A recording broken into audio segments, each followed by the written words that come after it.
Hey, if you're new to my channel, then consider liking and subscribing. It would really mean a lot to me, and honestly, it'd make my day. If you already did, thank you so much. Oh, and by the way, if you like listening to fan fiction, check out my other channel. The link's in the description. Pirate King's Family by Straw Hatter 1. A series of one-shots following the lives of Monkey D. Luffy, Boa Hancock, and their spirited daughter, Monkey D. Lucy. Under the cloak of darkness, the Thousand Sunny glided silently through the water, the marine ship they've targeted looming ahead. The usual quiet, devoid of the typical marine hustle, did not sit well with the crew. Hancock, standing stoically at the bow, broke the silence that had fallen over them. Her voice, though soft, carried the weight of command and an edge of caution. This silence. It's too calculated. Everyone, be on high alert, she instructed as her eyes scanned the marine ship for any sign of a trap. If my Luffy is there, then I will bring him back. As they drew closer, Hancock prepared to take the lead. If my Luffy is there, then I will bring him back, she declared, her determination clear. Lucy stepped forward, her determination mirroring her mother's. I'm going too. I can help you fight, she declared. Hancock opened her mouth to protest, but Lucy was quick to plead her case. Mom, I need to do this. I promise I'll be careful and stick by your side, she implored, her eyes pleading. With a heavy sigh, Hancock acquiesced. Very well. We'll go together, she agreed, we'll be back quickly. I've rendered an entire marine ship powerless before, I can do it again. Nobody's going alone. We're a crew and a family. We stick together, Zoro interjected, his tone leaving no room for argument, not even with his captain's wife. Bringing attention to the potential dangers that might lurk ahead, Robin added, we can't afford to take risks, especially not with adversaries like Akainu possibly in the shadows. We could be playing right into his hands. With a shared nod, Hancock grasped Lucy's hand, their fingers intertwining in a promise of support. Fine, the four of us will go together. Let's head out, she said with authority. In the quiet of the night, the small group approached the marine vessel using Mini Mary. Each stroke through the dark waters drew them closer to the heart of danger, their spirits ready for what awaited. Back on the Thousand Sunny, the rest of the crew kept vigilant. After a few moments, the calm was shattered by the ring of the transponder snail. An urgent message came through from their allies. We've located Luffy. Are you in the area? The words ignited a flicker of hope, but also urgency. Nami reached for her own transponder snail, attempting to relay this crucial information to Robin and the rest, but her call went unanswered. Meanwhile, on the marine vessel, the stillness was unsettling, as if the quiet was the calm before a storm. Hancock, Lucy, Zoro, and Robin stood ready, their senses heightened in anticipation of the imminent confrontation. They were right to be on guard. As soon as they ventured deeper into the ship's hold, shadows shifted into forms, and Marines jumped out from their hiding spots. Hancock stepped forward, the first to react. Her conqueror's haki flared, an invisible force that sent weaker Marines crumpling to the ground unconscious. Those who didn't fall were enticed by her beauty before she petrified them. She quickly moved through the group of Marines before her utilizing her slave arrow and perfume femur techniques. Lucy, standing her ground, channeled her father's spirit and her mother's elegance in combat. With a determined cry, she launched herself into the fray, her fists and feet a blur, making sure to use her armament haki. Each connection with a Marine was precise, her movements fluid and controlled, yet imbued with a raw power that belied her youthful appearance. Zoro couldn't help but smirk as he watched Lucy's determined attacks. Moving to assist her in her fight, he drew his swords, their edges glinting ominously under the dim lighting of the ship. With controlled precision, his swords sliced through Marine uniforms and deflected incoming bullets. The sound of steel meeting steel rang out, a deadly melody composed by the swordsman's expert hands. Zoro moved like a storm, each slash and parry a testament to years of battles fought and won. Cease fleur. Clutch, Robin intoned, and dozens of arms appeared, grabbing weapons and restraining Marines before bending them backwards in seemingly unnatural angles. Her calm demeanor contrasted sharply with the chaos around her, a serene conductor orchestrating a symphony of restraint. As the team advanced, they worked in tandem, their styles distinct yet complementary. Hancock's agility and devastating kicks cleared a path. while Zoro's raw strength and swordsmanship ensured no enemy could approach from behind. Lucy, under the watchful eyes of her mentors, grew more confident with each downed opponent, her attacks becoming more daring and inventive. The clashing of metal, the thuds of unconscious bodies hitting the floor, and the occasional grunt or shout filled the ship's corridors, turning the stealthy ambush into a full-blown skirmish. Despite the number of Marines, the team's coordination and individual prowess turned the tide unmistakably in their favor. As the fight died down with the last Marine falling, the sense of victory was short-lived, the real objective lay elsewhere, and the time to regroup was now. Zoro's keen eyes swept across the corridors and deck as they moved further, ensuring no other surprises lay in wait. It was then that Robin's transponder snail began to ring, its shrill tones slicing through the silence. Nami didn't hesitate as her voice came through urgent and clear. "Finally, are you okay? We have confirmation that Luffy is on another ship. We need to withdraw and regroup." A heavy sigh of relief mixed with frustration passed Robin's lips, her gaze meeting those of her companions. "Understood. We're heading back now." Aboard the Sunny, the air was thick with anticipation as they prepared to set sail once more. Nami approached Hancock as she boarded. "We have a plan," she said, her tone filled with urgency. Hancock was quick to recover as she joined Nami. "Then let's not waste another moment." Lucy, standing beside her mother, felt a swell of emotions, fear, hope, and determination mixed within her like a stormy sea. As she looked into her mother's eyes, the same storm was reflected back, but she also found strength. In the bowels of a Marine battleship, far from the eyes of the world, a scene of grim determination unfolded. Luffy, the man whose spirit seemed unbreakable, was held captive, his wrists and ankles shackled with sea prism stone. The cuffs sapped his strength, leaving him without access to his devil fruit abilities, a mere mortal under the relentless hands of his captors. Each day of his capture the torture was methodical, a cruel attempt to break the will of a man who had become a symbol of freedom across the seas. Luffy bore the marks of his ordeal, his skin marred by bruises, deep cuts that were slow to heal, broken ribs making it hard to breathe, and burns that spoke of his encounters with Akainu's merciless magma. Yet, even in the face of such cruelty, Luffy's resilience shone through. With each passing moment of pain, his resolve hardened, a quiet promise to himself and to his captors. "You think this will break me?" he rasped, his voice rough but unwavering. "You forget, I'm Monkey D. Luffy, king of the pirates. When I get out of here, you're going to pay for this, Akainu. I'll make sure of it." As Akainu towered over the shackled form of Luffy, his expression was one of contempt and impatience. "What's left for you to fight for? You've lost," he growled, roughly yanking Luffy's head up by the hair, forcing their eyes to meet. Luffy's response was a weak grin, unwavering even as his body bore the marks of his trials. "Lost? Nah," he countered, the image of his family bolstering his spirit. Akainu's face twisted with scorn. "This isn't going to be like Marineford. You're not walking away from this," he hissed, his voice laden with venom. "So, tell me, why do you cling to this fight?" Despite the pain, Luffy's smile deepened, his thoughts anchored to Hancock and Lucy. "Because I've got to return to what's most important to me," he said, his tone carrying the weight of a promise only a husband and father could make. "Ivy treasure." Akainu's grip tightened, his frustration simmering as he peered into Luffy's defiant eyes. "Your treasure?" he sneered. "And you think your crew will save you just so you can get back to your stupid treasure? They won't even know where to find you." Luffy's grin remained, a beacon of his indomitable will. "They're the greatest crew in the world," he stated with pride. "They'll come." Hope can be a dangerous thing. It can drive men to madness, Akainu spat, releasing Luffy's hair with a shove. "But go ahead, cling to your hope. It will make your inevitable end all the more crushing." Luffy's head dipped from the force, but he lifted it again, his eyes burning with a fierce resolve. "It's not hope," he corrected with a chuckle that held no humor, just certainty. "It's trust. My crew, my fam." Luffy stopped himself as he realized he almost slipped up. "My crew, they've never let me down."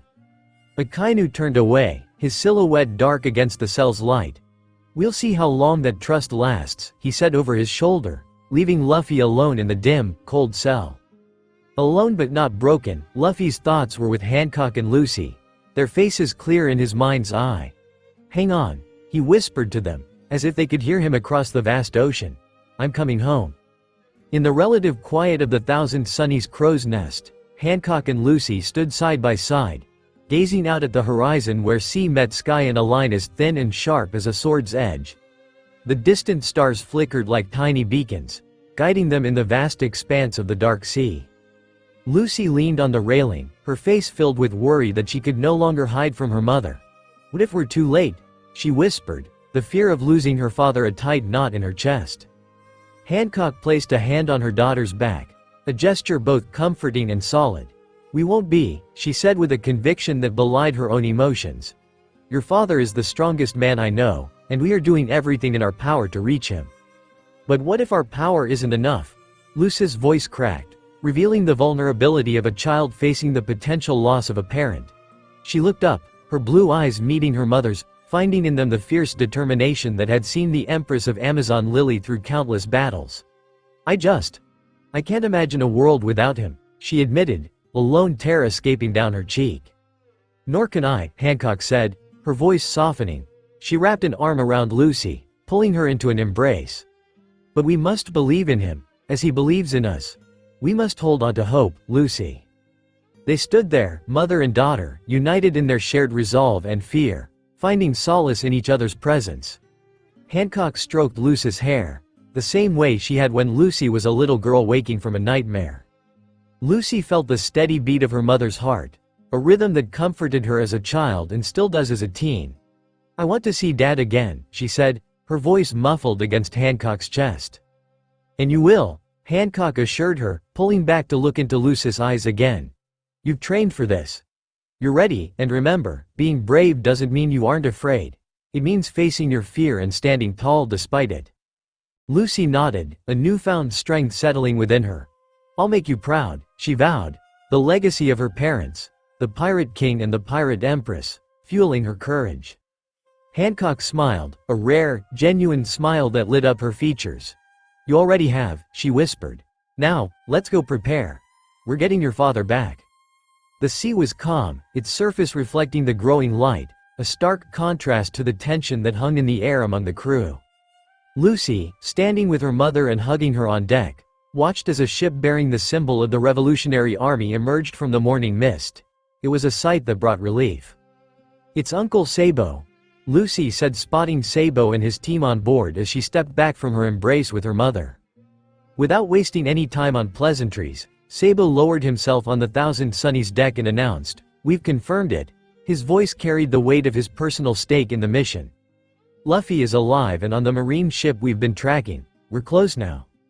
Upon hearing the confirmation, Hancock's expression grew firm. "We have no time to waste," she declared. Zoro, standing beside Sabo, gave a firm nod of agreement. "We're not letting them take Luffy any further, especially not without a fight," he said, his voice carrying a tone of defiance. In the midst of their preparation, Sabo turned towards Lucy and offered an encouraging smile. "You're definitely Luffy's little girl. He'd be proud to see you standing here with us today." Lucy returned the smile with one of her own, bolstered by Sabo's words. "I'm here to fight for him," she stated, her voice steady. "We're going to get my dad back." Sabo then turned to Hancock and gave her an encouraging nod. "Empress," he began, always a little concerned with offending his brother's wife, given her history with any other man. "I promise you, we will get Luffy back or I will die trying." The revolutionaries shared their intelligence with the assembled group, detailing the marine ship's defenses and the likely location of Luffy within. It was clear this operation would require precision, teamwork, and a bit of the unpredictable nature that had always characterized the Straw Hat Pirates. Robin began to outline a plan, her calm demeanor a guiding force. "We'll need to split into teams. Frankie, Sanji, Olivia, and I can take care of this section," she explained, her finger tracing over the makeshift blueprint assembled from their collective intel on the marine ship. "I'm not sure if Luffy will truly be in the ship's holding cell, but if he is, it may be best for Hancock, Lucy, Sabo, and Zoro to head there. That leaves the rest of both crews to safeguard our ships and ensure we have a swift means of departure. Chopper, it's vital you're prepared for Luffy. We need to be prepared for any state he may be in upon rescue." Hancock nodded, her eyes scanning over the Marine's ship on the horizon. I will destroy them all for taking my dear husband." The plan was set, the course was clear, and the two ships sailed closer to their destination. Together, they would be an unstoppable force, ready to face whatever challenges awaited them on the horizon. In the dimly lit confines of the marine ship's holding cell, the air was thick with tension. Luffy, his body bloody and burned due to Akainu's relentless torture, was feeling the weight of his torment. His wrists and ankles chafed against the sea prism stone cuffs, a constant reminder of his current vulnerability. Despite the physical pain, his resolve remained as steadfast as ever. Akainu stood over Luffy, a dark silhouette against the flickering torchlight. "You really think they can save you?" he sneered, his voice a venomous hiss. "If they came for you, they would be marching to their doom, and you with them." Luffy, lifting his head with effort, met Akainu's gaze with an unwavering stare. "They will find me," he said, the certainty in his voice more piercing than any physical blow could ever be. "And when they do, you'll wish you hadn't underestimated us." Akainu raised his fist and brought it against Luffy's ribs with force at Luffy's defiance. He was ready to continue beating the already broken Straw Hat captain when a marine burst into the room, out of breath and visibly shaken. "Admiral Akainu, sir," he exclaimed, "we've spotted the Straw Hat ship, along with the Revolutionary Army's vessels, approaching our coordinates." Akainu's attention snapped to the marine, his eyes narrowing. The room fell silent for a moment, the weight of the news settling like a storm cloud ready to burst. "Is that so?" Akainu mused aloud, his mind already racing with strategies and contingencies. Turning back to Luffy, a cruel smile twisted Akainu's lips. "It seems your friends are indeed as foolish as you are hopeful, but they won't acting. Not by a long shot." Luffy's response was a grin, despite the blood and grime that marked his face. "We'll see about that," he retorted, wheezing as it felt like another rib had been broken. Akainu stepped closer, the menace in his posture unmistakable. "Prepare the troops. We'll give the Straw Hats and their allies a welcome they won't soon forget," he ordered the marine, who nodded vigorously before hurrying out of the room. As Akainu exited the cell, his last glance back at Luffy was one of contempt. "Enjoy the solitude while it lasts, Straw Hat. It may be the last peace you have on these seas before I take your life along with your crews." Outside, the marine ship buzzed with activity as preparations for the impending confrontation began. The stakes had never been higher, and the sea around them was about to become a battleground. The clash between the Straw Hats, the Revolutionary Army, and the Marines was inevitable, and at its heart was the unyielding spirit of the man who was ready to be reunited with his family. The battle on the marine ship had erupted into chaos, the decks alight with the ferocity of the Straw Hat and Revolutionary Army's assault. Robin, Olivia, Sanji, and Frankie fought valiantly against a seemingly endless wave of Marines, their coordinated efforts cutting a path through their adversaries. Each of them showcased their unique strengths. Robin's giant limbs ensnared their foes. Olivia's swift strikes that mirrored her father's incapacitated many. Sanji's powerful kicks sent enemies flying, and Frankie's combination of coup de vent and strong right helped take out the remaining enemies. The ship's interior was a maze designed to disorient and delay intruders, with its endless corridors and sealed doors.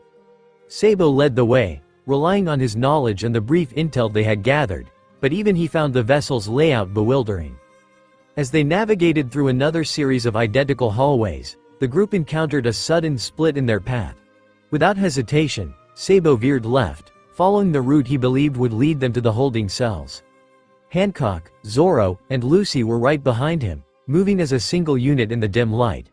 However, in their haste, they failed to notice a door silently closing behind them, cutting off one of the paths. Lucy, her mind preoccupied with thoughts of her father, lagged slightly behind. The gap widened as she paused to glance at a series of marine insignias adorning the walls, each marking significant victories. Her distraction proved costly. When she looked up, the group had turned the corner, and in her attempt to catch up, Lucy instinctively chose the path now sealed off by the door. Realizing her mistake too late, Lucy found herself in a different section of the ship, the sounds of her companion's footsteps replaced by the eerie silence of the marine vessel. Panic set in as she called out, her voice echoing off the thick metal walls. "Mom? Uncle Zoro? Uncle Sabo?" But there was no response, just the echo of her own voice in the empty corridor. Hancock, sensing the absence of her daughter, turned back, her heart dropping as she realized Lucy was no longer in sight. "Lucy," she called out, her voice filled with fear. The group retraced their steps, but Lucy was nowhere to be found. The realization that Lucy had become separated in the ship's maze-like structure filled Hancock with a dread unlike any she had felt before. Sabo, witnessing the distress in Hancock's eyes, moved past her in a hurry to continue retracing their steps. "I'll find her," he promised, his voice steady. "You two keep moving, Luffy needs us." Hancock, torn between the need to find her husband and protect her daughter, hesitated. The decision was agonizing, but she knew Sabo was right. "Find my daughter," she whispered, her voice barely audible over the lump in her throat. Lucy, meanwhile, pressed on, determined to find her way back.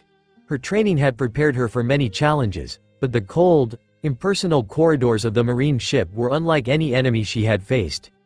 Each step took her further into the unknown, her resolve tested with every turn. The realization that she was truly alone on an enemy vessel weighed heavily on her, but thoughts of her father and the need to reunite with her family spurred her on. As she rounded a corner, the sound of a voice, so achingly familiar, yet strained with pain, pierced the silence. "Dad!" The word burst from her, a beacon of hope in the darkness. Her feet barely touched the ground as she sprinted towards the source, every thought of caution abandoned. The holding cell loomed before her, a grim cage of sea prism bars and sea prism stone. And there, within its confines, battered and bruised but unmistakably her father, was Luffy. The sight of him, so vulnerable and broken, filled Lucy with a tumult of emotions. Relief, love, and a fierce determination to free him. "Dad, hold on." But her moment of elation was shattered as a figure stepped out from the darkness, a man whose very presence seemed to radiate malice. Akainu, with his eyes like burning coals and a smile that spoke of cruelty, moved with a predator's grace. Before Lucy could react, his hand shot out, grasping her with a strength that brooked no resistance. "Dad," his voice was a low growl, dripping with contempt. With the realization dawning on him, Akainu turned to Luffy, still gripping Lucy by the back of her neck, causing pain to radiate through her body. "So, this must be the treasure you were hoping to get back to. The Pirate King has a daughter, who looks like Boa Hancock no less." Lucy struggled against his hold, her training kicking in as she attempted to break free, but the vice-like grip only tightened, pain shooting all throughout her. "Let me go," she choked out, her voice echoing defiantly in the confined space. Akainu's sneer widened as he held Lucy effortlessly, his gaze shifting to Luffy, who had risen to his feet, his expression full of rage. "Ah, the king of the pirates and his little princess," Akainu taunted, his words laced with venom. "A touching reunion, don't you think?" Luffy's eyes burned with fiery intensity, the sight of his daughter in the clutches of his enemy igniting a fury within him. "Akainu," he roared, the chains rattling as he strained against his restraints, every muscle tensed in a futile attempt to reach his daughter. But the sea prism stone kept him powerless to protect his daughter. The realization that he could do nothing but watch was like watching Ace powerless against Akainu. "Let her go," he demanded, the words full of pain that went beyond the physical. Akainu's gaze locked with Luffy's, a dark promise in his eyes. "You're in no position to make demands," he said coldly. "But maybe we can strike a deal. Come with me quietly as planned, and I'll let her go." His grip on Lucy tightened, a clear threat. Lucy's eyes met her father's, a silent plea for him not to agree. However, the fear of what Akainu might do if he refused was palpable. "Daddy, please. Don't," she whispered, wishing they could just leave this horrible place together. Luffy's expression was one of pure anguish, torn between his instinct to protect his daughter and the knowledge that complying with Akainu could mean the end for him. But the sight of Lucy so vulnerable helped him make up his mind. "All right," he said, the defeat in his voice belying the storm of rage within him. As Luffy's reluctant agreement hung in the air, a heavy silence fell over the holding cell. His eyes never left Lucy, a silent vow that he would protect her, no matter the cost. However, before he could react, Akainu moved with a cruel swiftness, striking Lucy and knocking her unconscious in one brutal motion. Her body went limp in his grasp before he carelessly dropped her to the ground. Luffy's roar of rage was a raw, primal sound that echoed off the steel walls. "You promised you'd let my daughter go," he bellowed, the chains clinking violently as he fought against them with every ounce of his remaining strength. Akainu, unfazed, looked form with disdain. "I did let her go.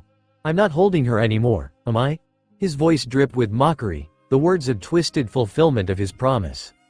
The sight of Lucy, unconscious and vulnerable, ignited a fury in Luffy that burned hotter than any flame. He continued to struggle against his restraints with a desperation born of love and anger, the sea prism stone the only thing keeping him from tearing Akainu apart.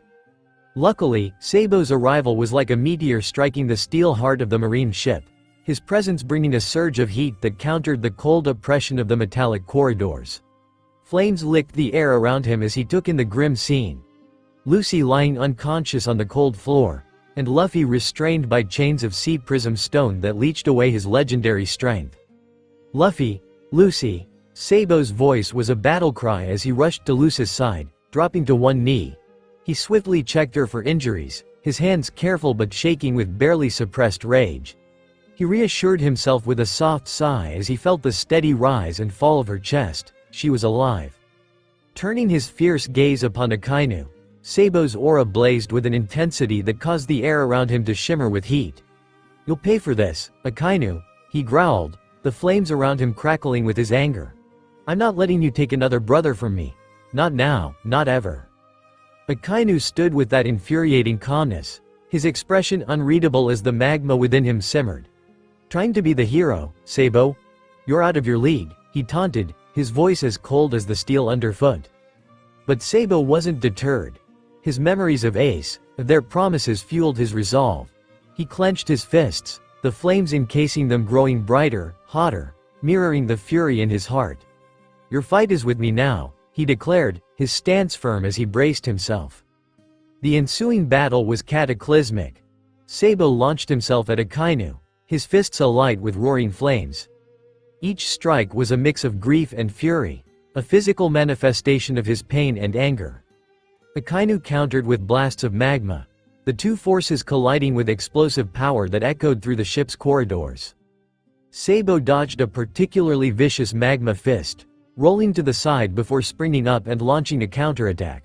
"For Ace!" he shouted, each punch punctuated with the name of his fallen brother. The fight was not just a battle of powers but of wills, as each warrior channeled their deepest reserves of strength and resolve. Akainu was relentless, his magma attacks designed to overwhelm and destroy. Yet, Sabo's agility and fire proved to be an equal match. The dance of their battle was brutal, a clash of fire and magma that lit the corridor with their fury. Finally, with a surge of desperate strength, Sabo managed to land a series of blows that pushed Akainu back. His final strike, a massive fireball, sent Akainu crashing against the wall. The impact shook the ship, the sound of Akainu's defeat ringing loud in the now silent corridor. Breathing heavily, Sabo stood over his fallen foe, his flames dimming but his eyes still burning with a fierce light. "Stay away from my family," he whispered, his voice hoarse but resolute. He turned back to his family, his duty as clear as the flames that still flickered in his palms. As the clamor of battle subsided into a haunting silence, Sabo turned his attention to Luffy, tossing him the key to remove the sea prism stone cuffs that had him bound for what seemed like an eternity. Luffy, visibly worn yet relieved, offered a weak smile that spoke volumes of his gratitude towards his brother. With the cuffs removed, Luffy staggered over to where Lucy lay motionless. He knelt beside her, his voice tender with concern as he gently shook her. "Lucy, hey, Luce. Come on, open your eyes. It's okay now," he coaxed, his tone a soft murmur filled with paternal love and worry. No response came from Lucy, her stillness a stark contrast to the chaos that had just unfolded. With no care towards his own injuries, Luffy's arms enveloped Lucy, cradling her as tears filled his own eyes. Moments later, Hancock and Zoro arrived at the scene, the gravity of the situation halting them in their tracks. Hancock's gaze instantly found her family. The sight of Luffy holding their unresponsive daughter caused her heart to plummet into despair. "Hancock!" Luffy's hoarse whisper broke the silence, his voice strained with desperation. She won't wake up." The pain in Luffy's voice shattered Hancock's composure. She dropped to her knees beside them, reaching out to caress Lucy's cheek. Her touch gentle yet filled with a mother's desperate hope. "Lucy, please. Wake up, my baby," she implored, her voice cracking under the weight of her fear and love.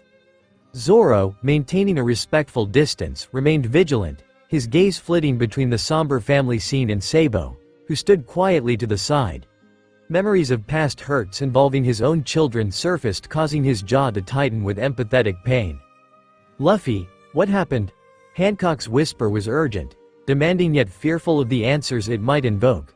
Her tear-filled eyes searched Luffy's for any sign of reassurance, any hint that this nightmare might be reversible. Luffy met her gaze, his eyes swimming with regret and sorrow. "Akainu," he murmured bitterly, the name laced with venom. "He promised to let her go if I surrendered. I thought I could save her." Hancock's initial flash of anger at Akainu's deceit was quickly smothered by her overriding concern for Lucy and Luffy. "That vile, impudent man," she stated coldly, the fury in her voice tempered by her overwhelming worry. Zoro stepped closer, his expression somber. "We should get going, and we'll make sure Lucy is taken care of. Chopper's already setting up," he assured them, then glanced at Luffy with concern. "And you need to be checked over too, Captain." Nodding gratefully, Hancock wiped away her tears. "Let's get them back to the ship," she declared, her voice steadying with determination. After ensuring that Akainu was securely bound with the sea prism chains, Zoro turned to gently scoop Lucy into his arms. His movements were gentle, every action calculated to comfort and secure her as much as possible. Meanwhile, Sabo helped Luffy to his feet, supporting the weakened Pirate King with a steady arm. Hancock took the lead as they navigated their way back to the Thousand Sunny. As the group approached the Sunny, the sight of the ship was like a beacon of hope. Chopper, with his medical bag already open and ready, rushed to Lucy's side once they stepped foot on the deck. "Let me take a look at her, Zoro. We need to assess her injuries immediately," Chopper said, his professional calm doing little to mask the urgency in his voice. Robin, Olivia, and Kenji hovered close by, their faces etched with worry. Olivia reached out to gently brush a strand of hair from Lucy's face, her own hands trembling slightly. "You're going to be okay, Lucy," she murmured, trying to comfort her friend despite her own fear. Meanwhile, Sabo laid Luffy down carefully, with Hancock by his side immediately. She took Luffy's hand in hers, squeezing it gently, her face close to his as if her presence could give him back his strength. "Hang in there, my love," she whispered, her voice thick with emotion. Chopper moved between Lucy and Luffy, his efficiency a testament to his skills and the seriousness of the situation. "We need to get them both to the infirmary right now," he directed, looking to Zoro to assist with moving Luffy while he moved Lucy. As they moved, Sabo kept a watchful eye on the perimeter, his distrust for their surroundings evident. "I'll make sure no one follows us from my ship. We can't afford any more surprises," he said, his tone grim. Once in the infirmary, Chopper took over completely, his orders crisp and clear as he began his examinations. "I need complete silence," he stated. "Robin, help me with Lucy. Olivia, please prepare the medical supplies. Zoro, I need you to stand by with the blue," as the crew worked tirelessly around him. Luffy's consciousness flickered, his eyes briefly meeting Hancock's. In that fleeting moment, there was an exchange of unspoken words. A shared strength despite the dire circumstances. Outside the infirmary, the rest of the crew waited anxiously for any news, their faces a mixture of hope and fear. This was more than just a battle for survival. It was a fight for their family, for everything they held dear. The night stretched on, each minute passing with excruciating slowness as they awaited the outcome of Chopper's efforts to save Luffy and help Lucy. As dawn eventually painted the sky with streaks of pink and gold, the infirmary on the Thousand Sunny became a quiet scene of recovery. Inside, Chopper continued his vigilant care, relieved to see the conditions of his patients stabilizing. Hancock sat beside Luffy, holding his hand gently, watching over him as he finally souped to a peaceful sleep, his breathing steady and unlabored for the first time since the ordeal began. Lucy's eyes fluttered open, the haze of sleep dissipating into confusion and sudden fear. She felt an unfamiliar pressure around her neck and, in a moment of disoriented panic, her hands flew up to claw at it, her breathing quick and shallow. There was no call for her mother, just a stifled gasp of terror as she wrestled with the sensation of being restrained. Hancock, who had been sitting quietly beside Luffy, sensed the shift in the room's energy and turned sharply towards Lucy. Seeing her daughter's distress, she moved swiftly, her chair scraping softly against the floor. As she reached Lucy's side, she gently grasped her daughter's hands, pulling them away from her neck. "Lucy, sweetheart, it's okay, you're safe," Hancock soothed, her voice a calm anchor in the tumult of Lucy's panic. "You're feeling the brace. It's there to help you, not harm you. There's no danger here." Lucy's eyes, wide and brimming with unshed tears, locked onto Hancock's. The fear began to ebb slowly as her mother's words penetrated the fog of her nightmare. Her breaths, once shallow and rapid, started to deepen and slow as Hancock began to stroke back Lucy's hair in a soothing manner. "Chopper put it there to help keep your head steady while your neck heals," Hancock explained further, her thumb now stroking Lucy's cheek comfortingly. "You're on the Sunny, with me.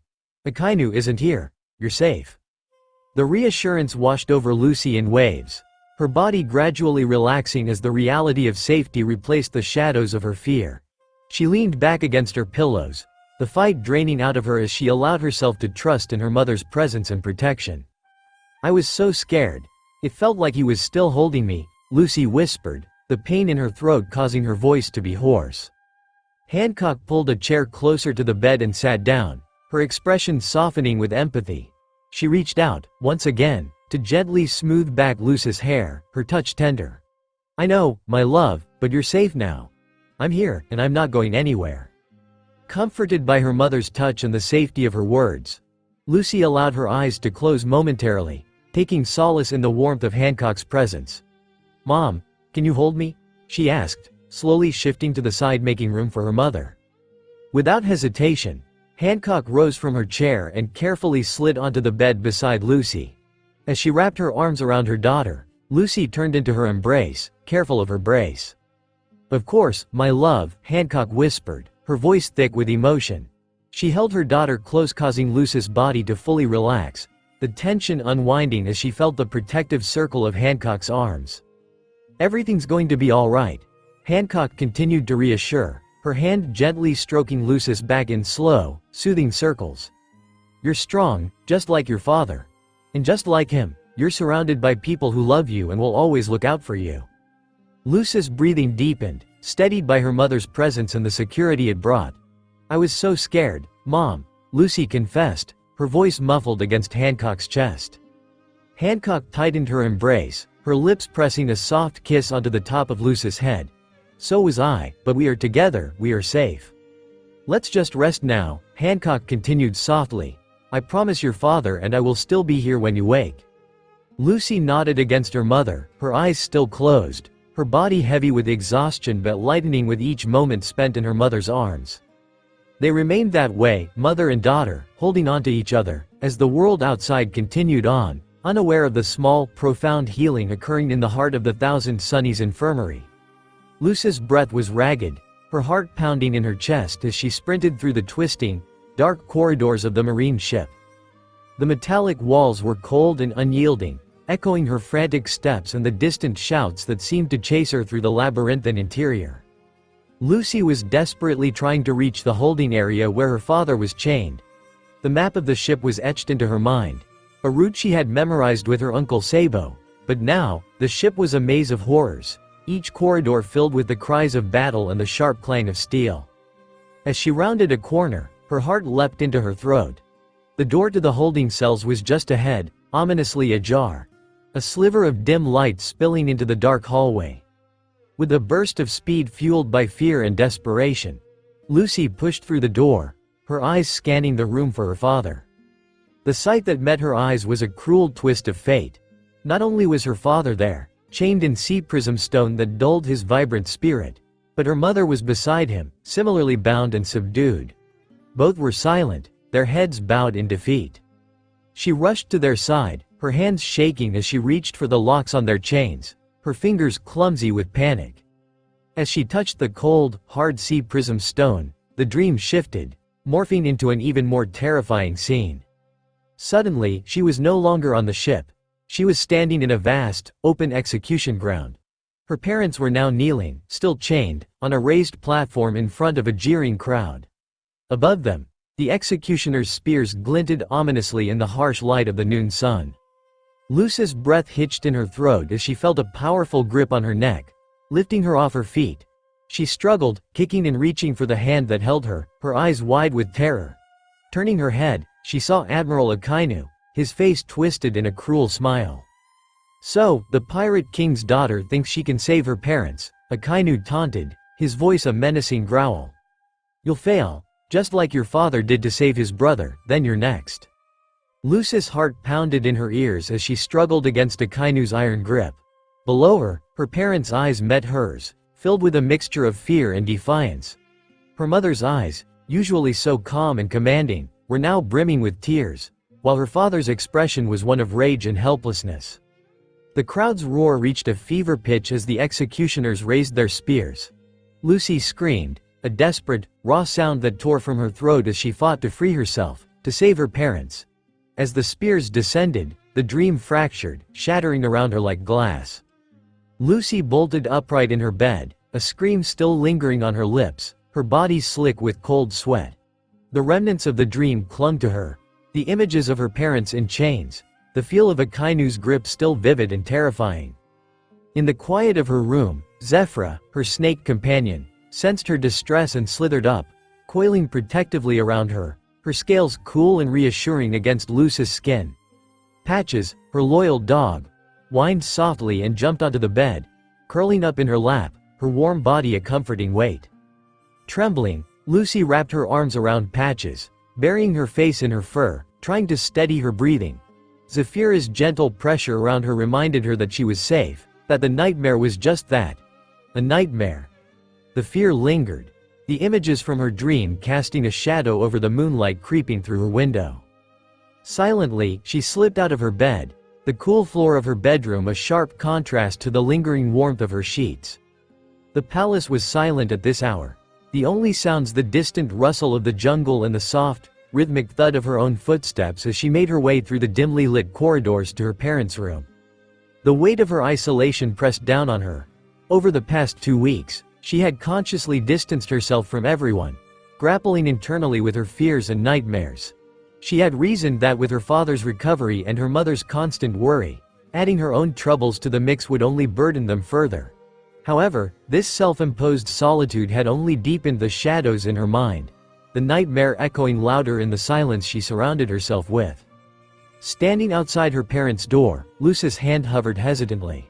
She was torn between the desire to be strong and independent, almost an adult now, and the almost visceral need for the comfort and assurance that only her parents could provide. She took a deep, steadying breath, her heart aching with the conflict. The thought of waking them, of disturbing their much-needed rest, weighed heavily on her, but the need to see them, to confirm their safety with her own eyes, was overwhelming. It was then she heard a soft voice, barely louder than a whisper. "Lucy?" Startled, Lucy jumped, her eyes snapping to the figure of her mother emerging from the shadows of the hallway. Hancock, holding a small vial of medicine in one hand, regarded her daughter with a perceptive gaze. The moonlight streamed through the window behind her, casting a gentle glow that softened the lines of worry on her face. "Mom, I was just," Lucy stammered, quickly wiping away the last trace of her tears, hoping the dim light hid her red eyes. Hancock stepped closer, her expression softening. "You don't have to hide your tears from me, my love," she said gently, reaching out to brush a loose strand of hair from Lucy's face. "Another nightmare?" Lucy nodded, unable to meet her mother's eyes, feeling both relieved and embarrassed to be caught in such a vulnerable moment. "Yeah, I don't want to disturb you. I thought that you were still asleep. I'll just head back to my room." Hancock smiled reassuringly and shook her head. "I was already up, getting more medicine for your father," she stated, lifting the small vial of medicine. "Although I believe he may have finally fallen asleep." Her voice held a calm certainty that always seemed to ease Lucy's fears. "Come here," she said, opening her arms. Without hesitation, Lucy stepped into the embrace, her mother's presence enveloping her in a warmth that felt like a balm to her frazzled nerves. Hancock's hold was gentle, grounding and real in a way nothing else had been since Lucy's nightmares began to haunt her nights. Lucy's voice was muffled against her mother's shoulder as she spoke. "I'm sorry, Mom. I don't want to be a burden, especially with everything that's already on your mind." Hancock tightened her embrace, her hand soothingly stroking Lucy's back. "Lucy, listen to me," she began, her tone firm yet filled with compassion. "You are never a burden. Your fears, your pain, they matter to me, to us. Sharing them doesn't make you a burden, it makes you loved." In the safety of her mother's arms, something inside Lucy began to unravel. The walls she had built around her emotions since the ordeal began to crumble, and the tears she had fought so hard to hold back now flowed freely. With each sob, all of her held-back fear and pent-up anxiety poured out, her mother's steady presence a silent reassurance that it was okay to let go. Hancock continued to hold her, whispering soothing words. "Let it out, my love. I'm here. I've got you." Minutes later, as Lucy's tears began to subside, her body still trembling from the emotional release, Hancock gently lifted her daughter's chin, encouraging her to meet her gaze. "It's okay to need us, Lucy. It's okay to seek comfort. We're your parents, that's what we're here for. You're not alone in this." Lucy managed a small, grateful smile through her tears, the weight on her chest feeling lighter than it had in weeks. "Thank you, Mom. I've been so scared. Scared of losing Dad, of being alone, of not being strong enough." Hancock nodded understandingly, her eyes reflecting both pride and empathy. "You're strong, Lucy. Stronger than you know, but being strong doesn't mean you have to handle everything alone. Being strong also lean on others." Lucy took a deep breath, absorbing her mother's words, feeling the truth in them resonate within her. "I'll try to remember that," she whispered. "Good," Hancock replied, giving her a reassuring squeeze. "And remember, whatever happens, we face it together as a family. We love you, more than anything, and there's nothing that could ever change that." After a few silent moments between mother and daughter, Hancock suggested softly, "You can stay with us tonight. I'll watch over you and your father while you both rest, all right?" Lucy managed another small smile, nodding her agreement. "I'd like that," she admitted as she leaned her head against her mother's shoulder once more. "But aren't you tired? You don't need to stay up just for me." Hancock pressed a gentle kiss to the top of Lucy's head. "I will be all right, I promise. Just being with you both gives me peace that sleep alone doesn't bring." The room was filled with a quiet, expectant silence as they settled on the bed, Luffy's soft breathing the only sound echoing through the stillness. Hancock, now sitting between her daughter and her husband, felt the tension once again emanating from Lucy, who leaned against her more heavily than usual. Hancock turned her attention fully towards Lucy, her expression both gentle and concerned. "Do you want to talk about what you're dreaming?" she ventured softly, giving Lucy the space to open up on her own terms. There was a careful balance in her voice, an invitation without pressure. Lucy hesitated, biting her lip as she contemplated her mother's question. She had kept the contents of her nightmares to herself, partly out of fear that speaking them aloud would make them all too real, and partly because she didn't want to add to her parents' worries. However, the weight of keeping her fears contained had taken its toll. "It's always the same," Lucy finally admitted, her voice barely above a whisper. "The corridors of that marine ship, the sounds of chains, and him." Her voice faltered as she mentioned Akainu, the embodiment of her terror. "He's always there, and I can't escape. It feels so real, Mom." Hancock's heart clenched at the mention of Akainu. The pain and fear in Lucy's voice brought back her own memories of terror.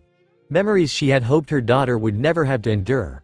"I'm so sorry, Lucy," Hancock murmured as she pulled Lucy closer, her hold a shield against the lingering shadows of the past. It must be terrifying to relive that moment. Lucy nodded, tears once again brimming in her eyes as she allowed herself to be held. "It's not just the fear," she confessed, the words tumbling out in a rush. "It's feeling helpless. Like I did then. I know it's just a nightmare, but it feels so real. My love, you have gone through such an ordeal. Your mind is trying to fully process everything that has happened. No one expects you to walk away from such a fight perfectly fine," Hancock explained softly, her words meant to comfort but also to enlighten. Lucy sniffled, wiping away a stray tear as she absorbed her mother's words. "I know. I just hate feeling so scared," she said, a mix of frustration and relief coloring her tone as the burden of her nightmares was shared. I mean, I've got the strongest parents in the world, and here I am cowering and crying like a child." Hancock's voice was soothing as she responded, "Lucy, you are strong for so many reasons, not because you never feel scared, but because you face it. Just opening up to me about this shows how strong you are, and crying, it doesn't make you weak, it makes you human." Lucy looked up, meeting her mother's eyes, finding solace in the understanding she saw there. "Thank you, Mom. It helps, hearing that from you," she said, a tentative smile breaking through her earlier apprehension. Hancock smiled back, her own fears momentarily relieved by her daughter's resilience. "Your father and I, and everyone who cares for you, we're all here for you, always," she added warmly. The silence that followed was comfortable, filled with an unspoken understanding and a mutual appreciation of their togetherness. Hancock continued to hold Lucy as her body began to relax fully against her mother's side. Gradually, the tension that had kept Lucy's muscles tight during their conversation eased, and her eyes fluttered shut, the nightmares that had plagued her retreating into the shadows at the comforting reality of her mother's presence. Hancock felt Lucy's weight settle more heavily against her as the young woman drifted into sleep. She adjusted slightly on the bed, ensuring that Lucy was comfortable, her arms securely wrapped around her daughter, providing a physical reminder that she was not alone. The warmth of Lucy's body against hers and the peaceful expression that settled over Lucy's features gave Hancock a deep sense of relief. Hancock remained awake, her vigilant gaze shifting between Lucy and Luffy, who was also sleeping soundly. She allowed herself a moment to appreciate the quiet that enveloped the room, a rare, tranquil pause in their often tumultuous lives. It was these moments, simple, quiet, and intimate, that she cherished the most, where the roles of Pirate Empress and Pirate King faded into the background, leaving just a mother and a father watching over their child. Despite her own fatigue, Hancock chose to stay awake, basking in the peace that had settled over her family. She knew there would be time later for sleep, for her, but now she was exactly where she needed to be. Every so often, she would gently stroke Lucy's hair or adjust the blanket over them, each gesture a silent promise of protection and love. Outside, the first light of day began to paint the sky in a bright shade of blue and gold. Luffy slowly awoke to pain shooting through him as he tried to turn over in his sleep. His eyes adjusted to the dim light of the early morning, settling on the tender scene beside him. Hancock cradled Lucy, who had found comfort in her mother's embrace and drifted into a peaceful slumber. Despite the lingering ache in his ribs, Luffy attempted to sit up, wanting to join the quiet vigil. Hancock noticed his movement and instinctively reached out to ease him back, her eyes filled with concern. However, Luffy shook his head gently, signaling her not to worry or wake Lucy.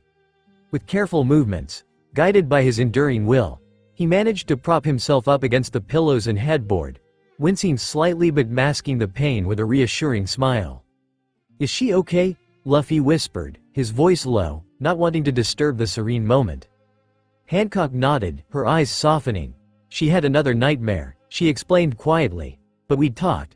She's starting to open up about her feelings. About everything that's happened." Luffy's expression grew thoughtful, his gaze lingering on Lucy's relaxed features. He knew the weight of the nightmares that haunted both his daughter and him. The quiet that followed was filled with an unspoken understanding of the struggles they had each faced.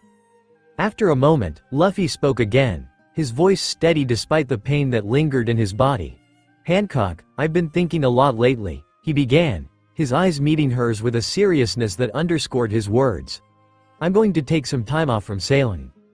Hancock's eyes widened slightly, surprise mingling with a flicker of hope. "I want to make sure that no one will try to do anything against us or Amazon Lily. I know my friends helped with rescuing me, and I wonder if they would be willing to do one more favor for us by anchoring offshore to keep watch. Just in case," Luffy continued, his mind mapping out precautions. Hancock listened intently, her heart swelling with a mix of admiration and relief. Luffy's willingness to pause his adventures for their safety and to be with them was more than she had allowed herself to hope for. "And," Luffy added, a warm smile spreading across his face, "I want to spend this time with you and Lucy. I'll tell Zoro to inform the crew."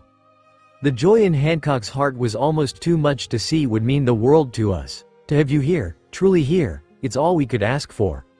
Luffy reached out, taking Hancock's hand in his, and gave it a gentle squeeze.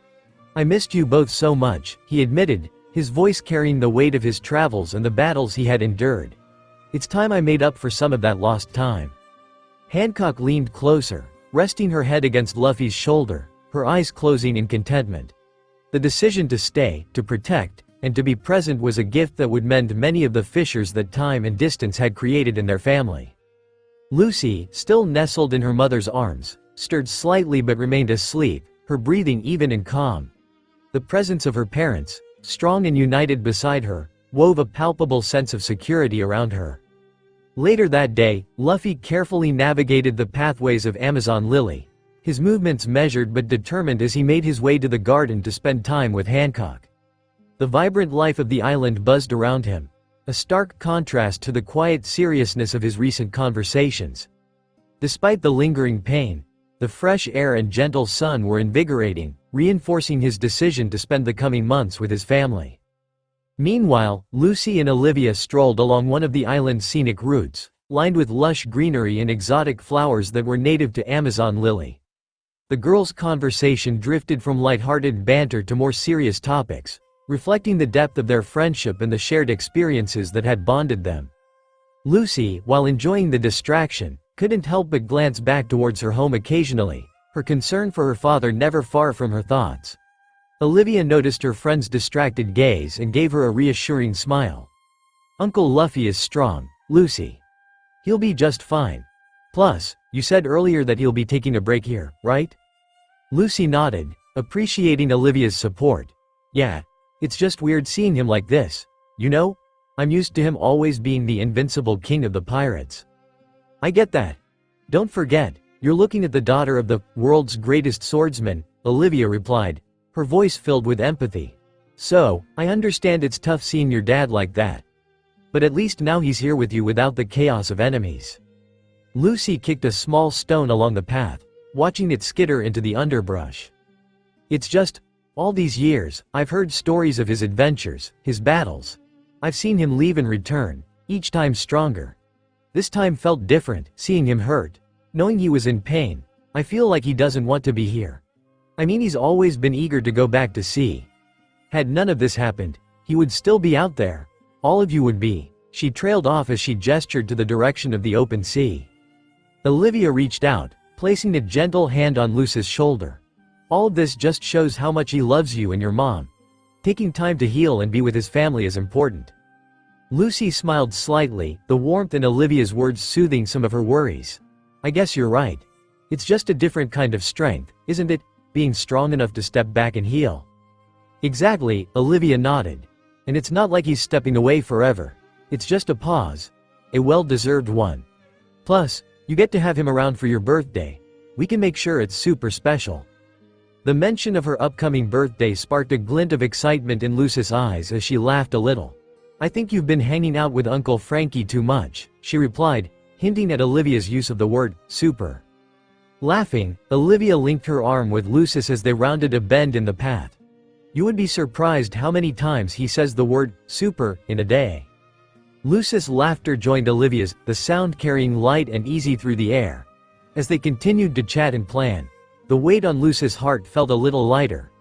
With each step and each shared laugh, she was reminded of the strength of her bonds, both with her family and her friends. No matter the changes or challenges, these connections anchored her, a constant reminder that whatever the future held, she wouldn't face it alone.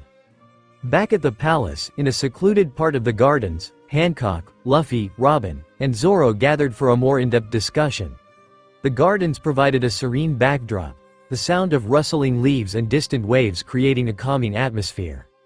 Luffy leaned back against a garden bench, wincing slightly as he adjusted his position. Hancock sat beside him, her hand resting lightly on his arm, ready to offer support if needed, while he kept his hand securely on her thigh as if grounding himself that he is truly here and by her side. Across from them, Robin and Zoro contributed to the discussion, their closeness evident. Zoro, always the protective husband, had his arm wrapped gently around Robin's waist, anchoring her to his side. His posture was relaxed but his gaze remained sharp and focused. "I've been thinking a lot about what happened," Luffy spoke up, his tone serious. "Taking some time off isn't just for me to heal. It's about making sure you all are safe. Akainu." He won't stop, and I don't want to worry my family again." Zoro nodded, his expression grave. "We can handle things on the ship for a while. We could always take a break ourselves, if the Marines' search isn't intense. We could always split up, that way we're all harder to find and then meet back here when you're ready." Robin added, "Or we could all take a break here, if both you and Hancock are alright with that. I understand that you've already bent the rules many times for us to be on Amazon Lily, however, if you and your people are willing, we could help strengthen Amazon Lily's defenses. I believe Frankie and Usopp would be more than willing to contribute." Hancock, squeezing Luffy's arm gently, voiced her approval. "I think it's a perfect plan. Having all of you here, for all of us on Amazon Lily, it changes everything. We'll all feel a lot safer." Luffy smiled, his usual easygoing nature surfacing as he looked at his friends and family. "Thanks, guys. I know it's a big change, but I'm looking forward to just being Luffy for a bit. You know, just Lucy's dad and Hancock's husband. We'll tell everyone after Lucy's party tomorrow." "I think it's going to be great for all of us," Robin remarked, her voice carrying a note of relief. "This island could use a little more chaos of the Straw Hat variety, and it'll be a nice change to have everyone together without the constant threat of the sea." Hancock smiled at the thought. "I must admit, I'm looking forward to seeing how the island changes with everyone here. It'll be good for them to interact more with our extended family." Zoro shifted slightly, his gaze softening as he looked at Robin. "And it'll give me a chance to actually spend some time with you without having to worry about what's lurking around the next corner," he said, his voice lowering so only she could hear. His words carried a warmth that was usually shielded by his stoic demeanor. Robin smiled up at him, her eyes reflecting the deep affection she felt. "That sounds wonderful," she replied, her hand coming up to gently touch his face. "It's rare for us to have time like this. We should make the most of it." Luffy, watching the exchange between Zoro and Robin, grinned.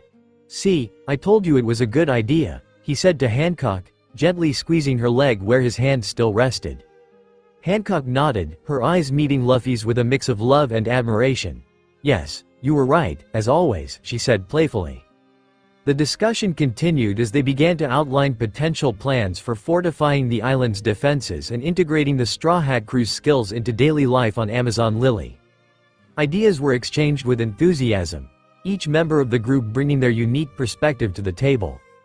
As their conversation drew to a close, Zoro stood, helping Robin to her feet. "Let's go find the kids and let them know the TED to hear about the break." Hancock stood as well, her gaze lingering on Luffy, who was slowly rising with a bit of effort. She reached out, steadying him gently. "Let's go then. We've got a lot to prepare for Lucy's party tomorrow." The first light of dawn cast a gentle glow through the window of Lucy's room as Hancock quietly opened the door. Inside, the peaceful scene of Lucy sleeping soundly with Zephyra and Patches nestled close to her brought a tender smile to Hancock's face. The two animals initially tensed at the sound of the door, their protective instincts kicking in, but upon recognizing Hancock, they relaxed, tails thumping softly against the bedding. Hancock approached the bed quietly, her movements graceful and motherly. She sat gently on the edge next to her daughter, watching Lucy for a moment with a look filled with love. Reaching out, Hancock gently cupped Lucy's cheek, her touch light but filled with affection. The gentle contact made Lucy stir, her eyes fluttering open to the comforting sight of her mother. Hancock leaned down and placed a soft kiss on Lucy's forehead. "Good morning, my love," Hancock whispered, her voice low and sweet. "Happy birthday." Lucy blinked, her sleep-filled eyes focusing on her mother's smiling face. A slow, sleepy smile spread across her face as the realization of the day dawned on her. "Morning, Mom," she murmured sleepily, "thank you." Hancock's smile widened as she stroked Lucy's hair gently. "Today is all about you, darling. We have a special day planned," she said, her tone conveying both excitement and a secret delight in the surprises they had arranged for Lucy. Lucy sat up, stretching her arms above her head and then wrapping them around Hancock in a warm embrace. "I can't believe I'm 17, she said, a mix of disbelief and excitement in her voice. Zephyra and Patches came closer, nuzzling against Lucy and Hancock, adding to the warmth of the moment. Hancock hugged her daughter back, savoring the closeness. 17 years, and each year, you've brought more joy into our lives than the last, she spoke sincerely. pulling back to look at Lucy with eyes full of pride. Lucy chuckled, a light blush coloring her cheeks at the praise. "I hope I can continue to make you proud, Mom." "You already do, every single day," Hancock assured her, her voice firm with conviction. "Now, get ready. We have a breakfast feast waiting, per your father's request, and then we can start with the birthday festivities." Lucy's eyes lit up at the mention of a feast. "I can't wait. Let's go," she said, her energy suddenly peaking as she threw back the covers and hopped out of bed, motivated by the promise of a day filled with family, friends, and celebration. Lucy quickly dressed in a light, flowing dress that complemented the vibrant surroundings of Amazon Lily. She followed her mother to the dining hall, where the air was filled with the aroma of freshly prepared dishes and the sound of cheerful voices. As they entered, the room burst into a chorus of "Happy Birthday," led by the Straw Hat crew and her aunts, all gathered to celebrate her special day. The dining hall was beautifully decorated with exotic flowers and festive banners, creating a joyful atmosphere. The long table was laden with an array of breakfast delicacies, from tropical fruits to freshly baked pastries, each dish more inviting than the last. Lucy's heart swelled with happiness as she took in the scene. Though the Straw Hats were not related by blood, they were family in every sense that mattered to her. Their presence brought a sense of completeness to her celebration, filling her with warmth and gratitude. Among the well-wishers, Kenji, the spirited 13-year-old Rorinoa boy, darted through the crowd towards Lucy. His steps were eager, a shy smile on his lips. As he reached her, he threw his arms around her in a brave, albeit bashful, hug.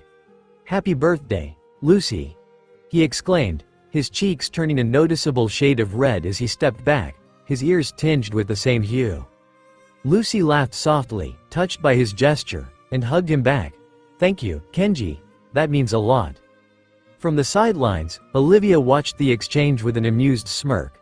She leaned towards her mother, whispering, "Oh, I'm definitely going to tease him about this later. He can't even hug her without turning red." Robin gave her daughter a mild look of reprimand. "Sweetheart, be nice. Don't tease him about his little crush," she advised, though her eyes twinkled with amusement. Zoro, who had been observing the interaction with a chuckle, added, "I told you before, like father, like son. He's got a type just like I do." His gaze fondly drifted to Robin, who rolled her eyes at his comment but couldn't hide her affectionate smile.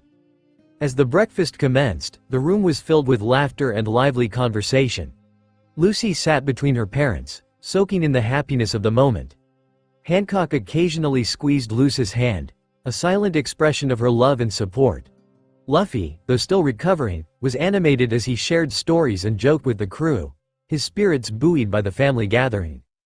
After the lively breakfast, the crew and other guests dispersed to give the family some privacy. "Let's find a more secluded spot," Hancock said, leading the way. The three of them moved away from the bustling center of the palace to a tranquil corner where the sound of the waves could be faintly heard, mingling with the gentle rustle of leaves. They settled under a large, flowering tree, the ground beneath them blanketed with soft grass and fallen petals. Hancock and Luffy sat close together as Lucy sat across from them. The atmosphere was peaceful, a stark contrast to the earlier noise and celebration. Luffy pulled from his pocket a small, intricately carved box, presenting it to Lucy with a significant look.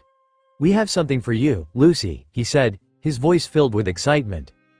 Lucy opened the box with curious fingers to find a beautifully crafted log pose inside, its casing adorned with symbols of the sea.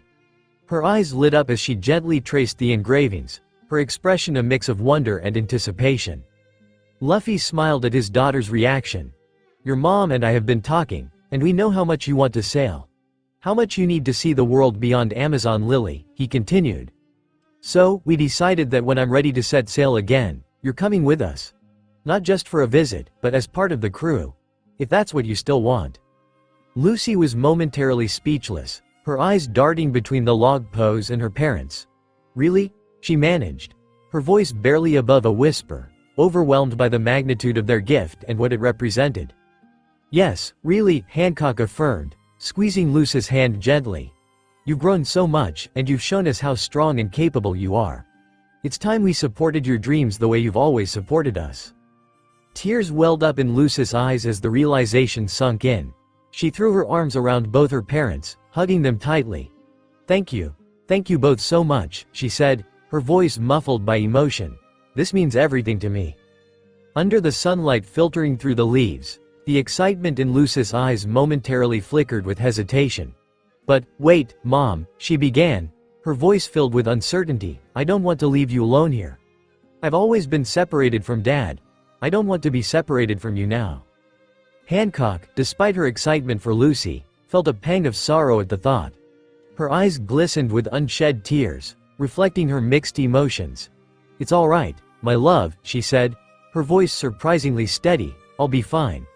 Amazon Lily is my responsibility, and I have your aunts and the Kuja warriors.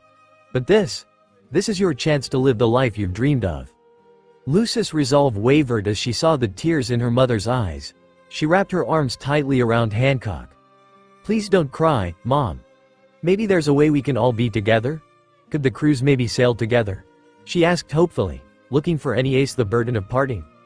Hancock was unsure, the complexities of their duties weighing on her. "I'm not sure, Lucy. Someone needs to stay with Amazon Lily," she said softly, trying to reconcile her duties with her daughter's wishes. Luffy, sensing the mood turning somber, interjected with a gentle smile. "Hey, let's not worry about that today," he said, wanting to keep the day light and joyful for Lucy. "Today is about celebrating. You're ready for this, Lucy. And who knows, maybe there will be times when our paths can sail together," Hancock added, wiping her eyes and smiling through her emotions. Luffy chuckled, the ease of his laughter bringing a semblance of normalcy back to their gathering. "That's right, and I'll be there, making sure you don't get into too much trouble," he teased, winking at his daughter. Lucy laughed, the sound mingling with the rustle of leaves around them, her heart lighter despite the complexities of their situation. "I guess I'd better start getting used to being on the sea then," she said, her voice filled with newfound determination and excitement. The rest of the morning passed with laughter and light-hearted banter, the shadow of future separations momentarily lifted by the joy of the present and the promise of exciting adventures ahead. As they eventually made their way back to join the rest of the crew for the afternoon celebrations, Lucy felt fortified by her parents' support, ready to embrace both the challenges and wonders that lay on the horizon. As the afternoon celebration for Lucy's 17th birthday unfolded, the palace gardens of Amazon Lily transformed into a vibrant scene of joy and camaraderie. Straw Hat crew members mingled with the proud Kuja warriors, each group sharing stories and laughter under the festive decorations that adorned the lush landscape. From a distance, Hancock watched with a mixture of pride and melancholy as Lucy animatedly chatted with friends and family. The young woman's laughter, bright and unguarded, echoed above the festive noise, drawing a soft smile from Hancock, even as her heart wrestled with the impending changes. Noticing the contemplative look on her friend's face, Robin excused herself from a conversation with Nami and Chopper and made her way to Hancock's side. "Hancock," she began gently, her tone laced with concern, "I assume you've told Lucy about being able to sail with us?" Hancock nodded slowly, her gaze still fixed on Lucy. "Yes, we did.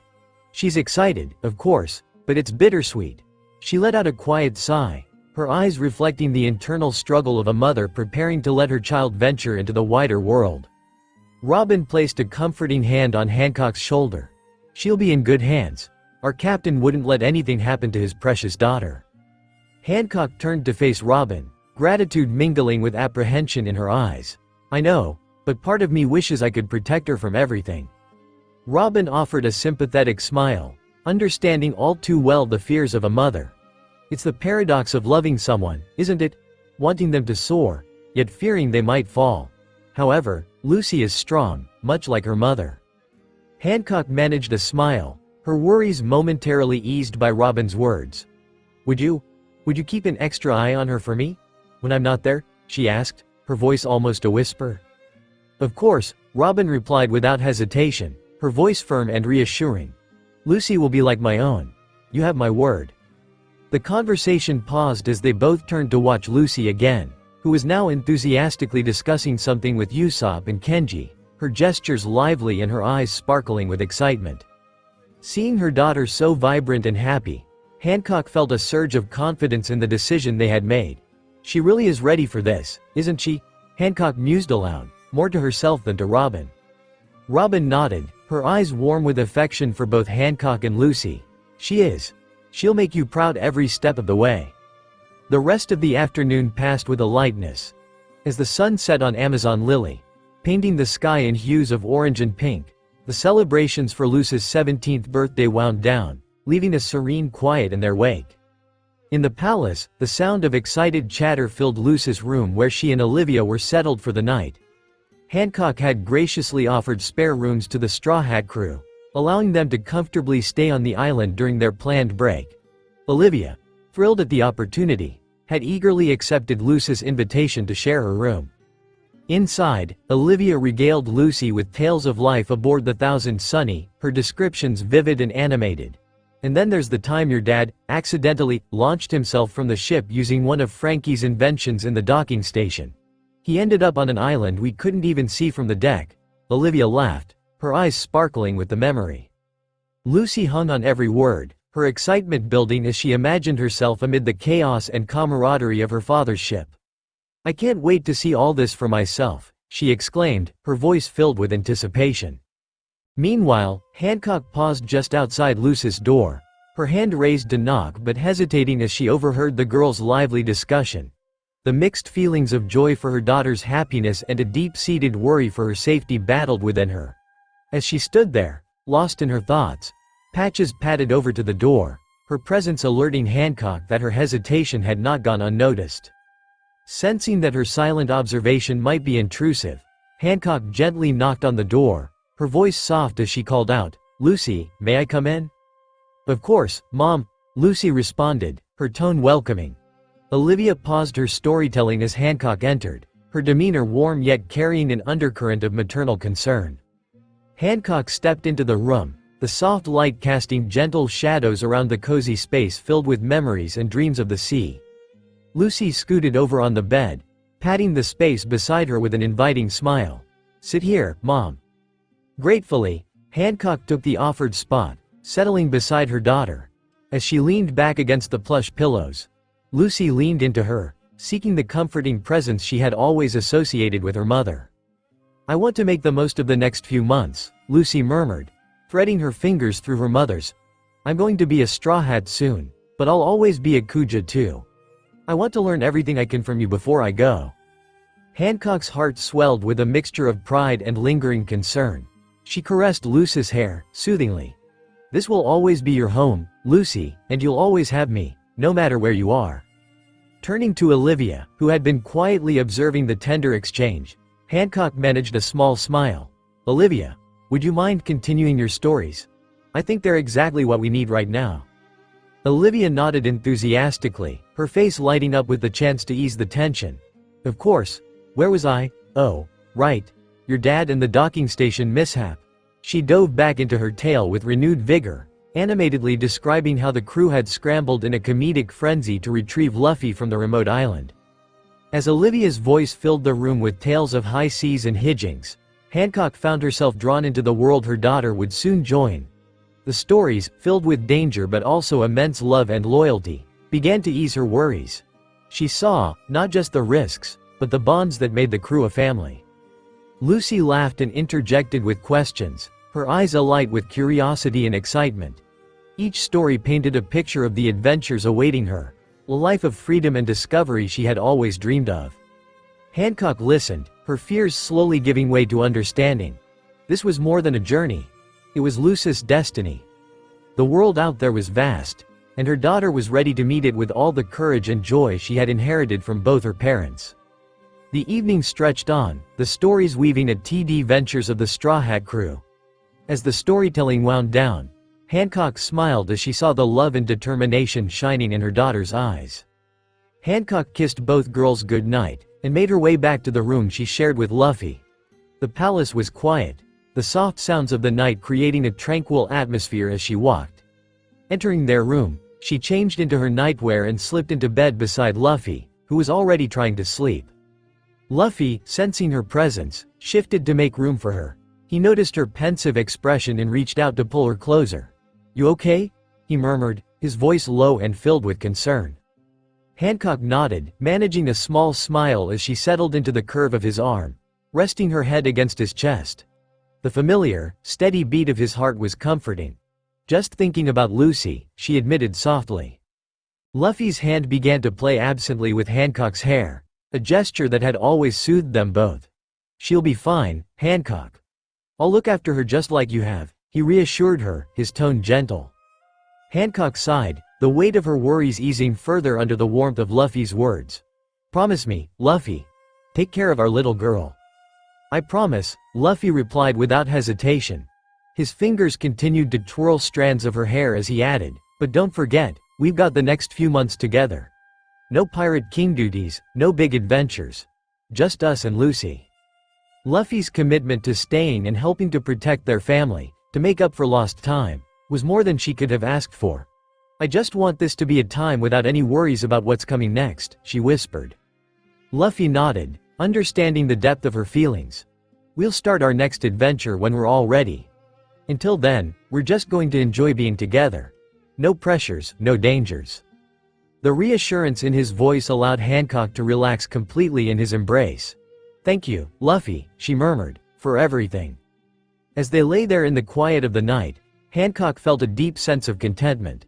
The future might hold uncertainties, but for now, the presence of her husband by her side and their daughter safe in their home was enough to give her peace. Luffy's steady breathing soon indicated he had drifted off to sleep, but Hancock stayed awake a little longer, savoring the quiet moments. She thought about the days ahead, the simple joys of being together as a family without the shadow of duty hanging over them. Eventually, her own eyes closed, and she fell asleep, enveloped in the security of Luffy's arm around her, the gentle rhythm of his heartbeat a soft lullaby. As they both rested, the night deepened around them, a silent guardian of the precious peace they had found. "I am almost done with part 2, which will focus on the wedding day and a little after, but I keep rewriting and editing it. This request was harder to write than I thought it would be because I didn't want Luffy and Hancock to be too OOC. This has almost 10,000 words, so hopefully the length makes up, somewhat, for the long wait since I've last updated this series." As the moon cast a silvery glow over Amazon Lily, Boa Hancock stood on the balcony of her palace, her gaze lost in the distance. The quiet of the night couldn't soothe the turmoil that churned within her, a mix of longing and frustration that had grown too familiar in recent weeks. Below, the island lay tranquil, but the peaceful scene did little to calm her restless heart. "I just want to be with him, to be married to him," Hancock murmured, her voice a wistful whisper carried away by the sea breeze. From behind her in her room, her sisters, Mari and Sonia, exchanged concerned glances before approaching. "Sister, you must be patient," Sonia said gently, placing a comforting hand on Hancock's shoulder. "Luffy is still training, and you know how important that is to him." Mari nodded in agreement, her tone optimistic. "And think of the joy that awaits you. This time apart will only make your reunion sweeter." But Hancock's gaze remained distant, her mind replaying every moment spent with Luffy during their trip to and from Marineford. "I understand that. But why does it have to be so complicated? I just want to be married to him and even be his girlfriend if that's what it takes." Her words hung in the air, a testament to her confusion about the roles and labels that seemed to define relationships, a concept she still grappled with despite her feelings. At that moment, Elder Nyan joined the trio, having overheard Hancock's confession. Her voice was soft but carried an undercurrent of sternness. "Snake Princess, do you even fully grasp what marriage means? One moment you claim to be his fiancée, the next his wife, then his girlfriend. It's not just about titles, it's about understanding the commitments they entail." Hancock turned to face her, frustration evident in her eyes. "I know I love him, that should be enough to make him understand." Nyan shook her head as she pinched the bridge of her nose in exasperation. "Love is vital, but understanding the depth of what it means to share a life with someone is just as important.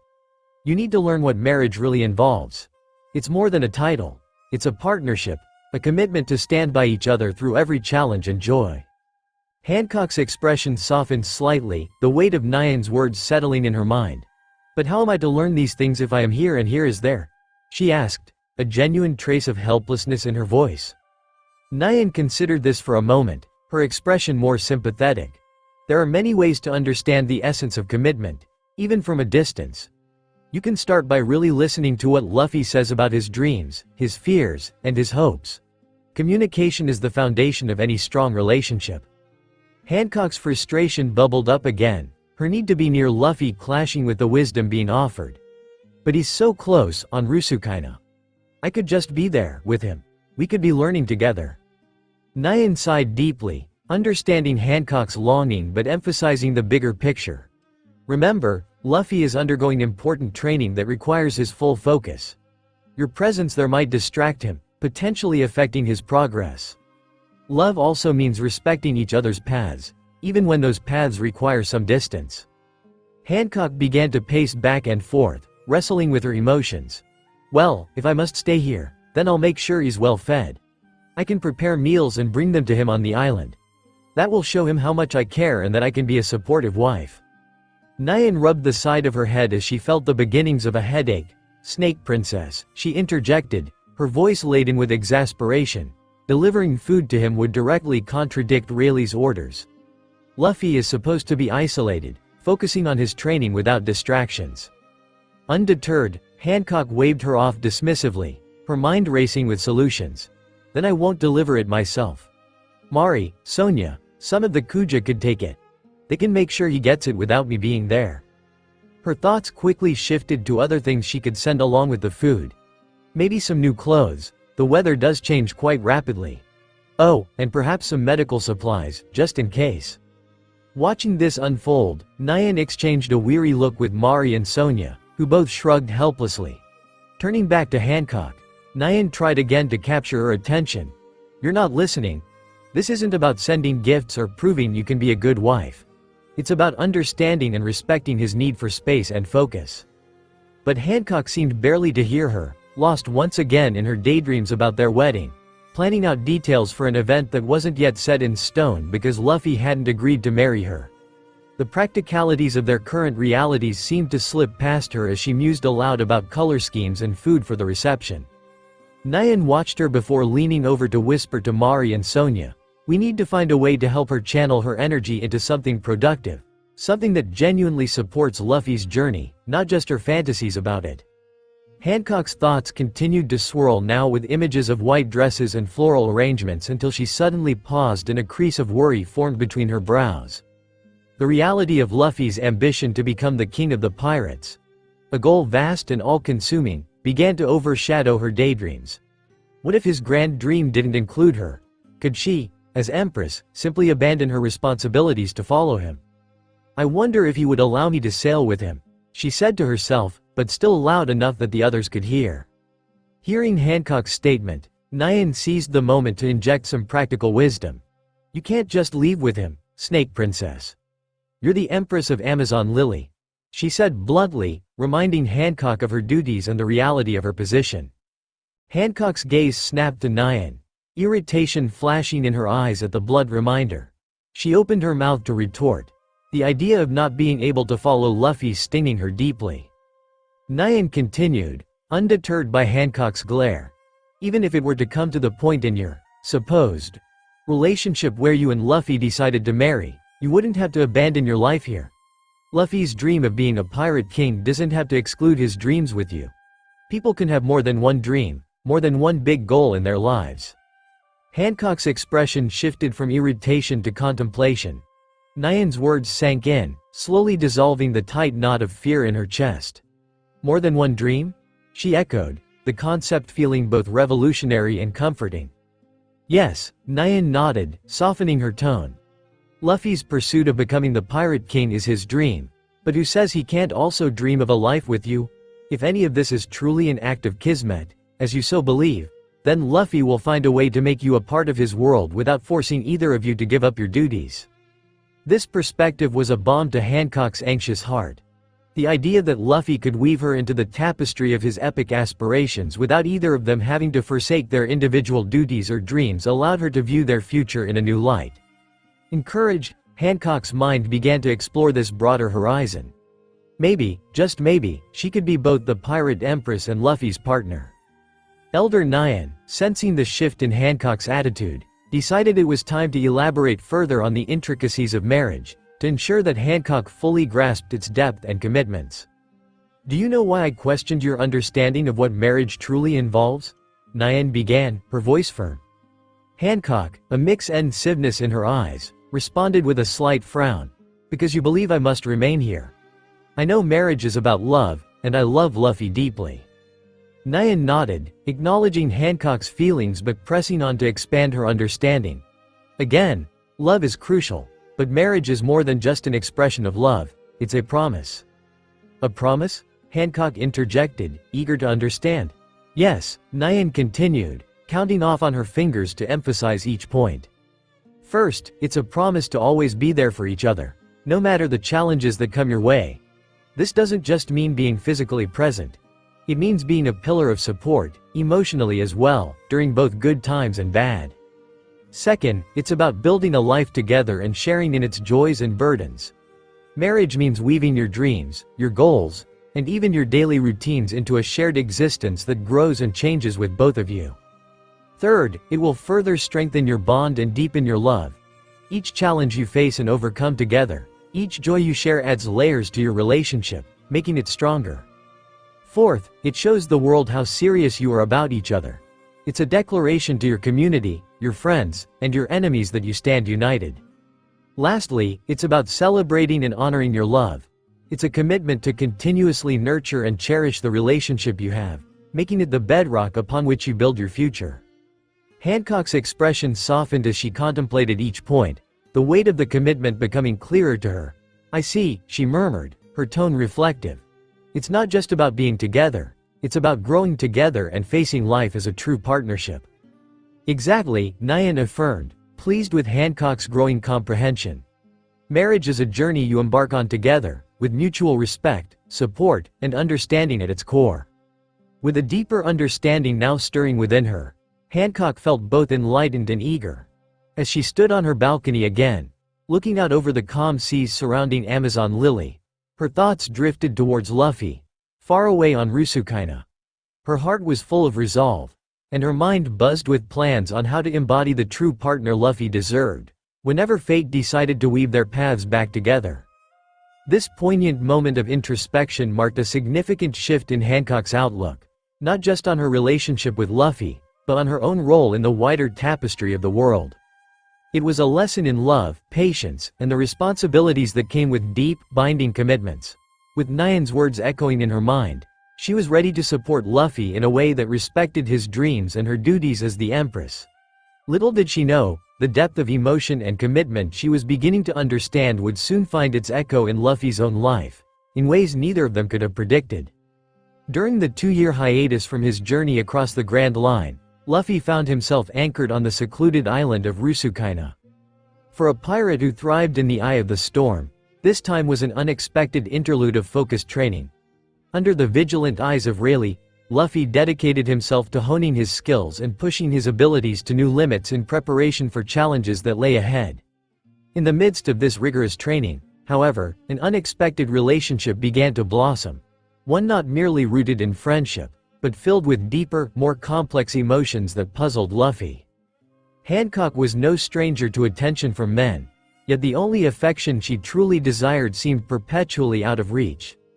Luffy was different. Her feelings for him were deep and sincere, unlike anything she had ever experienced. Despite his repeated rejections, Hancock's resolve only grew with each marriage proposal she bravely offered. For Hancock, Luffy wasn't just an exceptional man who had won her heart by chance. He was the only one who had ever truly captivated her entire being.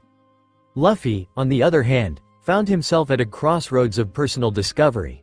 Each proposal from Hancock left him more perplexed about his own feelings. He knew he cared for Hancock, but marriage, the concept was foreign to him. However, in the midst of his training, Luffy began to wonder what Hancock really meant to him. Her proposals, once easy to brush off, started to stir a deeper contemplation about the future. As Luffy's time with Rayleigh was nearing its end, Luffy and Hancock found themselves being pulled into an unexpected adventure that tested their bond further. After a daring mission to rescue Hancock's sisters, Mari and Sonia, from the clutches of the notorious Burndy world, they were now sailing back to Rusukaina. Luffy leaned casually against the mast, his gaze fixed on Hancock, who was methodically coordinating with her crew on deck. The wind played with strands of her hair, painting the picture of a leader born to command both respect and loyalty. He watched her movements, each one deliberate and full of grace. A stark contrast to the chaos that had reigned during their recent battle. His mind wandered to the moment he had made it back onto the ship with Salome's help after he fell into the sea. Hancock had rushed to him, her relief palpable, wrapping her arms tightly around him in a hug that was more than just thankful. It was protective, warm, and unexpectedly stirring. It was a moment of pure, unguarded emotion from Hancock, and surprisingly, Luffy found himself replaying it over in his mind, the sensation of her embrace's warmth lingering on his skin. He couldn't help but feel curiosity mingled with a newfound appreciation for the comfort that her closeness provided. Luffy scratched his head, puzzled by his own reactions. It wasn't like him to dwell on such feelings, yet here he was, wondering if he might experience that kind of embrace again. It wasn't just the physical warmth, but the sense of belonging and safety that came with it. He liked it, more than he expected. Taking a deep breath, Luffy pushed himself off from the mast and made his way toward Hancock, driven by a mix of impulsive bravery and genuine curiosity about his evolving feelings. As he approached, Hancock turned to greet him, noticing the slight change in his usual cheerful expression. "Luffy, dear, is everything all right?" Hancock asked, a hint of concern threading through her tone as she observed him. "Yep. Everything's great," Luffy replied, managing a smile. "I just keep thinking about that hug you gave me. It was nice." Hancock's eyes softened, a blush tinting her cheeks at the memory and Luffy's unexpected admission. "Oh, I'm glad," she said, her heart fluttering at his words. "You're always there for us, for me, Luffy, so if you ever need another one, just ask," she said quickly as the realization of what she just offered dawned on her. Luffy's smile broadened, his eyes lighting up with a mixture of relief and happiness. "Really? Can I have one now?" he asked, half joking but also quite serious, extending his arms slightly as a playful invitation. Hancock stepped forward, her heart feeling like it was going to beat out of her chest. She wrapped her arms around Luffy in a warm, sincere embrace. It was a moment of simple connection, but for Luffy, it felt like an affirmation of something deeper growing between them, something that needed further exploration. He felt a quiet certainty settle in his heart, and maybe, just maybe, he was beginning to understand what Hancock meant to him. That evening, as the sun dipped below the horizon, casting a warm glow over the sea, Luffy found himself wandering towards Hancock's quarters. His mind was a whirlwind of thoughts, mostly circling back to the warmth of Hancock's embrace. He wasn't entirely sure why he felt the need for a third hug, only that it seemed important to see her again before the night ended. As Luffy approached, Elder Nyan, along with Mari and Sonya, were outside Hancock's door, discussing the day's events and the safety protocols for the island. They looked up as Luffy's expressions turning from casual conversation to guarded caution. "Hey guys." Luffy greeted them cheerfully. "Luffy, what brings you here at this hour?" Elder Nyan asked, her tone warm but firm, already suspecting his motives might involve Hancock. "I just wanted to say good night to Hancock," Luffy replied, trying his best to sound casual. His gaze drifted towards the door behind them, his intention clear but his usual forthrightness slightly tempered by the unusual nature of his request. Mari and Sonya exchanged a knowing look, a mixture of amusement and slight exasperation playing across their features. "It's late, Luffy," Sonya said gently, though her eyes twinkled with mirth. "Are you sure that's all?" "Yeah, just a quick good night," Luffy insisted, scratching the back of his head. He hesitated for a moment, then added, "Maybe another quick hug, too. But, you don't have to tell her that part." Elder Nyan chuckled softly, her eyes crinkling at the edges as she regarded Luffy with a mixture of fondness and slight skepticism. "All right, Luffy, make it quick. We need our rest too, you know." Grateful, Luffy grinned broadly. "Thanks, Granny, I'll be really quick." With permission granted, Luffy stepped past the trio and knocked gently on Hancock's door. When she opened it, the surprise was evident on her face, but it quickly melted into a warm smile. "Luffy? Is everything okay? Do you need us to get you anything? Are you hungry?" Hancock asked, her voice laced with concern but also a hint of happiness at seeing him. "Everything's awesome," Luffy beamed. "I just wanted to say good night, and maybe get one more hug." Hancock's heart fluttered once again at the request. She opened the door wider, stepping aside to let him in. "Of course, Luffy. I'm glad you came." As Luffy stepped into the room, he felt a mix of relief and excitement. Hancock closed the door behind him, and they shared a quiet moment, just the two of them, where the world outside seemed to pause. The hug they shared was warm and lingering, a testament to the growing bond between them. After their hug, Luffy stepped back, but he lingered near the door, a thoughtful look crossing his face. "Actually, Hancock, I'm not really tired yet. Can I hang out here for a bit? I'm kinda hungry, too, but I do want to hang out with you." Hancock could have squealed in excitement. The thrill of having Luffy wanting to spend time with her, especially in such a casual and personal way, was more than she could have hoped for at that moment. "Of course, dear. I would love nothing more," Hancock replied, her voice bright with enthusiasm. She quickly added, "Let me get you something to eat. I have some snacks prepared. I was just about to have a little something myself." She moved gracefully to a small table in her room where various treats were laid out, fruits, some sweets, and a pot of tea, all ready to be shared. Hancock gestured for Luffy to sit at the table while she served them both, her movements fluid and filled with a quiet excitement. As they sat down, Luffy immediately started to dig in, his usual appetite in full display. Hancock watched him eat, a gentle smile on her lips, enjoying the simple pleasure of his company. Between bites, Luffy chatted about everything, stories from his training, funny incidents with the wildlife on Rusukaina, and his thoughts about what awaited him and his crew. Hancock listened intently, chiming in with her own stories from Amazon Lily, sharing insights into her life as an empress and the quirks of living surrounded by her all-female tribe. The conversation flowed easily, the initial purpose of Luffy's visit, the hug and saying good night, expanding into a meaningful exchange. As the night progressed, the room filled with laughter and shared confidences. Luffy seemed genuinely interested in her stories, asking questions and even making jokes. Hancock felt a sense of contentment she hadn't known she was missing, the presence of Luffy transforming the usual silence of her quarters into a lively, warm space. Eventually, the snacks were finished, and the tea had gone cold, but neither seemed eager to end the evening. Luffy, who had sprawled comfortably in his chair, looked over at Hancock with a contented sigh. "Hancock, thanks for letting me hang out. It's been really fun," Luffy said, his smile sincere and appreciative. Hancock's response was just as heartfelt. "Thank you, Luffy. I enjoyed it as well. You're welcome here anytime." When Luffy finally got up and reached for the door to head back to his own quarters, Hancock felt a flutter of nerves mixed with a daring impulse. She couldn't let this perfect evening end just yet, not without taking one more chance. "Luffy, wait," she called out softly, which was enough to halt him in his tracks. He turned around, his expression questioning. "If you're not tired yet, and since it's already quite late, you could stay here for the night," she suggested, her voice calm but her cheeks tinged with a blush that she couldn't control. "I mean, on the couch. It's comfortable, and you wouldn't have to walk all the way back to your quarters." Luffy blinked, surprised by the offer, but then his face lit up with his usual bright smile. "Really? That would be great. Thanks." He seemed completely oblivious to the deeper connotations of his decision, accepting her invitation with the innocence and enthusiasm that Hancock had come to cherish. As Luffy settled himself on the plush couch, arranging the cushions to his liking, Hancock's heart swelled. Her Luffy, as she fondly thought of him, would be staying in the same room as her for the whole night. The reality of the situation brought a deeper flush to her cheeks, and she found herself beaming with happiness.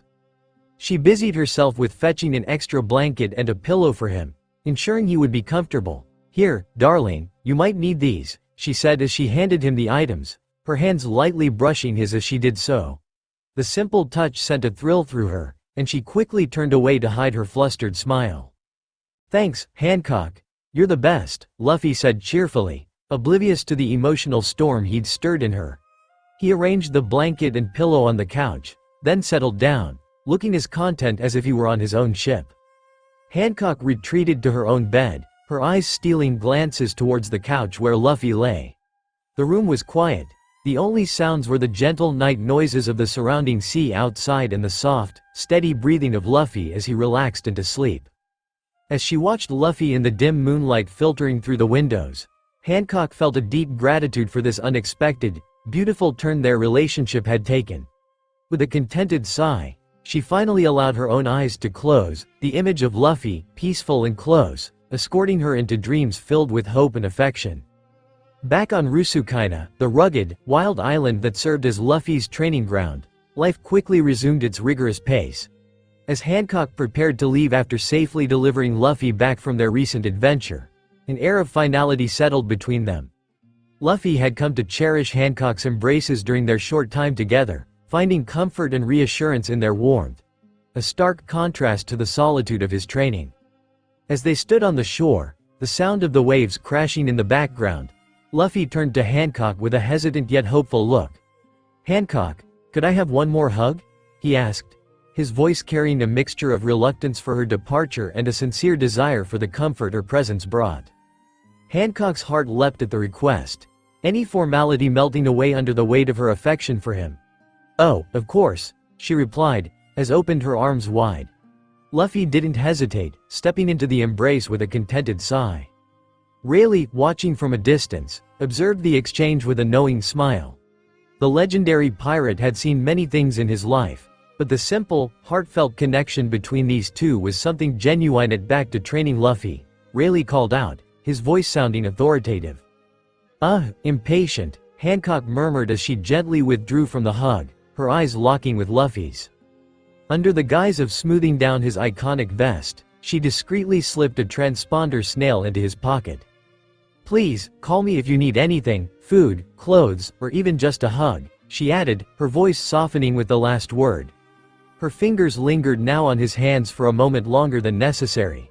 As she looked up into Luffy's earnest and intense gaze, her breath hitched. Was he looking at her with love in his eyes? I'll be waiting to hear from you," she stuttered, as she looked away from him, blushing. Luffy nodded, his usual buoyancy tempered by the upcoming solitude. "Thanks, Hancock. I'll train hard and think of you guys," he replied, a grin breaking through as he tried to lighten the mood. As Hancock turned to leave, her steps were slow, each one reluctant to widen the distance between them. Luffy watched her go, the memory of her embrace warming him against the cool sea breeze. A few weeks later, the dense jungles of Rusukaina were alive with the sounds of Luffy's rigorous training. The island, harsh and untamed, served as the perfect crucible for his preparation. As Luffy pushed himself to the limits under the watchful eye of Rayleigh, the time had come for the old pirate to leave, confident in Luffy's ability to handle the remaining challenges on his own. "I've taught you all I can for now. The rest is up to you," Rayleigh said, clapping the young pirate on the shoulder with a grin. Luffy nodded, a determined spark in his eyes. "Thanks for everything, Rayleigh, I won't let you down." With those parting words, Rayleigh departed, leaving Luffy to continue his growth in solitude, surrounded by the relentless nature that was as much a teacher as the old pirate had been. Meanwhile, on Amazon Lily, Hancock was a whirlwind of activity. Despite the promise that she wouldn't see Luffy until his training was complete, she couldn't help but start preparations to visit him. Now, with Rayleigh's departure, an opportunity presented itself, one she was not going to pass up. In the privacy of her quarters, Hancock meticulously prepared packages of food and clothing, each item chosen with loving care. Her hands moved with practiced ease, but her heart fluttered with anticipation and nervous excitement. This would be the first time since Luffy's training began that she would see him without Rayleigh's watchful presence on the island. The thought of seeing Luffy again, of being able to deliver these tokens of her affection personally, gave her both joy and a pang of anxiety. Would he be happy to see her? Would he need another of her hugs? Hancock's mind buzzed with these questions as she arranged the provisions. Suddenly, her transponder snail chirped to life. Startled, she nearly dropped some food before picking up the device to answer. "Hello?" Hancock managed to say, trying to keep her voice steady knowing who was on the other end. "Hey, Hancock." Luffy's cheerful voice boomed from the other end, instantly recognizable and incredibly dear to her. "I've got a question." Hancock's heart skipped a beat, her previous nervousness morphing into elation. "Yes, dear?" she replied, a blush creeping onto her cheeks even though he couldn't see her. "So, I was talking to Rayleigh about, this stuff called a relay shun ship," Luffy started, his voice filled with curiosity and a touch of confusion. All the stuff that he said happens in one of those relay shun ships made me think about some of my crew, like Zoro and Robin. Rayleigh said if Zoro does call Robin his girlfriend, then they're in that ship thing. Hancock felt her legs get weak, her mind racing at Luffy's words. The casual mention of relationships, a topic so dear and filled with personal hopes, made her feel dizzy with a mix of excitement and nerves. He told me, it's when two people really like each other, Luffy continued, still sounding unsure but interested in getting it right.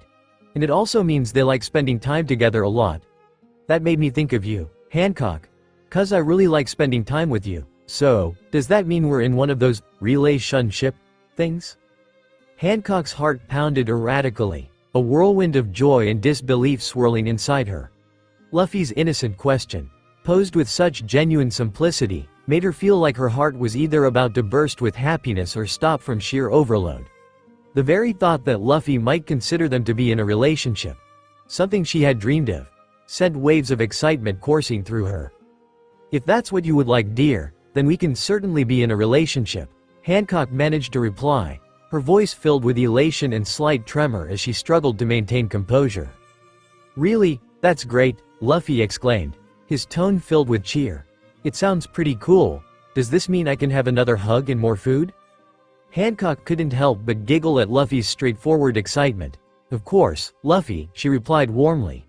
And since we're in a relationship, that means you're the only one who gets hugs from me. You should only give your hugs to me too. There was a brief pause on the line as Luffy processed this new information. The concept seemed to resonate with him, aligning perfectly with his straightforward and loyal nature. Okay, that makes sense. Luffy finally responded, his tone still cheerful and utterly undisturbed by the exclusivity. You're the best at hugs, Hancock. Hancock could almost see Luffy's carefree shrug through the transponder snail, his acceptance and simplicity in handling relationships making her love him even more, if that was even possible. Thank you, Luffy. That means a lot to me, she replied. Yeah, and I get why Zoro and Robin were always together. This doesn't seem hard at all, Luffy added thoughtfully. Hancock laughed softly, delighted by Luffy's perspective on relationships. Exactly, Luffy. It's about enjoying each other's company and supporting one another. I'm very happy to be in this relationship with you. Me too, Hancock. So, when I see you next, I'll give you a really big hug. Okay? Luffy's promise came through the snail, earnest and filled with anticipation. I'll look forward to it, darling. Safe training, and remember, I'm just a call away if you need anything, or just want to talk. Hancock reminded him gently, reinforcing the closeness they now shared. Got it, thanks, Hancock, Luffy replied, his tone light but sincere. As they ended the call, Hancock held the transponder snail close for a moment, her heart soaring with happiness and her mind already racing with plans for their meeting in a few days. Luffy's acceptance of their exclusive hugs and his eagerness to maintain their connection filled her with an indescribable warmth. A few days later, Luffy found himself taking a rare break, sprawled against the sturdy base of a large tree on Rusukaina. As he chewed on a piece of meat, his gaze drifted over the expansive sea, his thoughts inevitably turning to Hancock. The more he contemplated her company and the feelings she stirred in him, the less alien the idea of this marriage thing Hancock keeps talking about seemed. Observations of Zoro and Robin also played through his mind. The couple often shared gentle moments, their lips meeting in what appeared to be a mutual delight. The notion of a kiss intrigued Luffy, and he found himself wondering what such an experience would be like with Hancock. Just as Luffy was about to use the transponder snail to satisfy his curiosity and ask Hancock about it, he noticed a familiar ship cresting the horizon. It was the perfumed Yuta, unmistakable with its elegant lines and regal bearing. Instantly abandoning his initial plan to call, a wide grin spread across his face. As the ship drew closer, Luffy's excitement mounted. Without a second thought, he seized the opportunity for a dramatic entrance. Grasping two nearby trees, back and then propelled forward using his gum-gum rocket technique. On the ship, Hancock was overseeing the approach to Rusukaina, her anticipation to see Luffy growing. Suddenly, a growing speck appeared in the sky, accompanied by a familiar yell. Realization dawned on her just moments before Luffy crashed onto the deck, landing directly on top of her. The impact knocked the wind out of her, But her surprise quickly turned to joy as she found herself underneath a beaming Luffy. His arms were wrapped tightly around her in a fierce hug. Hancock's crew, accustomed to their empress's dignified composure, were initially shocked. Mouths agape, they watched as their usually untouchable leader giggled beneath the enthusiastic embrace of the infamous pirate. However, their astonishment soon turned to smiles and quiet chuckles. The crew was well aware of Hancock's feelings for the Straw Hat Captain. "Luffy, what a spectacular entrance," Hancock managed to say, her voice breathy with laughter and the residual shock of his unexpected method of arrival. "Hancock, I was just thinking about you," Luffy exclaimed, his eyes sparkling with mischief and affection. "And I was just about to call you to ask you something." "Calling might have been a bit safer, but I'm glad you're here," Hancock replied, her cheeks flushed. "What was it that you wanted to ask me?" Luffy's expression shifted to one of curiosity. "I was thinking, what's a kiss like? I've seen Zoro and Robin do it, and they like it. Can we try it?" Hancock was filled with uncontainable joy. "Why yes, Luffy, we can," she whispered, barely able to contain the elation that bubbled up inside her. In her heart, she felt like she could die happy at that very moment. However, before their lips could meet, Elder Nyan swiftly intervened, her voice stern. "Not so fast, you two. There are rules and proprieties to consider." Now up on her feet, Hancock's face turned a deep red, not with embarrassment but with irritation at the interruption. "This is not the time for your old-fashioned rules, old woman," she snapped, glaring at the former empress. The crew, sensing the brewing storm and recognizing the dangerous glint in their empress's eyes, quickly found reasons to be elsewhere on the ship, leaving the deck suspiciously empty. The ship continued its steady sail towards Rusukaina, the tension palpable in the air. Luffy, however, looked utterly confused. "What's wrong with asking about a kiss?" he questioned, genuinely puzzled by the sudden tension. "Isn't it just a thing people do?" Hancock, her anger simmering, was about to retort when Luffy draped his arm casually around her waist, a gesture he witnessed Zoro do to Robin. The simple gesture, filled with his characteristic warmth and carefreeness, melted Hancock's tension. She leaned into his touch, her anger dissolving as quickly as it had flared. It's nothing, dear," she murmured, her voice softening. Elder Nyan, watching the swift change in Hancock's demeanor, sighed and rubbed her forehead. "Young love," she muttered under her breath, a mix of exasperation and resignation in her tone. She knew better than to argue further when Luffy was involved, especially when Hancock's affections were clearly so deeply engaged. Finally she left Luffy and Hancock alone on deck to their newfound closeness. Luffy scratched the back of his head, a gesture of his uncertainty about what just transpired.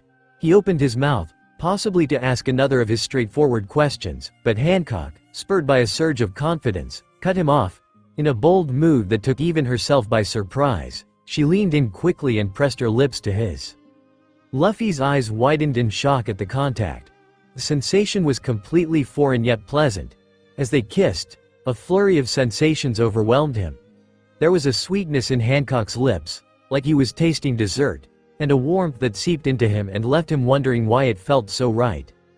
Hancock, realizing she had acted on impulse, pulled back after a moment, her face again a deep shade of red. Despite the clumsiness of their first kiss, there was a thrill in the act that left her heart racing. She looked at Luffy, trying to gauge his reaction, hoping she hadn't overstepped. Luffy, still processing the kiss, touched his lips with a puzzled expression, then looked at Hancock with a grin that slowly spread across his face. "Hancock, that was weird. But I liked it. That tasted like dessert," he admitted, his honesty as clear as daylight. "I don't really get why, but it made me feel happy." Hancock's heart fluttered at his words, the blush on her cheeks deepening. "I believe it's supposed to make you feel that way," she said softly, her eyes shining. "It's a way to show affection, Luffy. When people love each other, they do that." Luffy nodded, a serious look crossing his features as he took in her explanation. "Oh. Wait, so can I have as many as I want?" he asked with an earnestness that was entirely Luffy. Hancock felt like her heart was going to stop from the sheer joy of this moment. "Why yes, oh of course. As many as you want," she nervously agreed. As they leaned in for another kiss, this time a little more prepared, the awkwardness gave way to a more comfortable exploration. Luffy learned quickly, his initial hesitance replaced by a more confident approach, one that mirrored his bold spirit. Elder Nyan peered from around the corner just to ensure everything was all right and couldn't help but smile at the sight. Shaking her head, she thought to herself, those two might just be the death of me, but at least he makes her happy. With that, she turned away, leaving them to their moment, confident that Luffy was in good hands and Hancock's heart was safe with him. Over the course of the remaining 6 months on the secluded island of Rusukaina, Hancock found herself not merely visiting but living a life that was both a dream and a revelation. While the initial plan was to simply drop off supplies and offer occasional support to Luffy during his intensive training period, the dynamic between them grew in ways neither had fully anticipated, and Hancock chose to stay longer than she had intended. Every morning, Hancock would wake before Luffy, using the quiet moments of dawn to contact Amazon Lily via transponder snail. She checked in with her sisters along with Elder Nyan, ensuring that everything was under control back home. These calls were a reassurance that the island was in capable hands, allowing her to focus on the time she was spending with Luffy. Unless a dire emergency demanded her presence, Hancock was content to remain by Luffy's side, confident in her sister's abilities to manage day-to-day affairs. During the day, Hancock took on multiple roles. She was at times a training partner, using her combat skills to push Luffy in his quest to improve his own. The intensity of their training sessions was a blend of challenge and play, with Luffy's unique abilities clashing and meshing with Hancock's own formidable power. She was also his caretaker in a way, preparing meals that were both nutritious and indulgently tasty to ensure he stayed energized and healthy. Her cooking was something Luffy grew to look forward to daily. As night fell over Rusukaina, the island's wild, untamed noises became a familiar backdrop to their evenings. Hancock found that, despite the hard ground and the rustic environment, sleeping beside Luffy brought her a peace she hadn't known she was missing. Early in their extended stay, she had tentatively suggested that they could hug even in sleep, presenting it as a curious experiment to see if it would enhance rest after a hard day's training. To her delight, Luffy was intrigued enough to try it, and it quickly became their nightly routine. Wrapped in Luffy's embrace, Hancock discovered a comfort that transcended the physical discomforts of their surroundings. His arms provided a warmth and safety that lulled her into the deepest sleep she had ever known. This period of cohabitation brought subtle changes in Luffy as well. Hancock noticed how he began to perform small, thoughtful gestures just for her, fetching fresh water before she awoke, sharing the choicest pieces of fruit, or simply offering a smile that was meant only for her. These actions spoke of a maturity in Luffy's feelings, at least when it came to how he treated her. It was a maturity that didn't extend to much else outside their relationship, but for Hancock, it was a precious development. Their relationship flourished in these months, growing deeper and more intricate. However, not all was simple or unchallenged. Hancock, unable to help herself, continued to propose marriage to Luffy every so often, each time hoping for a different answer. Luffy's responses were kind but firm, reminding her that his ultimate goal was to become the king of the pirates. This dream, vast and consuming, was something he was not ready to compromise or set aside, not even for her. Each rejection stung, leaving a bittersweet ache in Hancock's heart. On one hand, she admired his dedication and his clarity of purpose. It was one of the things that made her love him. On the other hand, she couldn't suppress the hurt that came from feeling excluded from his future, as if there was no place for her in his world of dreams and ambitions. With only a month left of Luffy's intense training regimen, the routine of their daily life on Rusukaina had taken on a bittersweet tint. It was during one of their quiet evening talks that Hancock, fueled yet again by a mix of desperation and hope, broached the subject of marriage once again. "Luffy, I really think we should get married," she said, her voice softer than usual, the vulnerability in her tone more pronounced. Luffy, who was about to enjoy some meat, paused, the familiar weight of her request settling in.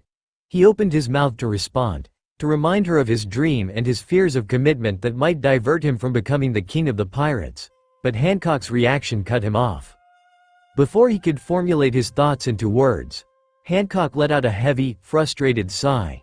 She stood up abruptly and walked away, leaving Luffy staring after her, a piece of meat uncharacteristically half forgotten in his hand. Confusion etched across his face. Luffy felt an unfamiliar ache bloom in his chest. He watched her retreating figure, the sway of her long hair catching the last light of the setting sun. It was then that he realized the slight pain radiating from his heart, a sensation that surfaced every time he denied her proposal.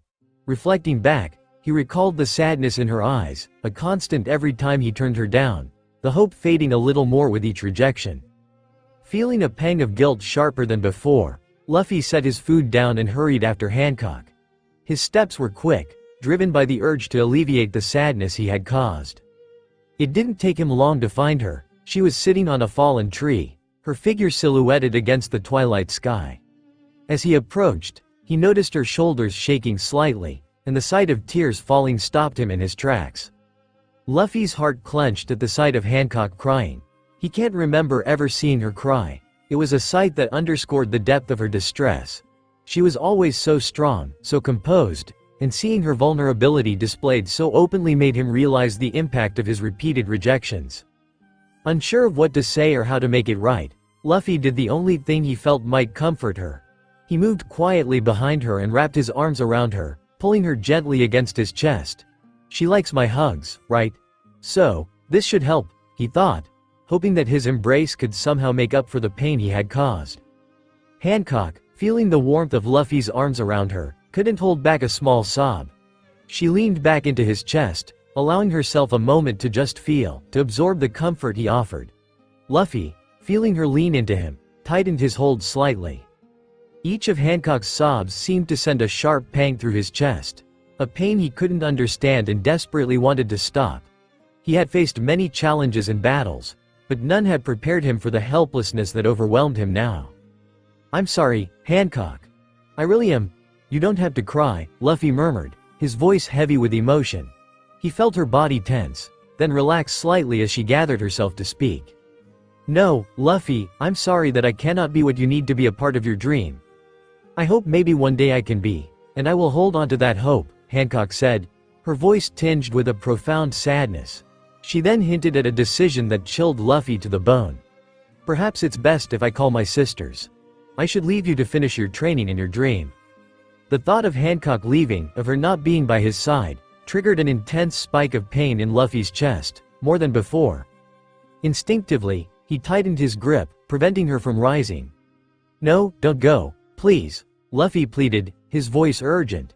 When you talk about leaving, it hurts here, he said, pressing a hand against his chest. It makes this weird pain worse. I don't understand it, but I don't want you to go. Hancock paused, her heart catching at his words. She recognized the pain he described. It was a deep, aching pain she had felt herself when she thought she might never see him again almost 2 years ago now. Could it be possible? Did Luffy love her in the same way she loved him? Luffy, do you know what this pain might mean? She asked gently, turning to face him, her tear-filled eyes searching his. It's the kind of pain that comes from deep care, from love. It's what I felt when I first realized how much I cared about you and loved you. Luffy looked at her, confusion gradually giving way to a dawning realization. The battles, the laughter, the shared meals, and the quiet moments. They all flashed through his mind. Hancock had become more than just a friend. She was someone he couldn't imagine his life without. Love? He mumbled, the word feeling strange yet fitting. Yes, Luffy, love, Hancock affirmed softly, a hopeful smile touching her lips. And if you feel this pain at the thought of me leaving, then maybe. Maybe I love you? Luffy finished her sentence, the realization coming to him with surprisingly clarity. He looked into Hancock's eyes, trying to grasp the full weight of what this meant as he scratched the back of his head. After a few quiet minutes, during which the only sounds were the gentle rustle of the trees and the distant calls of nocturnal animals, something seemed to click in Luffy's mind. He looked at Hancock with realization dawning in his eyes. Is that why you keep asking to marry me? He asked, his voice carrying a new understanding. All Hancock could do was nod, her heart swelling with hope as she saw the pieces falling into place in Luffy's mind. They fell back into a comfortable silence, now sitting side by side under the canopy of stars. Luffy kept one arm around Hancock, holding her close. He was quiet, clearly wrestling with his thoughts, how to reconcile his lifelong dream of becoming the king of the pirates with the new, unexpected dream of a life shared with Hancock. He pondered how to prevent her tears and alleviate the pain that now seemed so closely tied to her happiness. Meanwhile, Hancock's mind raced through her own turmoil and realizations. Finally, a thought struck her, a potential solution that might bridge their dreams. For once, she actually felt gratitude towards Elder Nyan for taking the time to explain this concept to her. Hancock turned to Luffy, her voice low and thoughtful. "Luffy, you know, it's possible to have more than one dream," she suggested gently. Luffy tilted his head, his interest piqued. He had never considered the possibility. His path had always been singularly focused on one goal. More than one dream? He repeated, the concept novel and intriguing. "Yes," Hancock continued, her voice earnest. "You don't have to choose between being the king of the pirates and being with someone you love. Both can be part of your ling. A great pirate isn't diminished by having someone by your side. If anything, it might make you stronger, having someone to support you, to fight with you and for you." Luffy considered her words, the idea slowly taking root. The notion that he could weave his aspirations with his affections. That his journey could include Hancock not just as a companion but as a partner, seemed right. "Do you really think so?" Luffy asked, the idea beginning to brighten his expression, a spark of excitement lighting up his features. "I do," Hancock affirmed, her voice firm with conviction. "So, I can still be king of the pirates and marry you?" Luffy asked, seeking further clarification as he mulled over Hancock's suggestion. His voice carried a hint of hope, mixed with the need to understand fully what combining these different aspects of his life would entail. Hancock nodded, her eyes brightening at his question. "Yes, Luffy. You can do both. Being king of the pirates is about overcoming challenges and being the freest person on the seas. Being married to someone who loves you and whom you love can be part of that freedom and strength," she explained, her voice filled with warmth and conviction. Luffy paused, letting the information sink in. He looked thoughtful, a rarity when it wasn't about adventures. "But why is it so important for us to get married?" he finally asked, genuinely curious about the significance of this commitment in Hancock's eyes. Hancock didn't hesitate. She had thought about this many times after her conversation with Elder Nyan, hoping for a chance to share her feelings and beliefs with Luffy. "Well, marriage is more than just a ceremony or a title. It's a promise," she began, counting off on her fingers to emphasize her points. "First, it's a promise to always be there for each other, no matter what challenges come our way. It's about building a life together, sharing the joys and the burdens. It strengthens the bond between two people who love each other. Second, it's a way to show the world how serious we are about each other. It's a declaration of our commitment, not just to ourselves but to our friends, our family, and even to our enemies. It lets everyone know that we stand together, that we're a team. Third, it brings security, emotional and sometimes even physical. Knowing you have someone who is permanently in your corner can give you peace of mind and heart. Lastly, it's about love, Luffy. Celebrating our love, honoring it, and making it the foundation of our life together.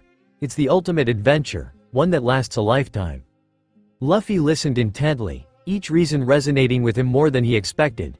Marriage, in Hancock's view, wasn't just a traditional formality but a profound partnership, a mutual commitment that enriched life's journey. He tapped his finger on his chin, considering all she had said, the implications of such a commitment weaving through his thoughts. "So, getting married, it's like a really cool and strong pirate alliance?" Luffy asked, trying to put it in terms he understood best. Hancock laughed softly, delighted by his analogy. "Yes, exactly like that. An alliance of hearts and lives," she agreed, reaching out to squeeze his hand. Luffy smiled, his usual bright, carefree grin returning as he processed Hancock's explanations. "An alliance of hearts, huh? That sounds pretty cool," he mused aloud, his eyes sparkling with a mixture of excitement and newfound determination. Hancock's heart soared at his words, her own smile mirroring his. "So, does this mean you'll think about it? Really think about it?" she asked, a hopeful note in her voice. Luffy nodded, his decision firming as he spoke. "Yeah, I'll think about it, but, Hancock?" His expression turned unexpectedly serious, a look that Hancock had seldom seen on his usually carefree face. The shift caught her off guard, her heart skipping a beat in anticipation of his next words. Luffy continued, his tone reflective. "If we do this marriage thing, you have to sail with me, right? How are you going to protect Amazon Lily if you're with me?" Hancock was taken aback by Luffy's consideration of her duties and life beyond their relationship. His maturity in this moment revealed a depth that was rarely witnessed so plainly. "You're thinking very far ahead, my love," she said, her voice filled with a mixture of pride and affection. "It's true, my sisters and my people need me, however, I could still be the Empress of Amazon Lily and your wife. We can find a balance." Luffy's brows furrowed slightly as he processed her words, trying to think of a solution that could accommodate both their lives. Hancock giggled to herself, finding his look of thought adorable. "We can make plans that respect both our commitments at a later time," Hancock gently stated as she fought to stifle a yawn. Luffy caught the slight opening of her mouth and the hurried way she covered it with her hand. Without a second thought, he scooped her up in his arms, bridal style, causing her to let out a surprised squeak. "Luff. You're getting tired, Hancock," Luffy remarked with a grin, noting how her cheeks flushed a deep shade of red at his spontaneous act. "It's time for us to hug while we sleep, right?" His innocent voice, coupled with the term hug for cuddling, made her smile. Hancock soon relaxed into his embrace as her arms wrapped around his neck. "Yes, I suppose it is," she managed to say, her voice a whisper against the backdrop of the evening's quiet. The night was peaceful, and as they reached their camp, Luffy gently laid Hancock down on their makeshift bed of leaves and blankets. Settling next to her, Luffy wrapped his arms around Hancock, pulling her close into a protective, comforting embrace. Hancock nestled into the curve of his body, her earlier fatigue melting away in the warmth of his hold. Her last conscious thought before drifting into sleep was how natural it felt to be there, wrapped in Luffy's embrace, and how eagerly she looked forward to a future filled with more of these moments. A few days later, the island of Rusukaina was bathed in the gentle light of early morning as Hancock was getting ready for her return to Amazon Lily to prepare for their wedding. Her heart was a tumult of emotions: excitement, nervousness, and a profound sense of anticipation. She couldn't help but replay the conversation that had changed everything. It had been a typical evening, with the sun setting over the horizon, casting a golden glow across the beach where Luffy and Hancock were sitting side by side. "So, I keep thinking about that marriage thing," Luffy started, his tone casual but sincere. "I think it sounds fun. Let's do it." Hancock turned to him, her eyes wide with a mixture of joy and caution. "Luffy, I'm so happy to hear you say that, but I need to ensure you really understand what this means. Do you truly know what we're about to do?" Luffy looked out at the sea, thinking for a moment before turning back to her, his eyes clear. "To me, getting married means I get to be with you all the time. I mean, I know I'll be with my crew a lot, and you'll be with your people, but you're still here," he stated confidently as he gestured to his heart. "It's like we're friends, but better, 'cause I love you. I know it's love. You make me happy, and I want to make you happy too." Tears welled up in Hancock's eyes as Luffy's simple but heartfelt words washed over her. With a joyful giggle, she leaned forward, cupping his face in her hands, and pressed her lips to his in a tender kiss. Luffy, surprised at first, soon reciprocated with equal warmth. As they parted, Luffy let out his characteristic laugh, his eyes twinkling with affection. "You get so happy when we talk about this," he noted, his amusement endearing.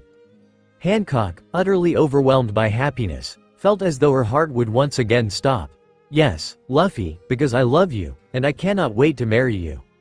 Now, as Hancock stared at her soon-to-be husband from the bottom of her ship's gangplank, she felt the echo of that kiss linger wry enough to sustain her through the upcoming preparations. She was about to organize a wedding that would unite her life with the man she loved, a man who was, against all odds, ready to embrace a future with her. Hancock lingered on the shore, not wanting to leave as her gaze locked with Luffy's, both of them soaking in the final moments before her departure. She moved towards him, not wanting to leave without one final goodbye. Luffy watched her approach with his head tilted, his usual grin widening with a spark of mischief and tenderness. He could tell she wanted a hug and opened his arms, an invitation she eagerly accepted. Hancock moved into his embrace, wrapping her arms around him tightly. Without a word, Luffy leaned in, his lips meeting Hancock's in a tender kiss that spoke volumes. As they parted, Luffy's eyes held a newfound softness. "I'll be right here waiting for you, Hancock." Hancock nodded, her lips curving into a brave smile as she fought the tide of emotions threatening to spill over. With one last hug, she turned and walked towards the perfumed Yuta. Climbing aboard, she gave Luffy one final glance over her shoulder, her heart full of love and longing. Luffy stood there, his silhouette framed against the vast ocean, waving until she was out of sight. On the perfumed Yuta, as the island disappeared from view, Hancock's thoughts lingered on Luffy's final words. It was hard to believe that everything she had ever gone through would lead her to such a man. Despite the trials she and her sister had endured, fate had woven a path that led to something genuinely beautiful. Hancock looked forward to the day she and Luffy would unite their lives officially, cherishing the promise of shared adventures and a love that had become her greatest treasure. On the night before the long-awaited wedding of Boa Hancock and Monkey D. Luffy, the palace on Amazon Lily was filled with last-minute preparations. Hancock was a flurry of nervous excitement with mirrors and candles filling her room, casting soft glows and flickering shadows that danced across her face as she tried on her veil one last time. Her heart fluttered as she continued to think about what tomorrow would hold. She would be marrying the man who had unwittingly captured her heart so completely. Meanwhile, far from the pre-wedding chaos, Luffy stood alone on a secluded balcony on the far side of the palace. The cool night breeze tousled his hair, a welcome calm against his uncharacteristically furrowed brow. Luffy's gaze was distant, lost in the vast ocean that stretched endlessly into the horizon. It was here that Rayleigh found him, the old pirate's steps quiet but assured. Seemed to be thinking hard there. Rayleigh's voice broke through the silence, a gentle tease in his tone. Luffy turned, managing a small smile. Just thinking about everything. It's big, isn't it? Tomorrow, I mean. Rayleigh leaned against the balcony railing, his eyes reflecting the starlight. Yeah, I would say it's pretty big. Just remember, those vows you make tomorrow, you'll need to make sure you keep them. You and Hancock will most likely be apart more than you are together on this journey. So keeping those vows may be harder than it seems. Luffy nodded slowly, the weight of Rayleigh's words sinking in. I know. Hancock's great, she really is. I just want to make sure I can be great for her too. I couldn't protect my friends 2 years ago, so I hope I can protect her no matter where I am. Rayleigh chuckled softly, surprised yet proud of how serious Luffy is taking all of this. You will be great for her, and I have no doubt you'll protect her. Just be the man you've always been, Luffy. That's clearly who she fell in love with. The two stood in silence for a moment as Luffy's eyes drifted back to the horizon with a thoughtful expression on his face. Meanwhile, Rayleigh continued to observe the more serious expression on the usually carefree pirate's face. You're more serious than usual tonight. Anything else on your mind? Luffy's shoulders tensed slightly, then relaxed as he sighed. It's just, I've been wondering about my crew. What they're doing now, where they are. If I knew where they were, maybe they'd come. His voice trailed off, filled with a mix of hope and uncertainty. Rayleigh raised his eyebrows, a hint of surprise in his features. It was unlike Luffy to dwell so much on what others thought, but it seemed the significance of Luffy's wedding day was weighing heavily on him. It's important to you that they're here? Yeah, Luffy responded, his tone softening. At first, I didn't get why Hancock was making such a big deal about the wedding, why it had to be in front of so many people. But the more I thought about it and heard her talk about it, the more I realized, I wish my crew was here to see this big day, as everyone keeps saying. Rayleigh nodded, understanding the depth of what Luffy was feeling. It's definitely a milestone. It's natural that you'd want them here considering you all have overcome great challenges together. Luffy leaned over the railing, looking down at his hands. Well, I mean they're more than just my crew. You know? They're more than friends now even. They feel like family. And all this, he gestured vaguely, referring to the wedding and all its preparations. This is supposed to be one of those times when you have everyone who matters around you. At least, that's what Hancock says. The truth is, Luffy, Rayleigh began, choosing his words carefully, your crew knows how much you care, even though they aren't here. This journey you're about to embark on with Hancock. It's another part of your adventure, one they'll want to celebrate with you, even from afar. Luffy smiled some, a trace of his usual cheer returning. You think so? Yup. Rayleigh affirmed with a confident nod. And who knows, maybe once you're all back together, you can introduce them to Hancock since she will be bringing you back to Sabaody. Yeah, you're right, Luffy said, his spirits lifting. Maybe we can even have a party. Rayleigh clapped him on the back, his eyes twinkling in the moonlight. That's the spirit. Now, I'm pretty sure your bride will come after me if I keep talking and not let you get any rest." Luffy chuckled, imagining Hancock's reaction. "Thanks, really. I guess I just needed someone to talk to about this." The older pirate smiled, pleased to see Luffy regaining his characteristic optimism. "Have a good night, Luffy. Remember, whatever tomorrow brings, you've got this." Luffy nodded, taking one last look at the island. "I'll remember that. Good night." With those parting words, Luffy headed back inside, feeling a bit more prepared for the wedding day. As he walked through the silent halls of the palace, his thoughts were a mix of anticipation and excitement. Tomorrow wasn't just about the ceremony or the celebration. It was about starting a new chapter with Hancock by his side. Deep down, he felt the comforting presence of his crew in spirit, their unseen support bolstering him as he stepped towards a future filled with unknown adventures. As the first rays of dawn crept over Amazon Lily, the island was already humming with excitement and activity. Today was no ordinary day.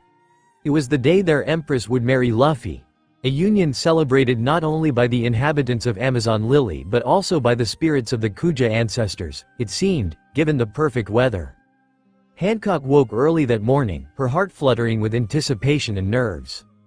As she lay in her bed for a moment, listening to the distant sounds of the sea and the soft murmur of the Kuja warriors outside preparing for the celebration, a smile touched her lips. Everything was arranged, from the decorations that adorned the palace halls to the exquisite feast that would be served. Her sisters, Mari and Sonia, had been instrumental in ensuring every detail was perfect, allowing Hancock to focus on the personal significance of the day. Now, within her spacious chambers adorned with elegant decor and floral arrangements, Hancock stood gracefully in a silk white robe. Her eyes occasionally glanced across the room at the stunning wedding dress that awaited her. The breathtaking dress hung like a promise of the joyous commitments to come. Mari and Sonia busied themselves with final preparations, their voices filled with excitement and a touch of sisterly teasing. "Can you believe the day has finally come?" Mari asked, her eyes gleaming with happiness. "Your dream is about to become a reality, big sis." Hancock's lips curved into a smile. "It feels surreal," she confessed, her gaze drifting to the dress once more. "I'm thrilled, of course. However, it's more than just a dream, it's a beginning." Meanwhile, Luffy was facing his own set of challenges. The idea of wearing a suit, especially a white three-piece one with a purple tie and purple pocket square, was alien to him, and he fumbled with the fabric as if it were an opponent in battle. He managed to don the shirt and vest, which were relatively straightforward, but the tie was proving to be a real nemesis. With a heavy sigh of frustration, Luffy abandoned his half-hearted attempt at getting fully dressed and snuck out of his room, the jacket and the contentious accessories in hand. The halls of the palace were bustling with activity, yet Luffy moved almost unnoticed, his mind fixated on seeking help, leading him to Hancock's chambers. Before he could reach for the door, however, he was intercepted by a pair of Kuja warriors, their expressions a mix of surprise and mild reproach. "You can't go in there, Luffy," one of them said firmly, stepping in front of him to block his path. "It's bad luck to see the bride before the wedding." "But I need to talk to Hancock," Luffy protested, his frustration evident. He held up the tie and purple fabric helplessly, a clear symbol of his struggle. "These things are making me go crazy." Inside her chamber, Hancock, overhearing the commotion, sent Sonia to investigate. Sonia opened the door slightly and peered out, her eyes widening slightly at the sight of Luffy looking particularly distressed and out of place in his formal attire. "Luffy, what are you doing here?" Sonia asked, her voice a mixture of amusement and concern. Her question drew Hancock's attention, prompting her to drift closer to the door, curiosity piqued. Luffy glanced from Sonia to the slightly ajar door, his frustration temporarily forgotten as he glimpsed Hancock moving behind her sister. "I can't figure these things out," he admitted, holding it up for Sonia to see. "Can't Hancock help me since she wants me to wear them?" Sonia suppressed a smile. "Hold on," she said before turning to whisper to Hancock, who was now just behind the door, a soft smile gracing her lips upon hearing Luffy's voice. "Sister says to wait here. Let me help you with that tie and pocket square," Sonia offered, stepping out into the hallway, closing the door behind her to keep Hancock out of view. With practiced hands, Sonia quickly fixed the tie around Luffy's neck, her movements efficient before she turned her attention to properly folding the square. After Luffy pulled on the suit jacket, Sonia gingerly put the folded fabric in his pocket. "There," she said, stepping back to admire her handiwork. "You look very handsome, Luffy." Luffy's expression softened, his earlier irritation replaced by a grin. "Thanks, Sonia. Do you think Hancock will like this? The suit and all?" "She'll love it. I'm pretty sure that's why she picked it out for you. White and purple seem to suit you quite well," Sonia assured him confidently. "And it's not just about the suit, Luffy. It's about you being there for her, standing by her today. That's what really matters." Reassured, Luffy nodded, his anxiety easing under Sonia's comforting words. "I guess I'm ready then. I'm gonna go grab some food," he stated, his usual cheerful demeanor returning. "Don't get anything on your suit," Sonia called after him as he had already turned and began running down the hall. As Sonia re-entered, Hancock, who had been silently listening, turned to her with a sparkle in her eyes. "Is he all right now?" she asked. Sonia nodded, her smile broadening.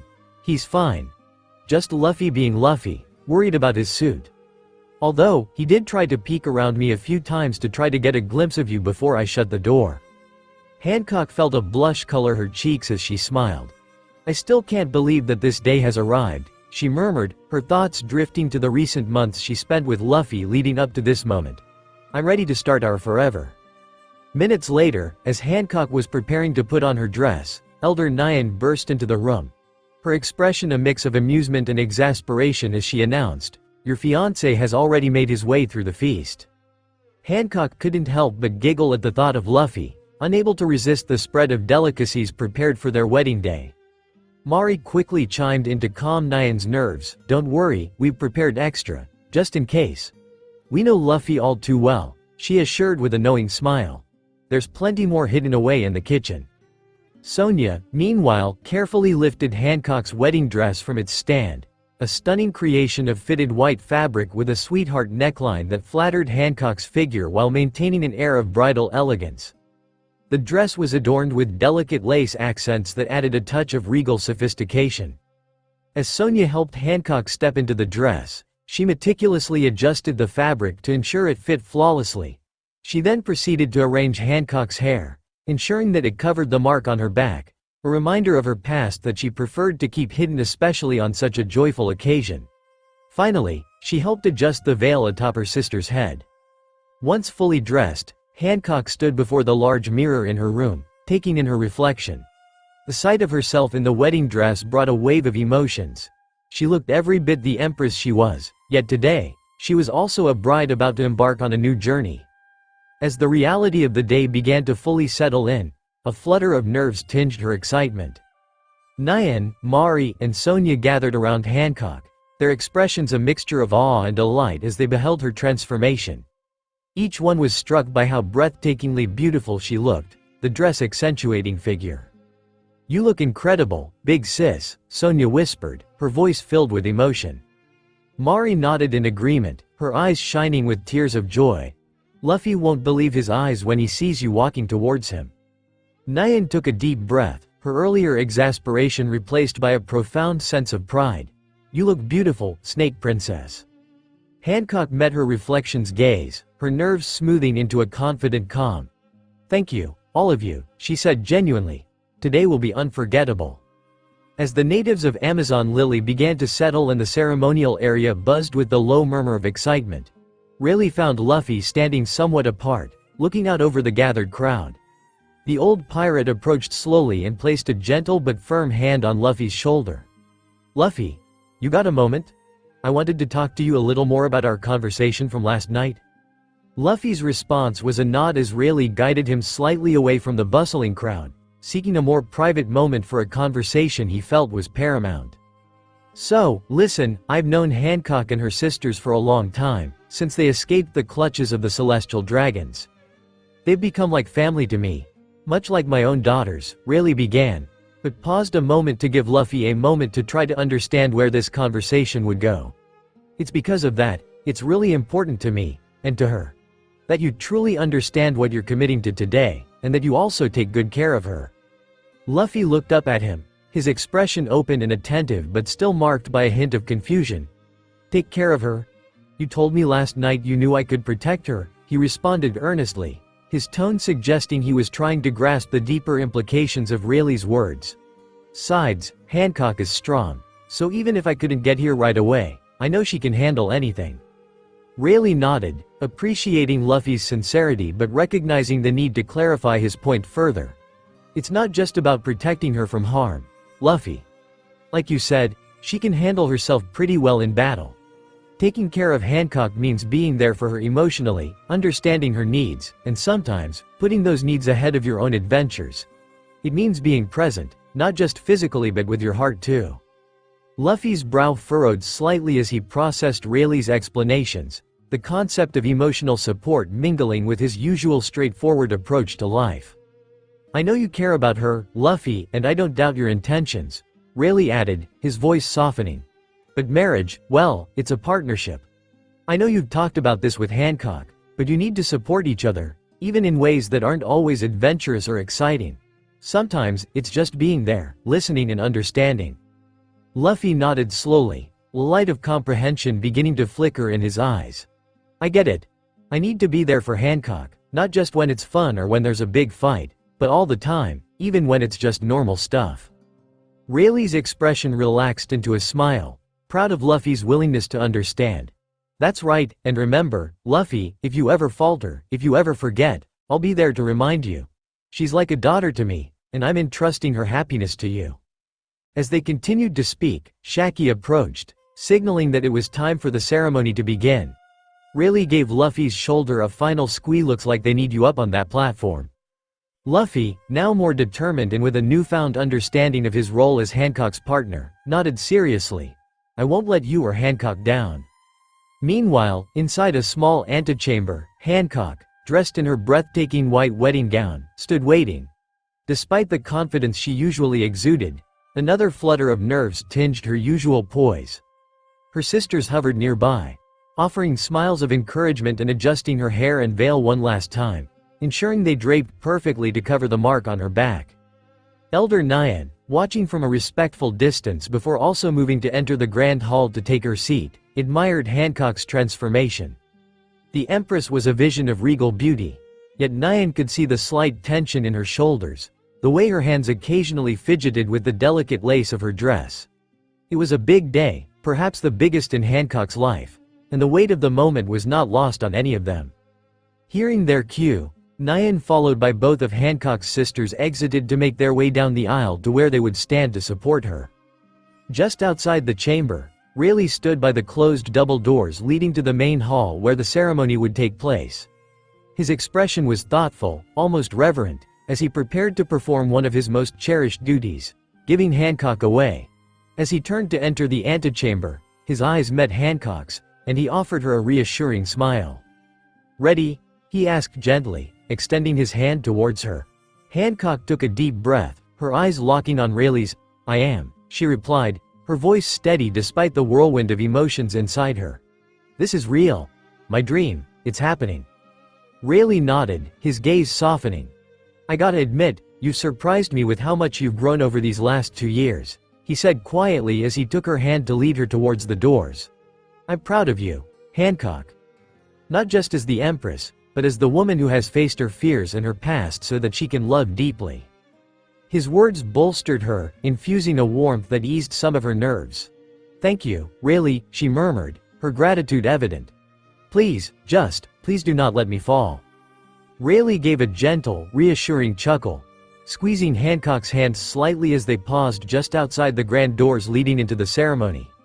"You're not going to fall, not while I'm here," he affirmed with a fatherly confidence. "And even if you stumble, Luffy will be there to catch you. That much I can guarantee." Hancock looked at Rayleigh, her expression full of gratitude. "I know Luffy wouldn't intentionally let me fall.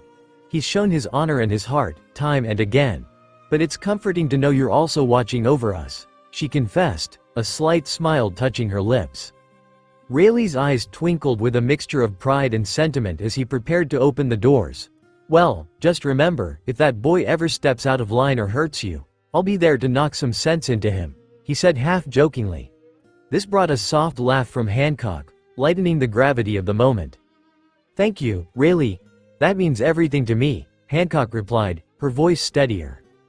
With a final nod, Rayleigh turned and signaled for the doors to be opened. As they swung outward, Rayleigh offered Hancock one more piece of encouragement. All eyes will be on you today, not just as a leader or a warrior, but as a woman embarking on a new journey of love and partnership. Your people are celebrating with you. The murmur of the crowd hushed as all eyes turned towards the entrance. Rayleigh led her down the aisle, his presence a steady force beside her. The path was lined with the vibrant colors of the Kuja's traditional decorations. Each step they took accompanied by the soft notes of a love song played by the island's musicians. At the end of the aisle, Luffy stood waiting. His gaze initially wandered over the decorations, taking in the elaborate setup that transformed the familiar palace into a ceremonial ground. However, as the doors opened and Hancock appeared, his attention snapped forward, his eyes widening in uncharacteristic surprise. She was beautiful, breathtakingly so, in a way that transcended her usual formidable presence. Her dress clung to her form in a way that highlighted her physique that caused Luffy's eyes to widen some. She's beautiful, he began to think as he felt a surge of emotions watching her approach: pride, joy, and an unexpected twinge of jealousy. He realized then that her beauty wasn't just for him to appreciate, it was there for the world to see. And that realization sparked a protectiveness he hadn't fully anticipated. It wasn't just that Hancock was beautiful. It was that she radiated a kind of confidence in herself that drew eyes effortlessly, and along with those eyes came the lustful desires and intentions of others.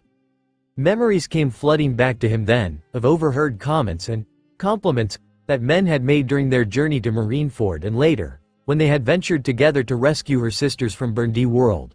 He remembered the way men looked at her, some with admiration, but most with a lustful desire. Now, watching her walk toward him, those remembered glances ignited a pang of jealousy that shot sharply through him.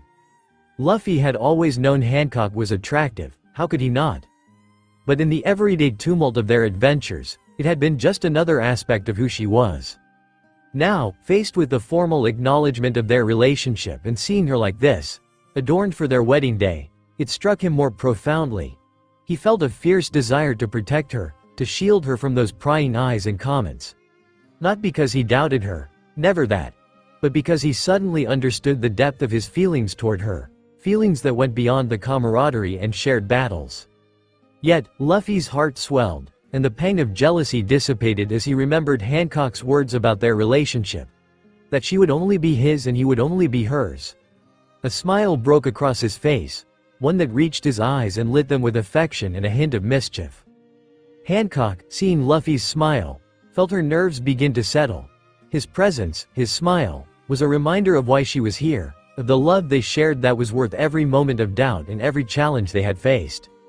When she finally reached the front, Rayleigh stepped back, and Luffy took Hancock's hands in his. The Kuja priestess, standing before them with a benevolent smile, began the ceremony. She spoke for a few moments of love and commitment, of the journeys both personal and shared, and of the bonds that were to be strengthened this day. As the ceremony continued, the Kuja priestess turned to address the couple, her voice carrying across the silent assembly with serene authority. We are gathered here today under the watchful gaze of not only each other, but our ancestors, to bind these two souls in the sacred bond of matrimony, she began, her words echoing the traditions of Amazon Lily. Now, before the spirits of our ancestors, you shall make vows that bind your fates together. These are not merely words to be later forgotten. They are the compass that will guide you through the storms and calms of life. Turning first to Luffy, she nodded solemnly. Monkey D. Luffy, do you take this woman to be your wife, to sail with her through all life's adventures, to protect and honor her, in freedom and in challenge, as long as you both shall live? Luffy's response was immediate, his voice strong and sure. Yeah, of course I do. I'm not gonna let anything bad happen to Hancock. His characteristic response drew quiet chuckles from the guests in attendance. The priestess then turned to Hancock, whose presence commanded the attention of every attendee. Empress Boa Hancock, do you take this man to be your husband, to stand with him against all who would challenge you, to cherish and respect him, on this island and across the endless seas, as long as you both shall live? Hancock's voice was clear and resonant as she replied, I do. I take Luffy to be my husband, to stand with him against all odds, to cherish and respect him, and to be by him as he accomplishes his dreams. With these vows, the priestess continued, her tone imbuing the moment with gravitas. You pledge not just to share a journey but to intertwine your souls, your dreams, and your destinies. May your love be as vast and enduring as the sea itself. She then asked them to exchange rings, and explained how the rings are symbolic of their commitment.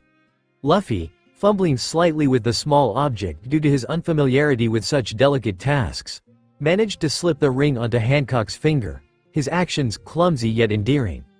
Hancock's hands were steady as she placed the ring on Luffy's finger, her touch gentle and her expression filled with love. Now, by the power vested in me by our ancestors and the laws of Amazon Lily, I pronounce you husband and wife. You may seal your vows with a kiss, the priestess declared, her voice warm with joy. Hancock wasted no time, leaning in to kiss Luffy passionately, a cheer erupting from those gathered. It was a kiss that spoke volumes, sealing their promises and solidifying their bond in the presence of their friends, Hancock's subjects, and the ancestral spirits of the island. Luffy surprisingly returned his kiss with equal fervor, as Hancock's hands softly cradled his face to draw him closer. As the kiss ended, Luffy, ever unpredictable, flashed a wide grin and unexpectedly scooped Hancock into his arms, bridal style. This spontaneous act elicited laughter and more cheers from the crowd. Hancock laughed, a sound of pure happiness, as she wrapped her arms around Luffy's neck, thoroughly enjoying the moment. They proceeded down the aisle in this unconventional manner, Luffy carrying Hancock with ease, his steps confident and jubilant. The assembled Kuja warriors and guests clapped rhythmically, their applause mingling with the joyful cries and the melodious backdrop of traditional Kuja music. Flower petals rained down upon them, creating a vibrant tapestry of colors under their feet. As they reached the end of the aisle, Luffy gently set Hancock down, taking her hand. The expression on his face was one of sheer triumph and delight, his eyes twinkling with the excitement of a new journey begun. Hancock, standing beside him, radiated grace and joy, her smile as brilliant as the sun. Stepping into the hall, Mari and Sonia greeted the newlyweds to assist Hancock with her dress. Congrats, big sis. Let's go ahead and get you changed into your reception dress so you'll be a bit more comfortable, Mari suggested warmly, aware of the long evening ahead filled with dancing and festivities. Hancock nodded, her eyes sparkling with excitement. The wedding gown was stunning, but its formality and weight were not suited for the more relaxed atmosphere of the reception.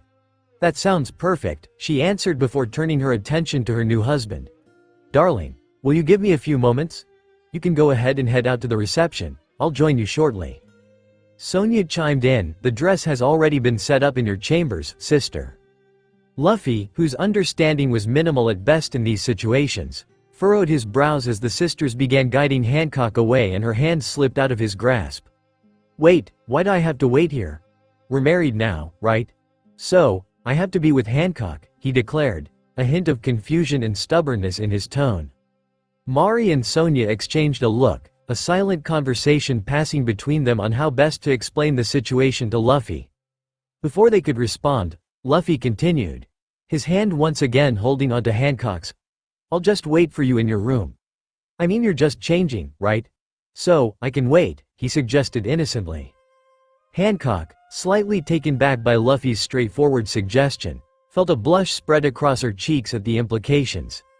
The idea of Luffy waiting in her room, close by as she changed, was both charming and felt slightly scandalous. However, the reminder that he was now her husband tempered her initial shock with a sense of intimacy that was both new and thrilling, albeit nerve-wracking. Luffy still couldn't fully grasp why Sonia and Mari insisted that he wait outside for Hancock. Shaking his head, his determination solidified. To ensure no further objections could be raised, he scooped Hancock up in his arms, bridal style, once again. Hancock, caught by surprise, blushed deeply, her words tumbling out in a flustered mix as she insisted, Luffy, darling, I can walk. You can just hold my hand. It's not necessary to carry me to my room. Luffy, undeterred and holding her securely, quipped with a grin, but it's way faster this way. The faster you change, the faster we can go get food. The simplicity and sincerity in his statement, so characteristically Luffy, softened her protest, turning her embarrassment into a reluctant smile. Mari and Sonia trailed behind, exchanging looks of amused resignation as they followed the newlyweds. Luffy guided Hancock into her chambers and onto her bed, gently setting her down before taking a seat next to her. The proximity in such a personal space sent a new wave of blush across Hancock's cheeks. The implications of them sitting together on her bed, as husband and wife, caused her heart to feel like it would beat out of her chest. Mari and Sonia's voices pulled her back from the edge of her reverie. Composing herself with a deep breath, Hancock leaned over and kissed Luffy's cheek. "I'll just be right behind that screen, okay?" she whispered, her voice filled with a shy affection. Luffy nodded in understanding, watching her as she stood and moved behind the changing screen set up in the corner of the room. Once alone, he sprawled back on the bed, placing his hands behind his head. His movement was restricted, a reminder of the unfamiliar suit he was still wearing. Frowning slightly at the discomfort, Luffy decided that perhaps he could maybe change his clothes since Hancock is doing the same. After a few minutes, Luffy got up and walked around to the other side of the screen without considering his actions. As he began speaking, "Hey Hancock, can I take off this?" He was abruptly cut off by the collective gasps and squeals of surprise from Mari, Sonia, and Hancock. The sisters moved swiftly, positioning themselves in front of Hancock, who was half-dressed, and scolding Luffy to stay on the other side. Luffy scratched his head, looking at them with a puzzled expression. "But I've seen her like this before," he remarked innocently, referring to the time he inadvertently fell into her bath upon first arriving on Amazon Lily and later when she revealed the mark on her back to him. Sonia, trying to maintain a semblance of decorum, responded, "That was different, Luffy. Please, just wait for us to finish here." Luffy, still not fully grasping why they keep getting upset with him in these situations, shrugged but complied, stepping back to the other side of the screen. Okay, he said, still bemused. "I'll just wait here then." Behind the screen, the sisters worked quickly to help Hancock into her second dress, a simpler, more comfortable outfit suitable for the reception.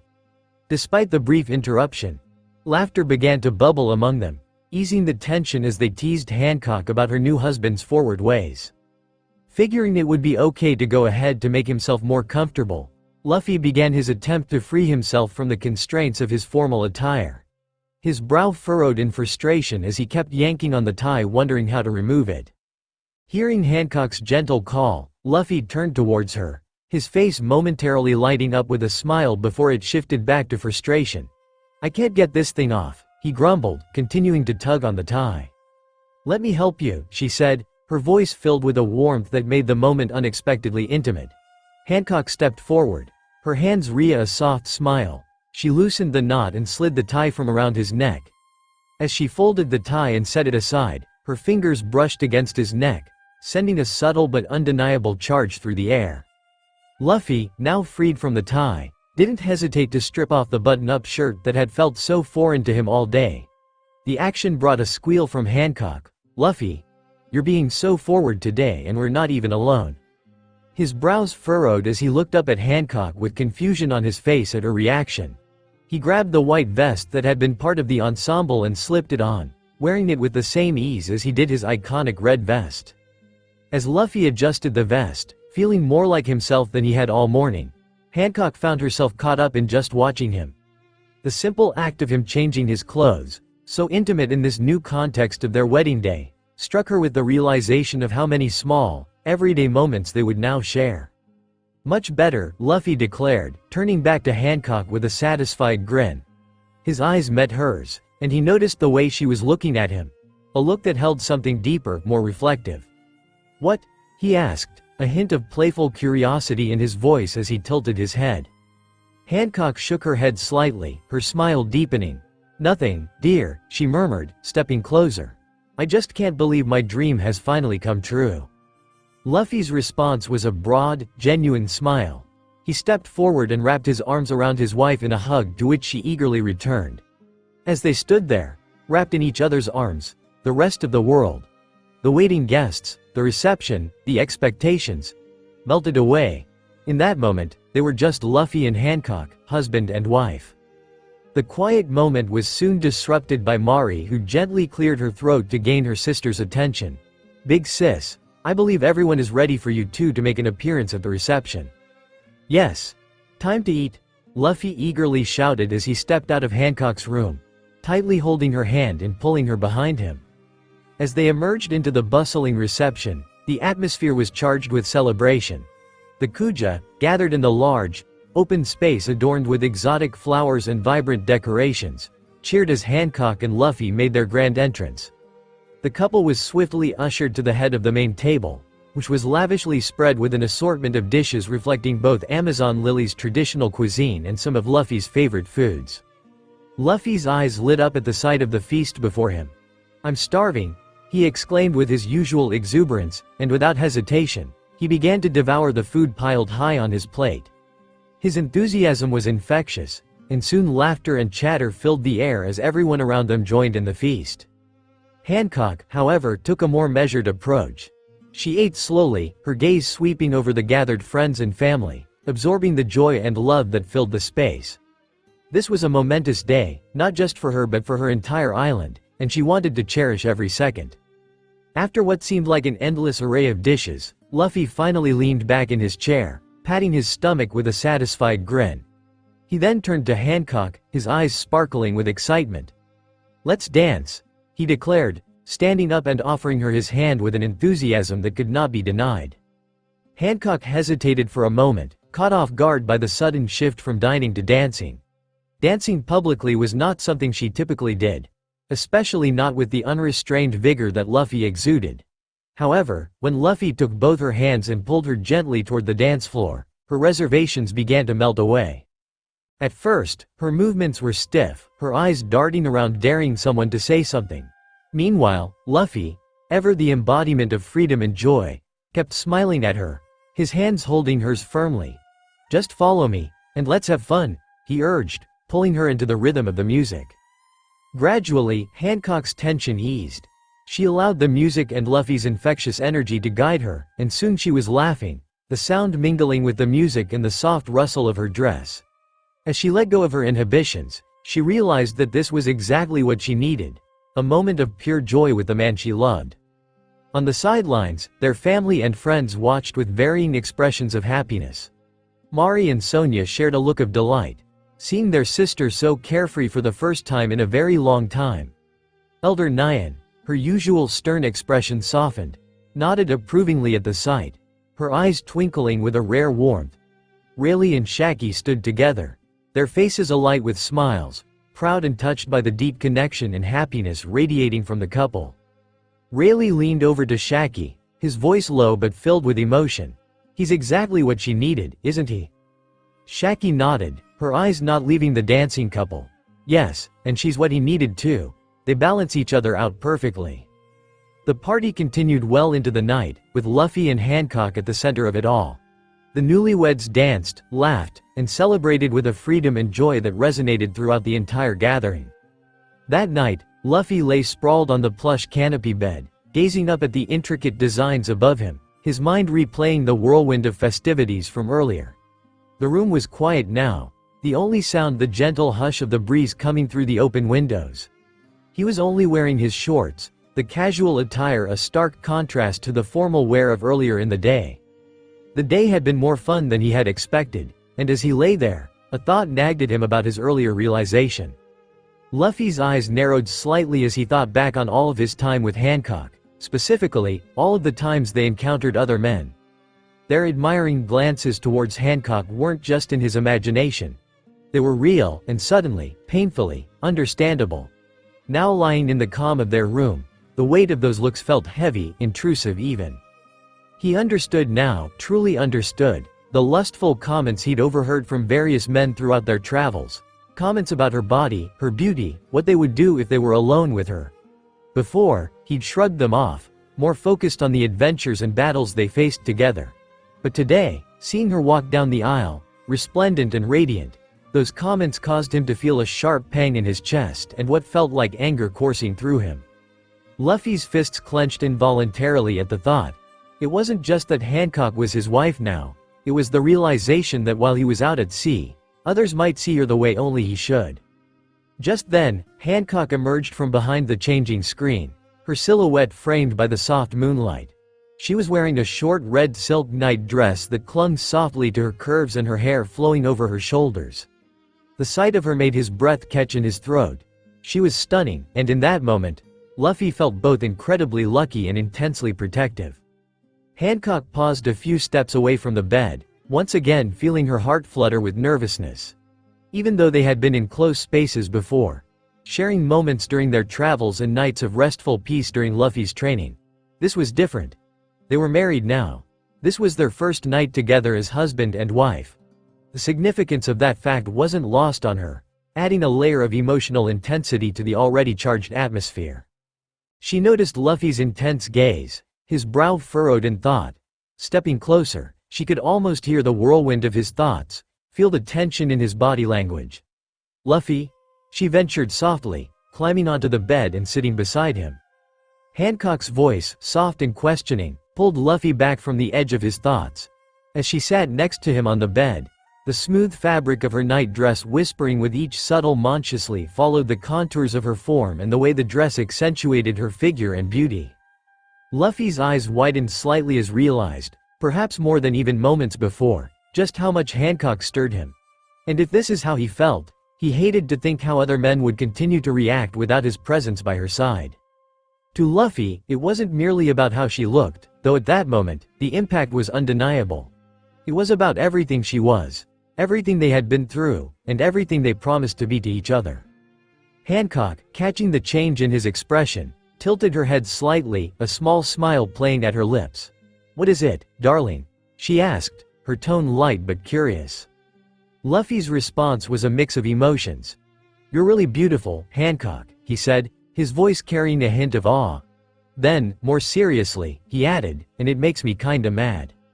Hancock's smile faltered slightly at the mix of admiration and irritation in Luffy's voice.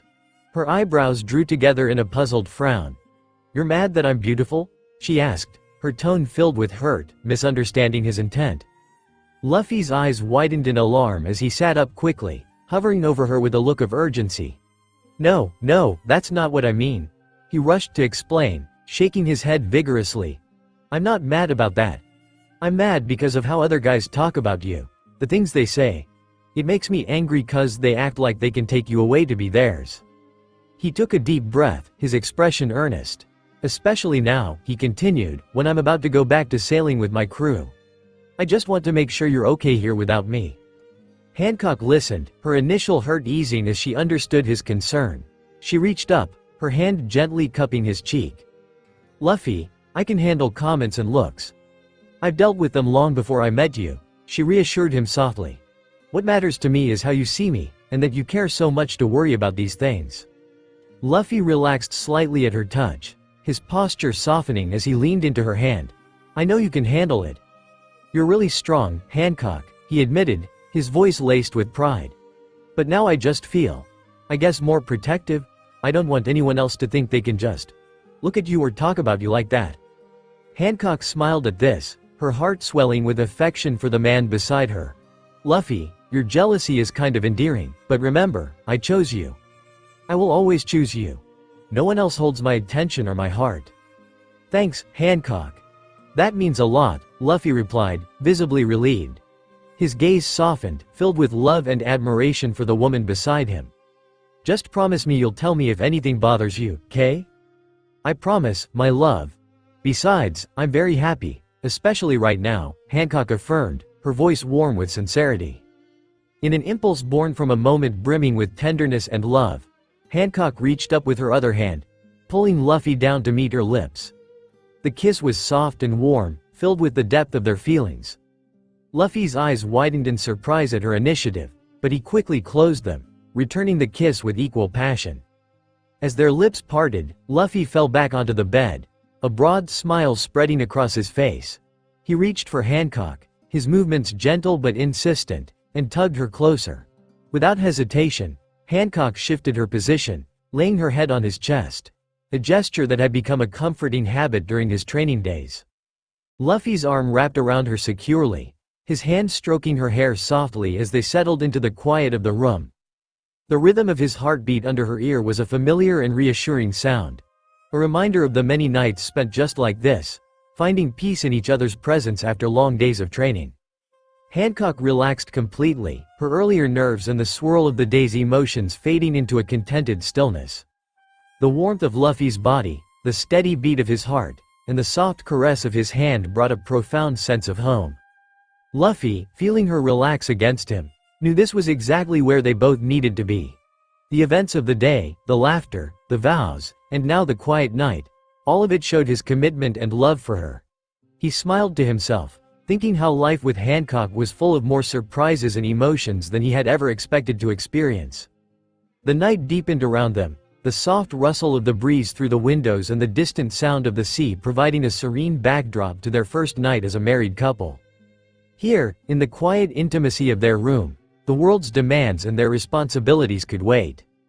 Tonight was about them, about the simple joy of being together, and about the life they were building with each loving moment shared. The morning sun rose slowly over Amazon Lily, its golden light spilling across the dense forests and into the bustling palace grounds.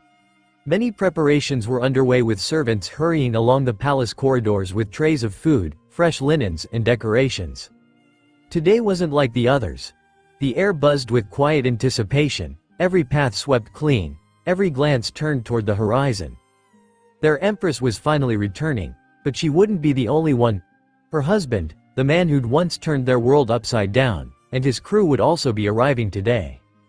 However, none of the talk and preparation seemed to matter to the small figure currently barreling down the palace steps at full speed. "No catch me," the toddler shrieked, her voice ringing through the courtyard. Lucy, barely 2 years old and wild like her father, tore through the carefully laid flower garlands recklessly, her little bare feet slapping against the stone. Her dark, wavy hair swayed with every determined step. "Lucy, slow down before you trip," Mari called after her, but the girl was already halfway down the path, giggling. "I fast," Lucy announced, swinging a stick above her head like a sword and nearly toppling over from the effort. A nearby guard barely managed to snatch a basket of fruits out of Lucy's path before she collided with it. Unbothered, the toddler spun on her heel and pointed her stick fiercely at the startled woman. "You no catch me," she shouted at the woman. The guard gave a small bow, humoring the child.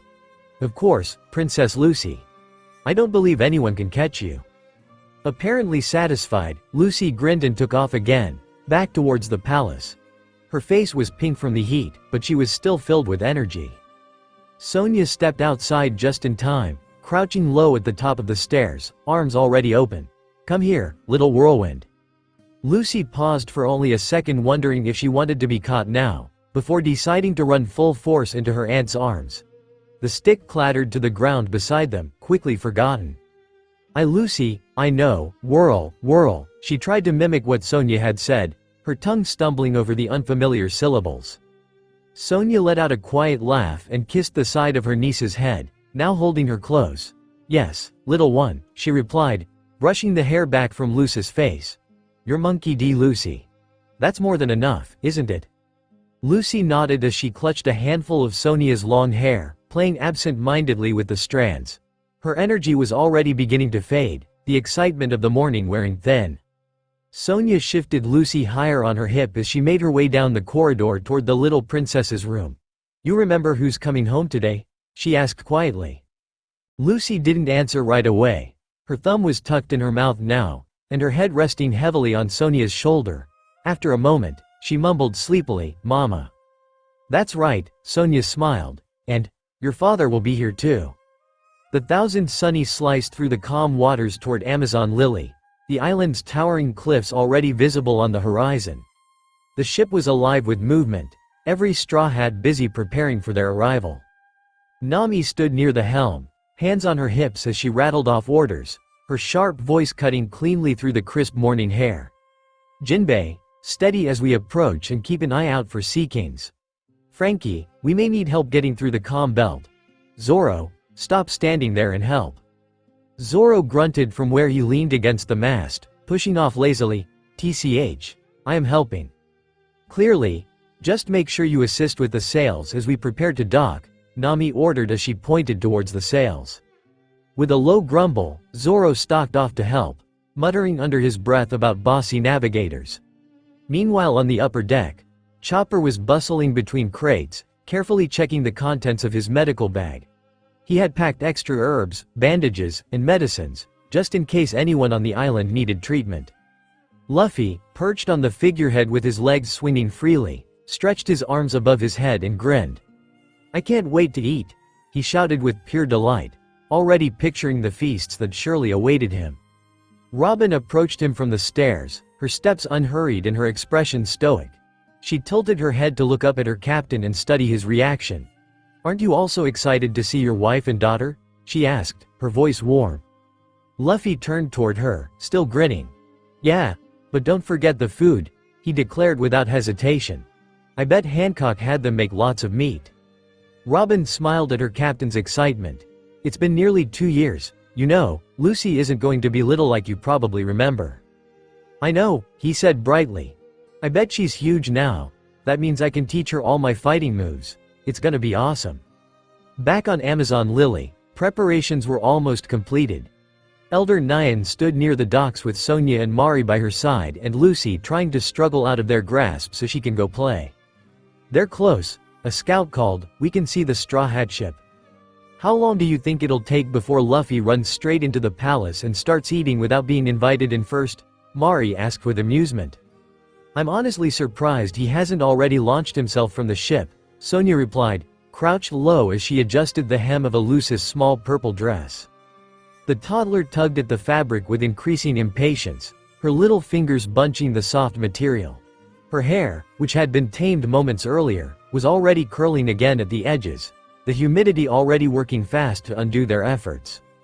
"Don't pull on your dress, little one," Sonia said gently, catching Lucy's hands. "You'll wrinkle your dress. You look just like your mother." Lucy pouted but stopped fussing for a moment as Sonia finished smoothing the last of the fabric into place. The tiny version of Hancock's purple dress looked adorable on the princess. It even had the Kuja Jolly Roger patterns stitched into the fabric. "I want Mama," Lucy whined, trying to wriggle free as she looked towards the shoreline at the approaching ship, believing it to be her mother's ship. "We're waiting here," Sonia said firmly, lifting Lucy up before she could make a break for it. Lucy protested as her legs kicked the air, trying to free herself from her aunt's grasp. "Your mother's coming soon and that's your father's ship. Aren't you excited to see him?" Lucy's expression shifted. Her little brows pinched together in a deep little scowl as she crossed her arms over her chest. "Want Mommy," she muttered. Sonia sighed and looked at Mari and then Elder Nyan before looking back down at Lucy. "I know, little one. She'll be here soon. Just a little longer."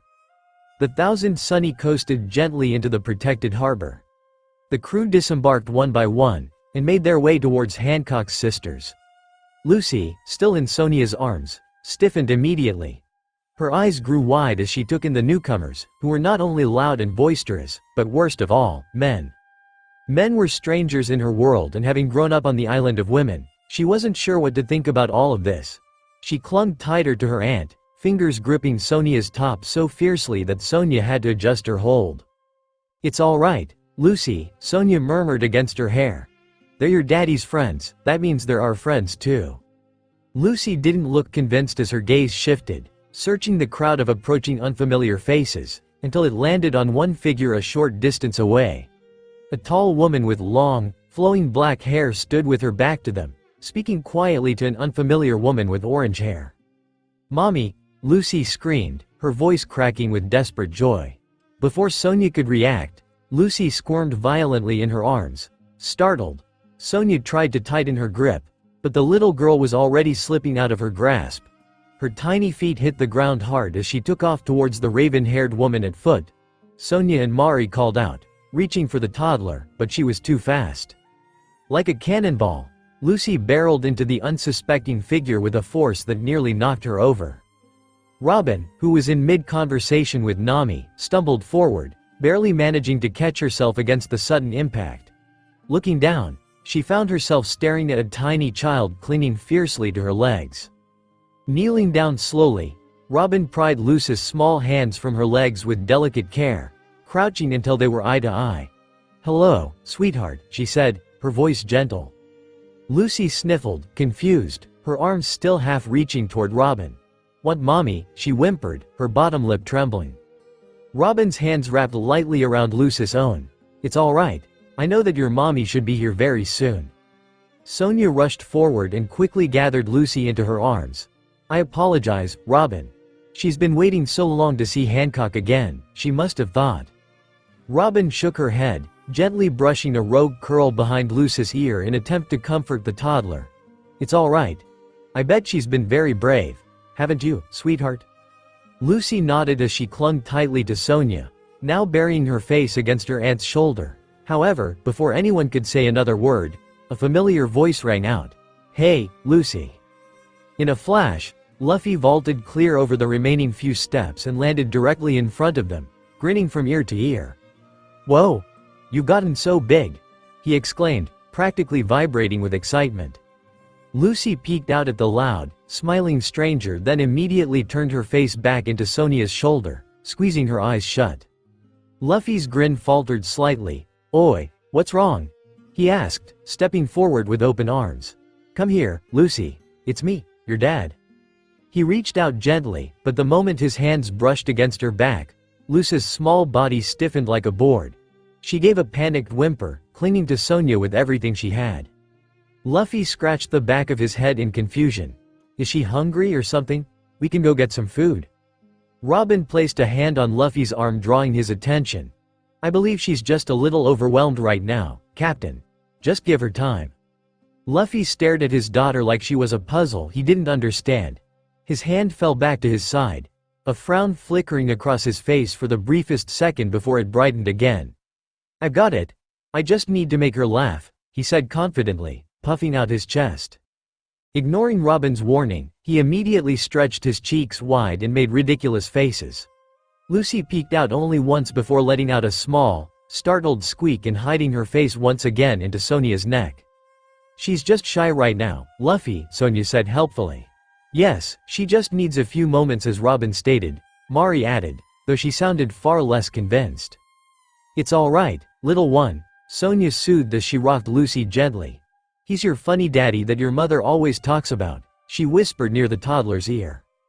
Lucy shook her head firmly, her small arms tightening their grip. Meanwhile, Luffy stood there once again scratching his head. He truly didn't understand what was going on. He fought beings like Kaido and Big Mom without blinking, but somehow, winning over one tiny girl seemed like it was going to be the hardest challenge he's faced yet. Hours had slipped by since the Straw Hats docked on Amazon Lily, the island buzzing with more excitement than it has seen in a couple of years. The palace dining hall had been transformed to hold a grand feast for the Straw Hats. Long tables were piled high with steaming meats, tropical fruits, and rich desserts. Despite the noise, the smells, and the laughter coming from the palace, Lucy had barely moved from her place by the docks. She stood stiffly against Sonia's side, her small hands gripping her aunt's skirt tightly. Her eyes were fixed firmly on the glittering blue horizon, where the perfumed Yuta was finally coming into view. "We told you that your mother would be here soon," Mari said as she pointed towards the ship. Sonia smiled down at the little princess. "Just a few more minutes, little one," she stated, brushing her fingers through Lucy's hair. "Then you'll be able to spend time with both your mom and dad." At the mention of her father, Lucy's tiny hands tightened their hold on Sonia's skirt and her brows furrowed in quiet confusion. Everyone kept saying the loud, stretchy man was her dad, but it didn't make sense in her little mind. This man didn't match the picture her mother always kept close. "Want mommy?" she whispered pitifully, more to herself than her aunts. Behind them, the sound of footsteps and a delighted hum announced Luffy's arrival. He strolled toward the dock with a half-eaten piece of meat in hand, which was likely snuck from the feast meant for later, his eyes bright as he pointed toward the sea. "Looks like Hancock's almost here." The moment Lucy spotted him, her entire body went still. The excitement drained from her face, replaced by a wary frown. Without a word, she lifted her arms toward her aunt, silently asking to be held.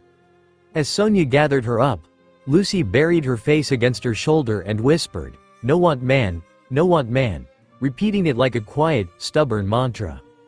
Sonia's expression softened.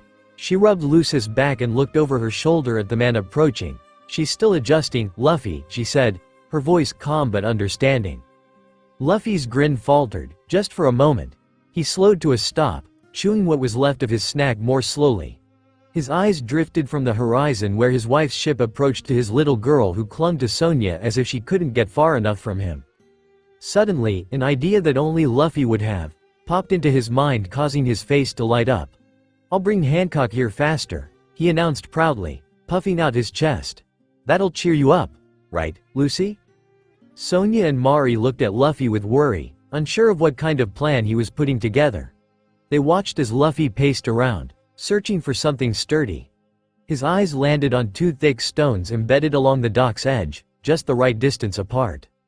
"Oh no," Mari muttered, realizing what was about to happen. "Luffy, don't," Sonia tried to stop him, but it was already too late. With the practiced ease of someone who had spent years turning chaos into an art form, Luffy grabbed onto the two stones, stretching his arms until his body looked like a slingshot. "Watch this, Lucy," he yelled proudly, causing Lucy to peek out just in time to see him launch himself into the air. His laughing voice trailed behind him as he hurtled toward the incoming ship. On the deck of the Perfume Yuta, Hancock stood with her crew, regal and poised as always. "Empress," one of her warriors called urgently, pointing toward the sky. "Something is approaching." Hancock turned calmly, prepared for almost anything. However, what she saw and heard were not what she was expecting. "Hancock," the voice shouted, causing her composed facade to crack instantly. Before her crew could even react, Luffy slammed into the ship, grabbing hold of the main mast with an outstretched arm and swinging himself down in one smooth motion. "Hey, Hancock," he said brightly, completely unaffected by the dramatic entrance. For just a moment, the crew stared in stunned silence, then Hancock's entire being seemed to melt. Gone was the cool, untouchable Empress. In her place stood a woman who was absolutely in love with the man before her. "Darling," Hancock gasped, her voice filled with surprise and awe. Hancock rushed forward, her arms encircling Luffy's neck as she pressed herself tightly against him. The watching Kuja hastily turned their gazes away, some covering their faces in respectful embarrassment as their empress completely abandoned protocol for the man she loved. Luffy laughed and hugged her back just as tightly. "I missed you," he said simply. Hancock could barely hold back the tears that threatened to spill. "And I," whispered, her fingers trembling slightly where they clutched the fabric of his iconic vest. For a long moment, they stood there in the center of the deck, oblivious to everything else, the island drawing closer, the crew watching, and the feast that was waiting. The world had narrowed to just them.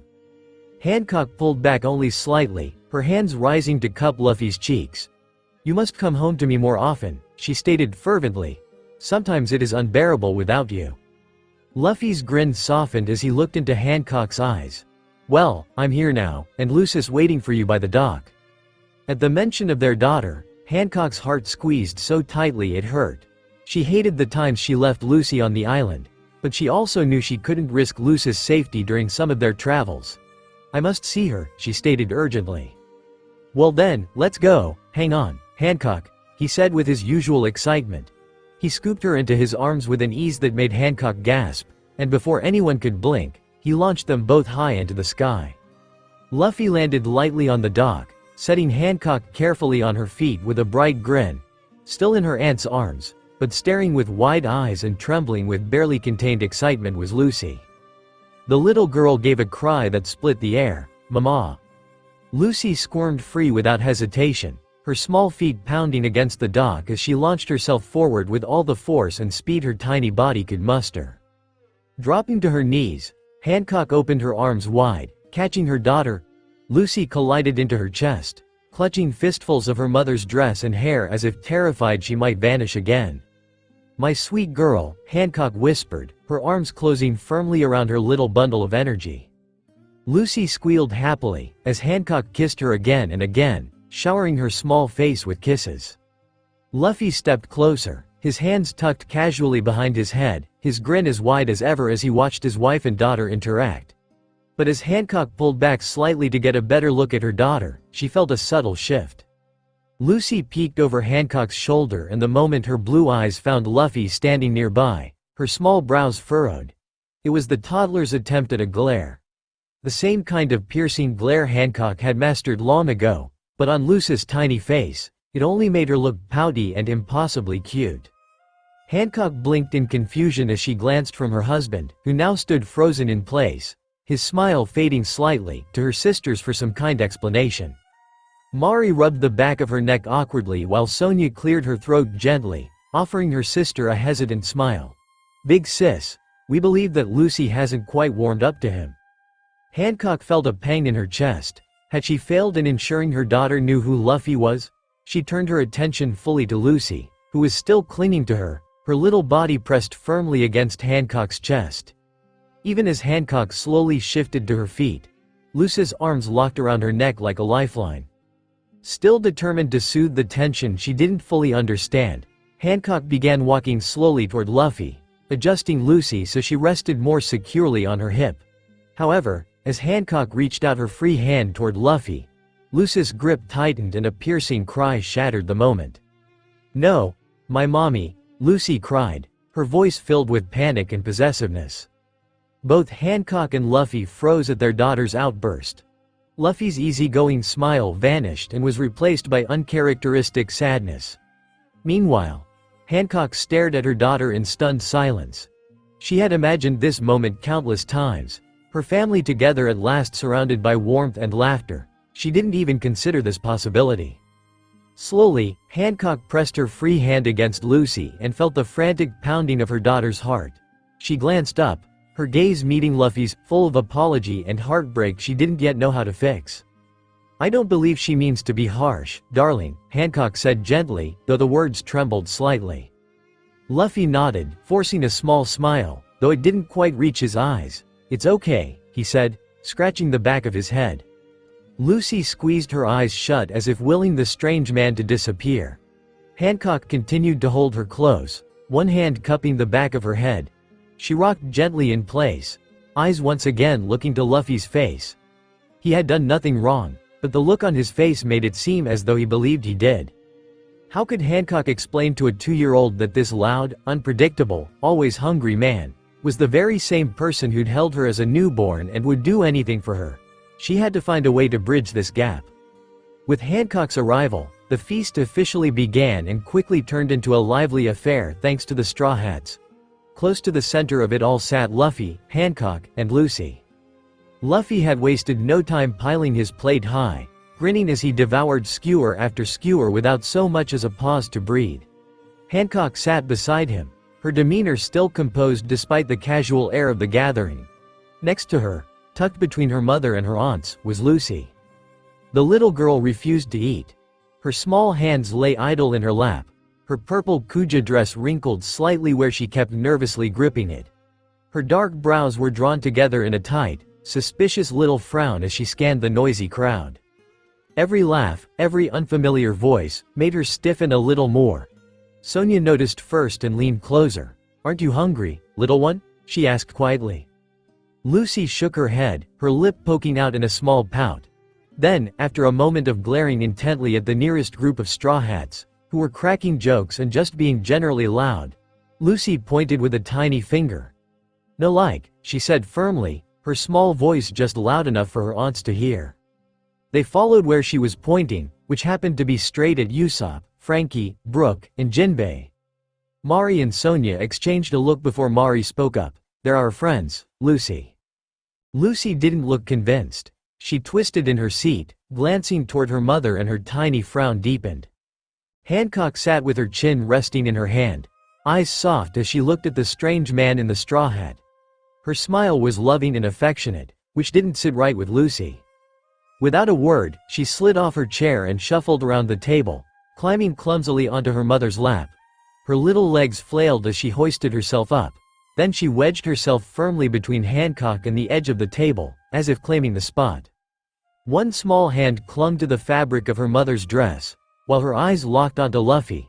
She didn't say a word, just sat there, silent and scowling as if daring the strange man to take her mother's affection. Luffy, still chewing, blinked at her sudden appearance. "Hey, Lucy," he said brightly, his mouth still half full. He held up a piece of meat skewered on a stick. "Look, it looks like a sword." He waved the skewer around dramatically, trying to make her laugh. Lucy stared at him flatly as she was not impressed with this man. Luffy's grin wavered at her lack of reaction.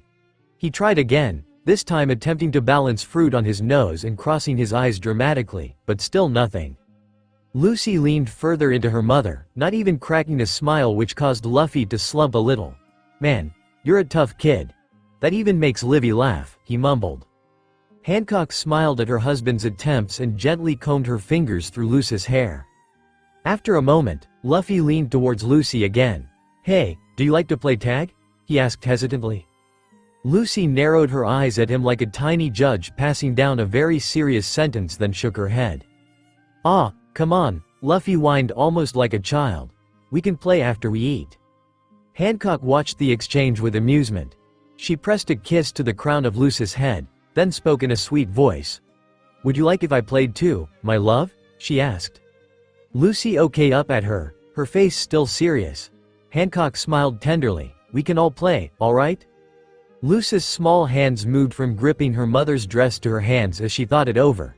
Seconds seemed like minutes to both parents until Lucy gave a small nod. Almost immediately after, she added in a quiet voice, "No leave." Hancock pulled Lucy closer, resting her cheek lightly against her daughter's head. "I won't leave, I promise," Hancock stated, her voice full of warmth. Lucy's small body visibly relaxed against her mother at that. Satisfied she had secured her mother's attention, Lucy finally looked back at the table and at her neglected plate of food. Seeing an opportunity, Hancock tried to coax Lucy into eating as she lifted a small spoonful of rice toward her. Lucy eyed the spoon suspiciously for a moment, but Hancock continued to hold the spoon in front of her daughter's mouth.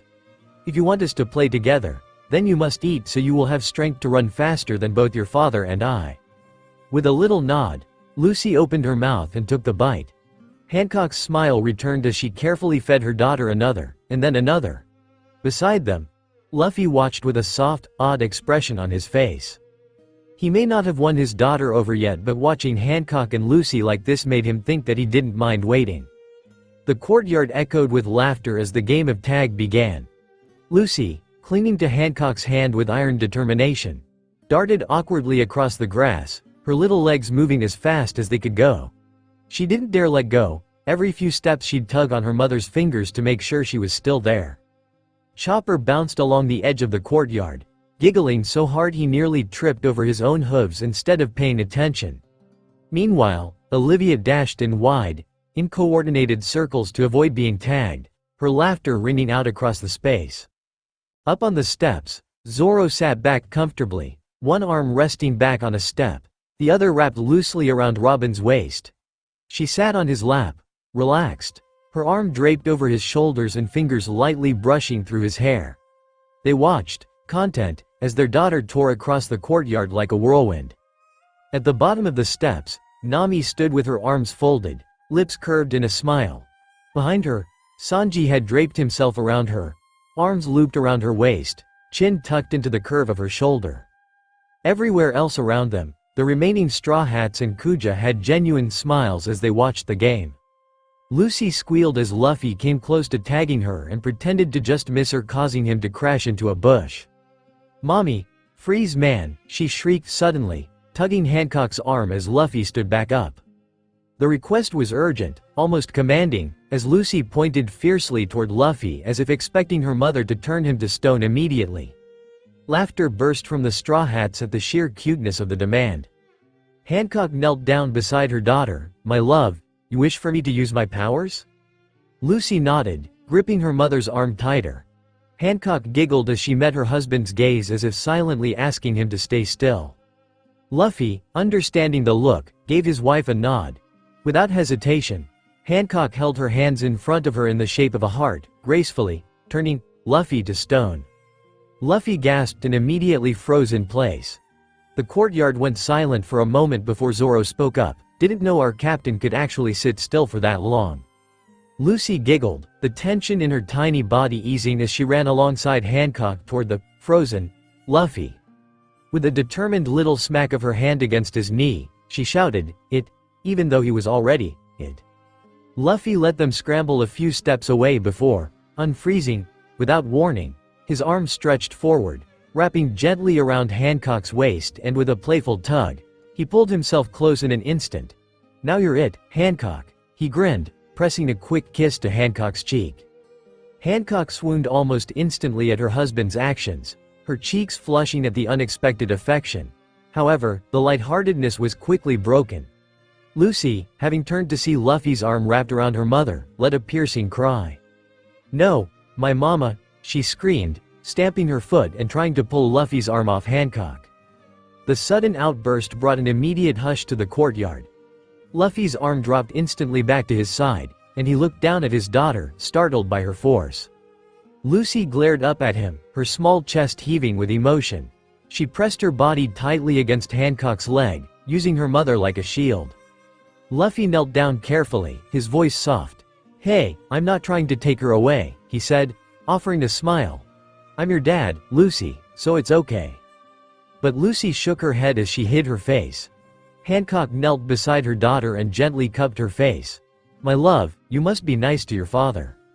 Lucy only shook her head harder, stubborn tears beginning to fall as she reached up desperately for Hancock to pick her up.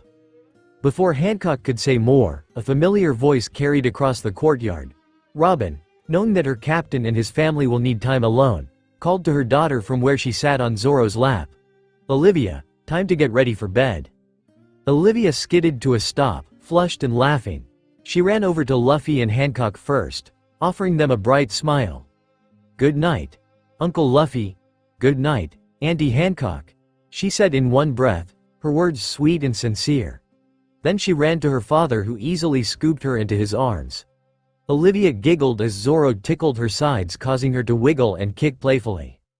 Luffy watched the scene and felt a strange tightness in his chest. He wouldn't call it jealousy, but he knew what Olivia and Zoro share is what he wanted. A hollow ache followed the tightness as he continued to watch Zoro play with Olivia as they walked back into the palace. He wanted that with Lucy so badly it almost hurt. Beside him, Hancock had scooped Lucy into her arms. "It's also bedtime for you, my sweet girl," she said, her voice calming. Lucy clung tightly to her as they walked back toward the palace, her small head peeking suspiciously over Hancock's shoulder. Her wary eyes never left Luffy, as if she had drawn an invisible line that he wasn't allowed to cross. Inside the palace, the Kuja had already prepared Lucy's bed, which was piled with soft blankets and small plushy toys. Hancock set Lucy down gently on a cushioned seat to begin undoing the tiny ties of her dress. Luffy hovered nearby, his hands wringing awkwardly. "Do you need help?" he asked quietly. Hancock smiled at her husband, but before she could answer, Lucy's tiny hand shot out, pointing fiercely at him.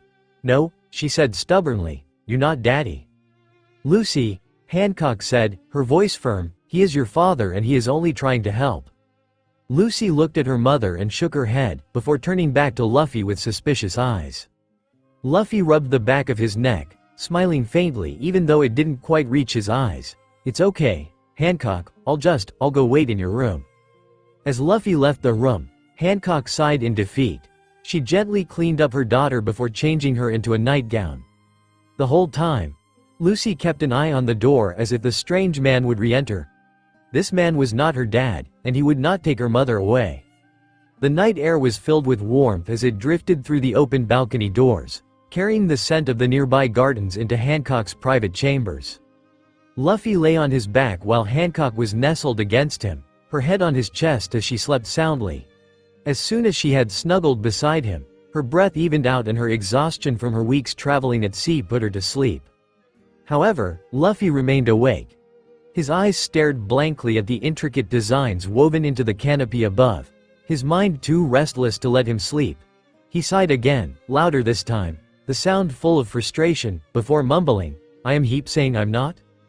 Hancock stirred against him, her eyes fluttering open as she woke up slowly. She lifted herself slightly, propping on one elbow so she could look down at him. "Darling," she whispered, her voice sounding sleepy. "What's the matter?" Luffy exhaled roughly before blurting out, "Why doesn't Lucy like me? I'm her dad, but she keeps saying I'm not." Hancock's heart hurt at the rawness in his voice. She sat up a little more so she could run her fingers through his hair soothingly. "My love," she started softly, trying to find the right words. "I promise that I have spoken of you often to her. I've told her stories of her brave father, I've shown her you're wanted, described your smile, your laugh.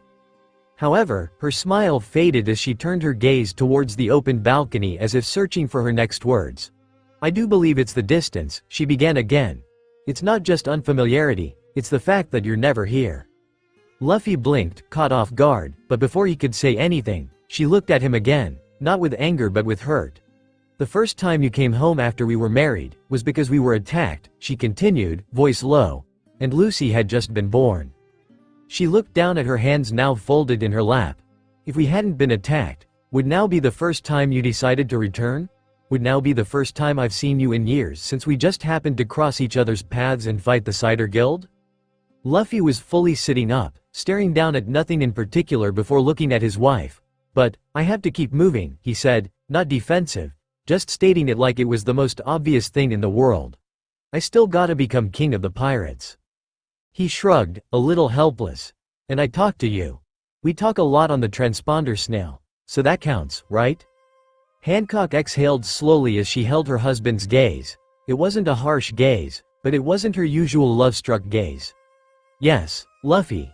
However, talking and being here aren't the same, she said softly. You're chasing your dream, and I understand that. I'm not going to stop you. He opened his mouth to reply, but she held up a hand to stop him.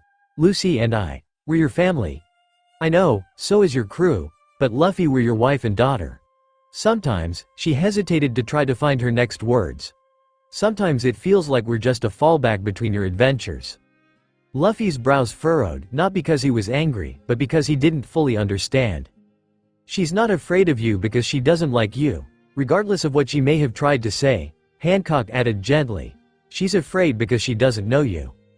That truth landed heavier than any accusation would have, causing Luffy look back down at his lap.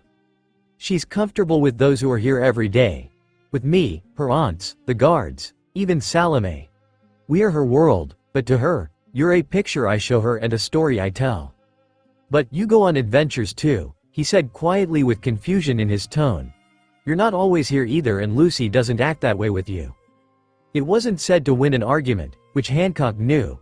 She knew her husband was speaking his thoughts out loud in order to understand. However, she didn't respond right away. She looked towards the open balcony doors again before letting out a slow breath. I'm gone for a few weeks, she began quietly. To keep threats away, for a supply mission, but I'm home for the months in between.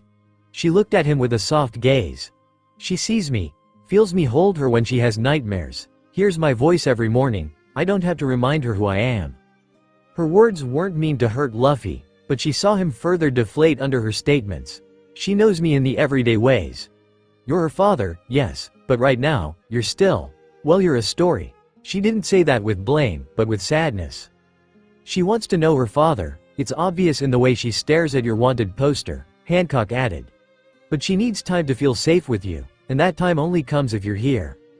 Luffy didn't respond, he just fell back onto the bed staring up at the canopy again. She'll come around, Hancock whispered as she leaned down and kissed him gently. She just needs time, my love. Just be present with her over the next few days. Outside the chamber doors, Salome coiled lazily. The giant snake's keen eyes watched over the palace. Beside her, two Kuja guards kept silent watch, their own snakes coiled around their arms. Moments later, the sound of tiny, bare feet walking towards them broke the quiet. From the shadows of the hallway, little Lucy emerged, her nightgown slightly rumpled, and her hair tumbling all around her face. Her eyes were heavy with sleep and her thumb was tucked into her mouth as she toddled forward. Salome raised her massive head and tilted it curiously as Lucy stopped a few steps in front.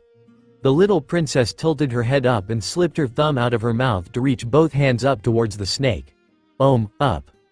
The guards exchanged a look but said nothing. They knew better than to intervene between the empress daughter and her, Salome, understanding what the princess was asking, lowered herself completely to the ground.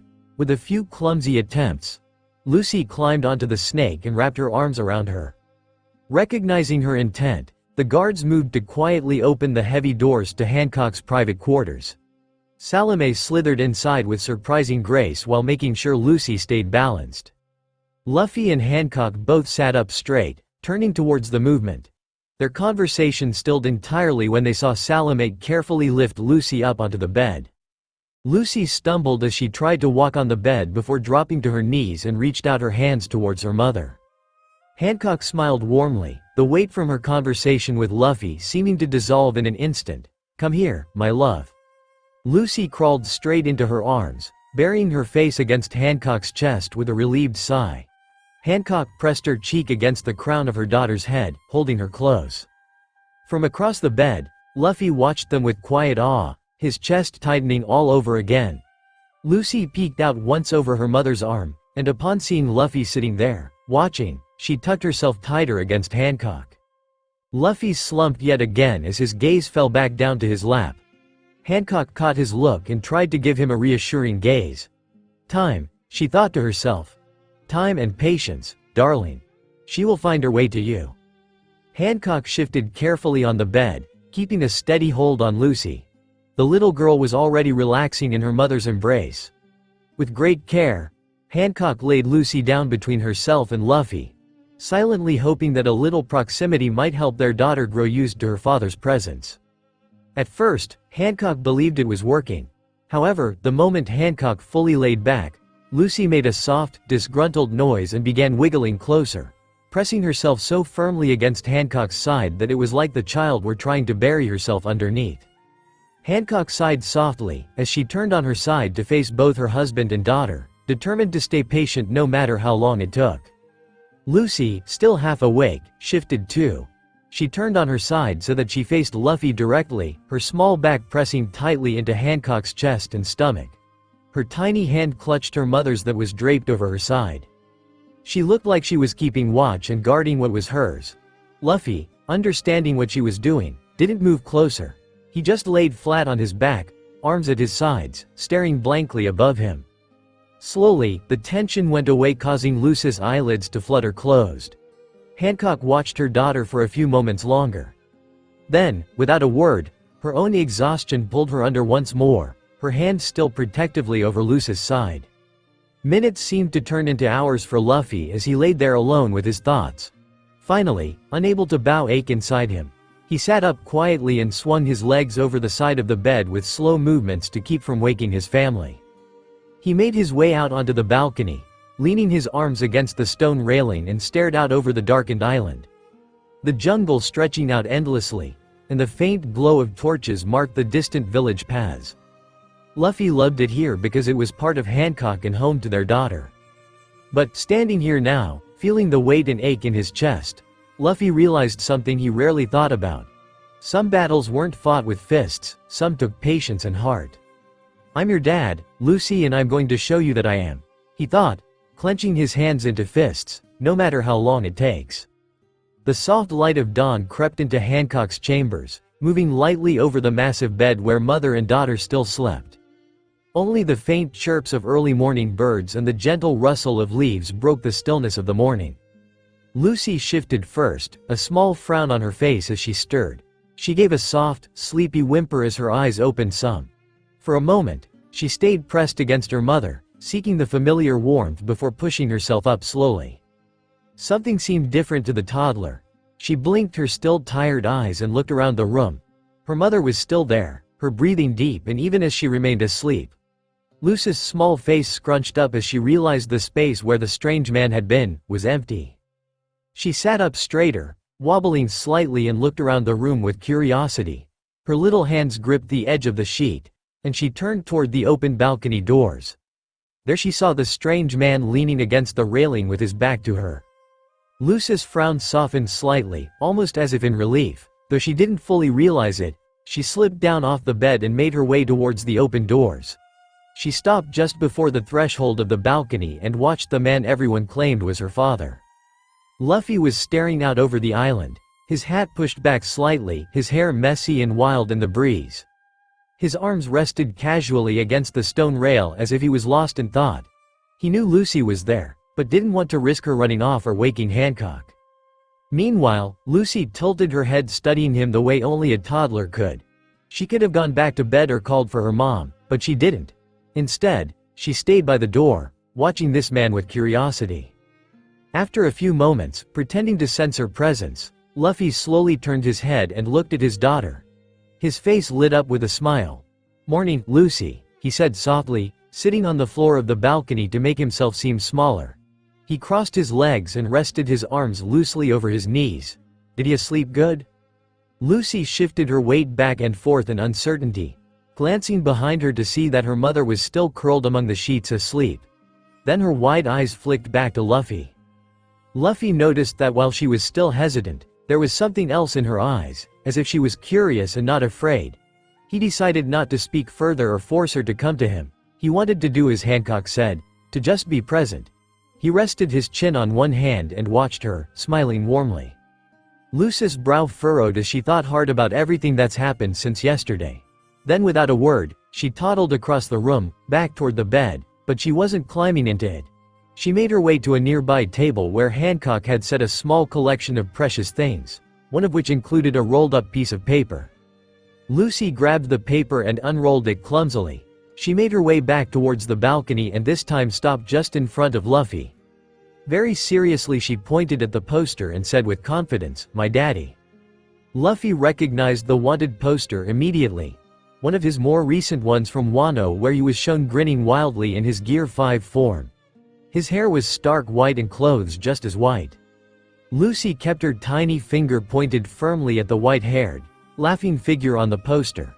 For a moment Luffy just stared between her and the poster as everything finally clicked into place. Finally, a slow, wide smile spread across his face. He closed his eyes and took a deep centering breath, and with a quiet hum of energy, his body began to shift. The transformation was almost dreamlike. His hair turned bright white, his simple clothes melted into a brilliant white trimmed with some purple. Even the air around him seemed to be filled with a wild, joyous energy. When he opened his eyes again, Lucy gasped audibly, her whole body straightening in awe. The man who had been a stranger was suddenly familiar. He matched the funny man from the poster, the one her mother had shown her so many times. He is the man that laughed and had cool fighting moves and made the world seem lighter. Luffy laughed a big, bright, boundless laugh that was full of life. It filled the whole balcony with warmth, causing Lucy's face to break into a smile. From the bed, Hancock stirred at the immense power she sensed along with the laughter.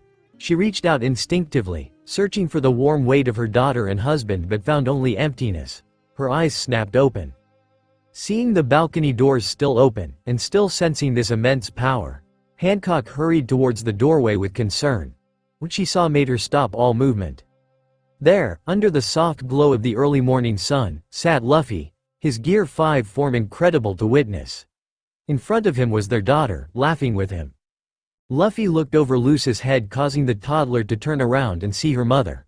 "Mama," she squealed joyfully as she pointed towards Luffy. "Look, Daddy." As if to prove that he is her father, she lifted up his wanted poster. Hancock's heart melted so quickly she felt breathless. Her hand rose instinctively to cover her mouth, overcome by the sight. She stepped onto the balcony and Lucy immediately ran to her, throwing her arms around her legs with happiness. Luffy watched them both with his trademark grin in place. He felt relief that his daughter finally recognized him. A couple days later, the smell of breakfast filled the air as the Straw Hats and Kuja all gathered to eat. At one of the central tables, surrounded by laughter and chatter, Lucy sat between Hancock and Luffy. It hadn't been anyone's idea for Lucy to sit there, she had chosen the spot herself. Though she was still leaning noticeably closer to Hancock's side, her posture was different now, it was less tense. Her blue eyes looked towards Luffy more often, no longer filled with wary suspicion but with something closer to playfulness and curiosity. Nearby, Mari and Sonia sat together, sharing a plate of fruit, their eyes warm as they watched their niece. "She's finally laughing when he jokes around," Sonia stated. Lucy let out another small giggle as Luffy stacked 4 biscuits onto his forehead and made a cross-eyed face until one by one they fell. Each biscuit bounced off his nose, drawing a few chuckles from the crew. Lucy clapped her hands and shouted, "Again, Daddy." Hearing their daughter call Luffy, that made Hancock's face light up with a smile. A few days ago, she wouldn't even smile at him. But now she was laughing and calling him Daddy. Even if she was still shy and preferred her mother's comfort, Hancock couldn't be happier. After breakfast, as the plates were being cleared and plans discussed for the day, Luffy leaned closer to his daughter, his voice full of excitement. "Hey Lucy," he began brightly, "wanna come see my ship?" Lucy froze for a moment. The idea of leaving the palace, stepping onto a stranger's ship, even her father's, was a big one. She turned her wide eyes up to her mother and saw Hancock smiling down at her. Lucy thought as hard as a toddler could before reaching one small hand towards Hancock's, clutching her hand tightly. For a second, Luffy felt a little disappointment, thinking she didn't want to go, but motion caught his attention. Lucy stretched her other hand out toward him.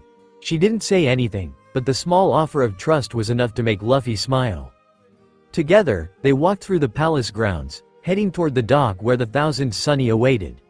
Lucy clutched her parents' hands tightly, her little fists squeezing with nervous excitement. When they reached the dock, Lucy's eyes grew wide as she took in the sheer size of Sunny. Luffy grinned proudly at his daughter's reaction. "This is Sunny, she's super tough just like you," he stated as he playfully nudged Lucy. Luffy launched himself onto the deck and landed with a solid thud.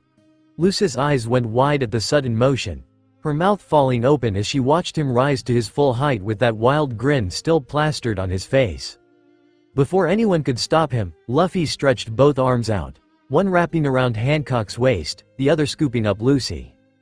Hancock gasped softly, hands instinctively grabbing hold of Luffy's arm to steady herself as the world suddenly shifted around her. She hadn't been expecting the speed, the strength of his pull, or the way her body collided with his. By the time her feet touched the deck, she found herself pressed firmly to his chest. Her breath caught, just for a moment at their proximity. Meanwhile Lucy squealed with delight from where she dangled in Luffy's other arm, her legs kicking wildly in the air. "I fly," she shouted, eyes wide with amazement. Luffy laughed as he shifted her to his side, holding her snug against him. Lucy clung to his vest like a koala, her hair a mess and her face flushed with excitement. "Daddy, again," she shouted, grinning up at him. Hancock leaned in, brushing her lips against his cheek in a quick kiss. "You'll pay for that stunt later, my love," she murmured near his ear. Luffy blinked in confusion, then laughed. "But she liked it, that means I'm not in trouble, right?" Hancock arched a brow, lips curving into something sly as she spoke up loud enough for only him to hear. "Oh, darling, that wasn't about Lucy," she said softly, her fingers trailing down his chest before she pulled back with practiced grace. "I'm the one you scooped without warning." She let the silence linger for half a beat, just enough for her meaning to sink in, then smiled sweetly and added, "And you'll be making it up to me tonight." Luffy blinked at her, processing what she meant, then his grin returned. "Oh, you mean like you want extra meat at dinner?" he asked brightly, nodding like he'd cracked some secret code. "Do you want me to get Sanji to make you some?" Hancock stared at him for a moment in disbelief before letting out a laugh. "Oh, Luffy," she shook her head as her laughter continued. "You're lucky you're handsome." Luffy furrowed his brows in confusion, wondering what that has to do with meat. Lucy watched her mother laugh, before she turned to her father. "Daddy's silly," she declared with childlike authority. Hancock smiled as she reached over and brushed a strand of hair behind Lucy's ear. "Yes, he is very silly." Luffy grinned again at the comment.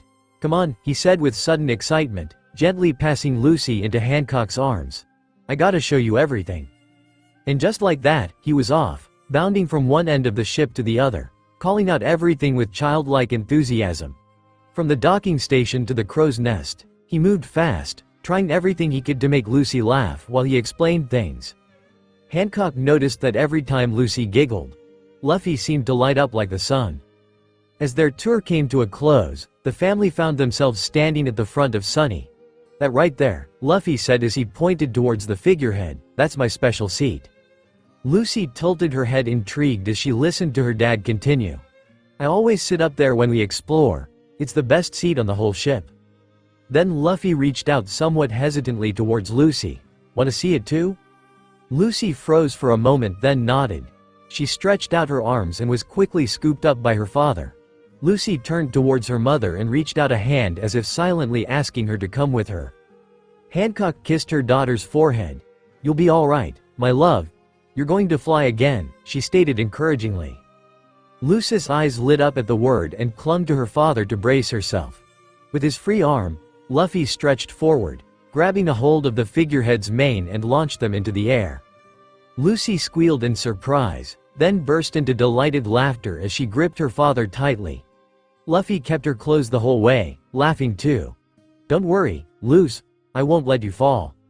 They landed lightly on the figurehead. The view of the island looked incredible from where they stood. The wind was a little stronger from atop the figurehead, causing Luffy to sit down and hold her on his lap, his arms loosely around her to keep her safe. Lucy looked around, her eyes still wide with wonder. The sound of seagulls circled high above, and somewhere in the distance, she could still hear the faint voices of the Kuja warriors back on shore. The ship creaked beneath them with each slow sway of the tide, and for a few long moments, Lucy didn't say a word. Her small hands held onto her father's hands and she began to relax. "Daddy?"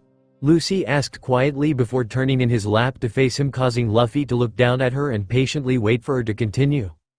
"Daddy, no leave," she said, wrapping her arms around his middle and clinging to him the best she could. Luffy wrapped his arms around her, his chin resting lightly against the top of her head as he held her. "Oh, well, I do have to leave soon," he replied quietly.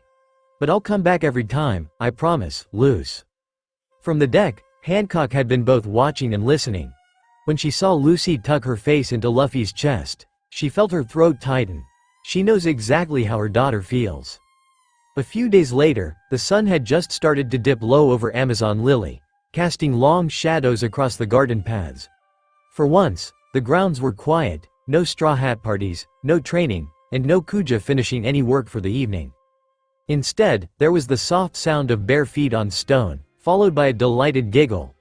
Lucy ran ahead a stone pathway, her father's straw hat bouncing with each step.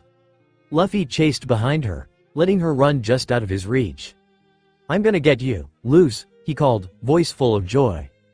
"No," Lucy squealed, turning with a burst of speed that helped her barely dodge her father's grasp. From the steps overlooking the gardens, Hancock sat reclined back with Robin and Nami lounging comfortably on both sides of her. The three women watched in companionable silence, eyes following the tiny straw-hatted figure darting around the path. "She is quite fast for a toddler," Robin commented softly with a smile. "She has trouble at times, though," Hancock replied with fond exasperation. "She's his daughter, after all." Nami giggled from beside them. "At least she can't launch herself all over the island with his ability." Down below, a rustle through the foliage signaled the arrival of a familiar guardian of both Hancock and Lucy. "OME," Lucy shouted with excitement. Salome quickly slithered out and wrapped her tail around the toddler, lifting her into the air. The massive serpent moved quickly out of Luffy's way right before caught up to them. "Hey, no teaming up. That's cheating," he yelled, grinning as Lucy held onto the snake's body. "Hide, she squealed as Luffy jumped towards Salome and Lucy to get them both. Salome hissed at Luffy as she hid behind a tall bush, protectively curling around the toddler. Luffy dropped into a crouch nearby, pretending to search. "Where'd they go? I know I saw a tiny pirate run this way." Lucy covered her mouth to stifle another laugh as her father continued to walk by them in search. From the steps, Hancock continued to watch the scene unfold. She hadn't said much to her Straw Hat companions over the last few minutes. What daughter together like this meant everything to her. Robin's eyes followed the little girl who had just jumped out from her hiding place to run in circles around the man chasing her. "It looks like they've become close rather quickly," she commented. "She was confused at first, as you both know," Hancock began, her voice soft as she recalled the last few days. "For so long, all she had of him were my stories and his wanted poster. The one where his hair and clothes are stark white." Robin and Nami exchanged knowing glances, faint smiles forming like they already saw where the story was headed. "She didn't recognize this version of him," Hancock continued. "To her, her father was the laughing man in the poster, practically glowing white, full of joy, but when a loud man with black hair, a red vest, and blue shorts appeared, nothing about him matched in her mind." She gave a small, amused shake of her head as she thought back. "I tried to explain. I thought maybe she was just overwhelmed or not used to his presence. But how do you explain something like that to a 2-year-old?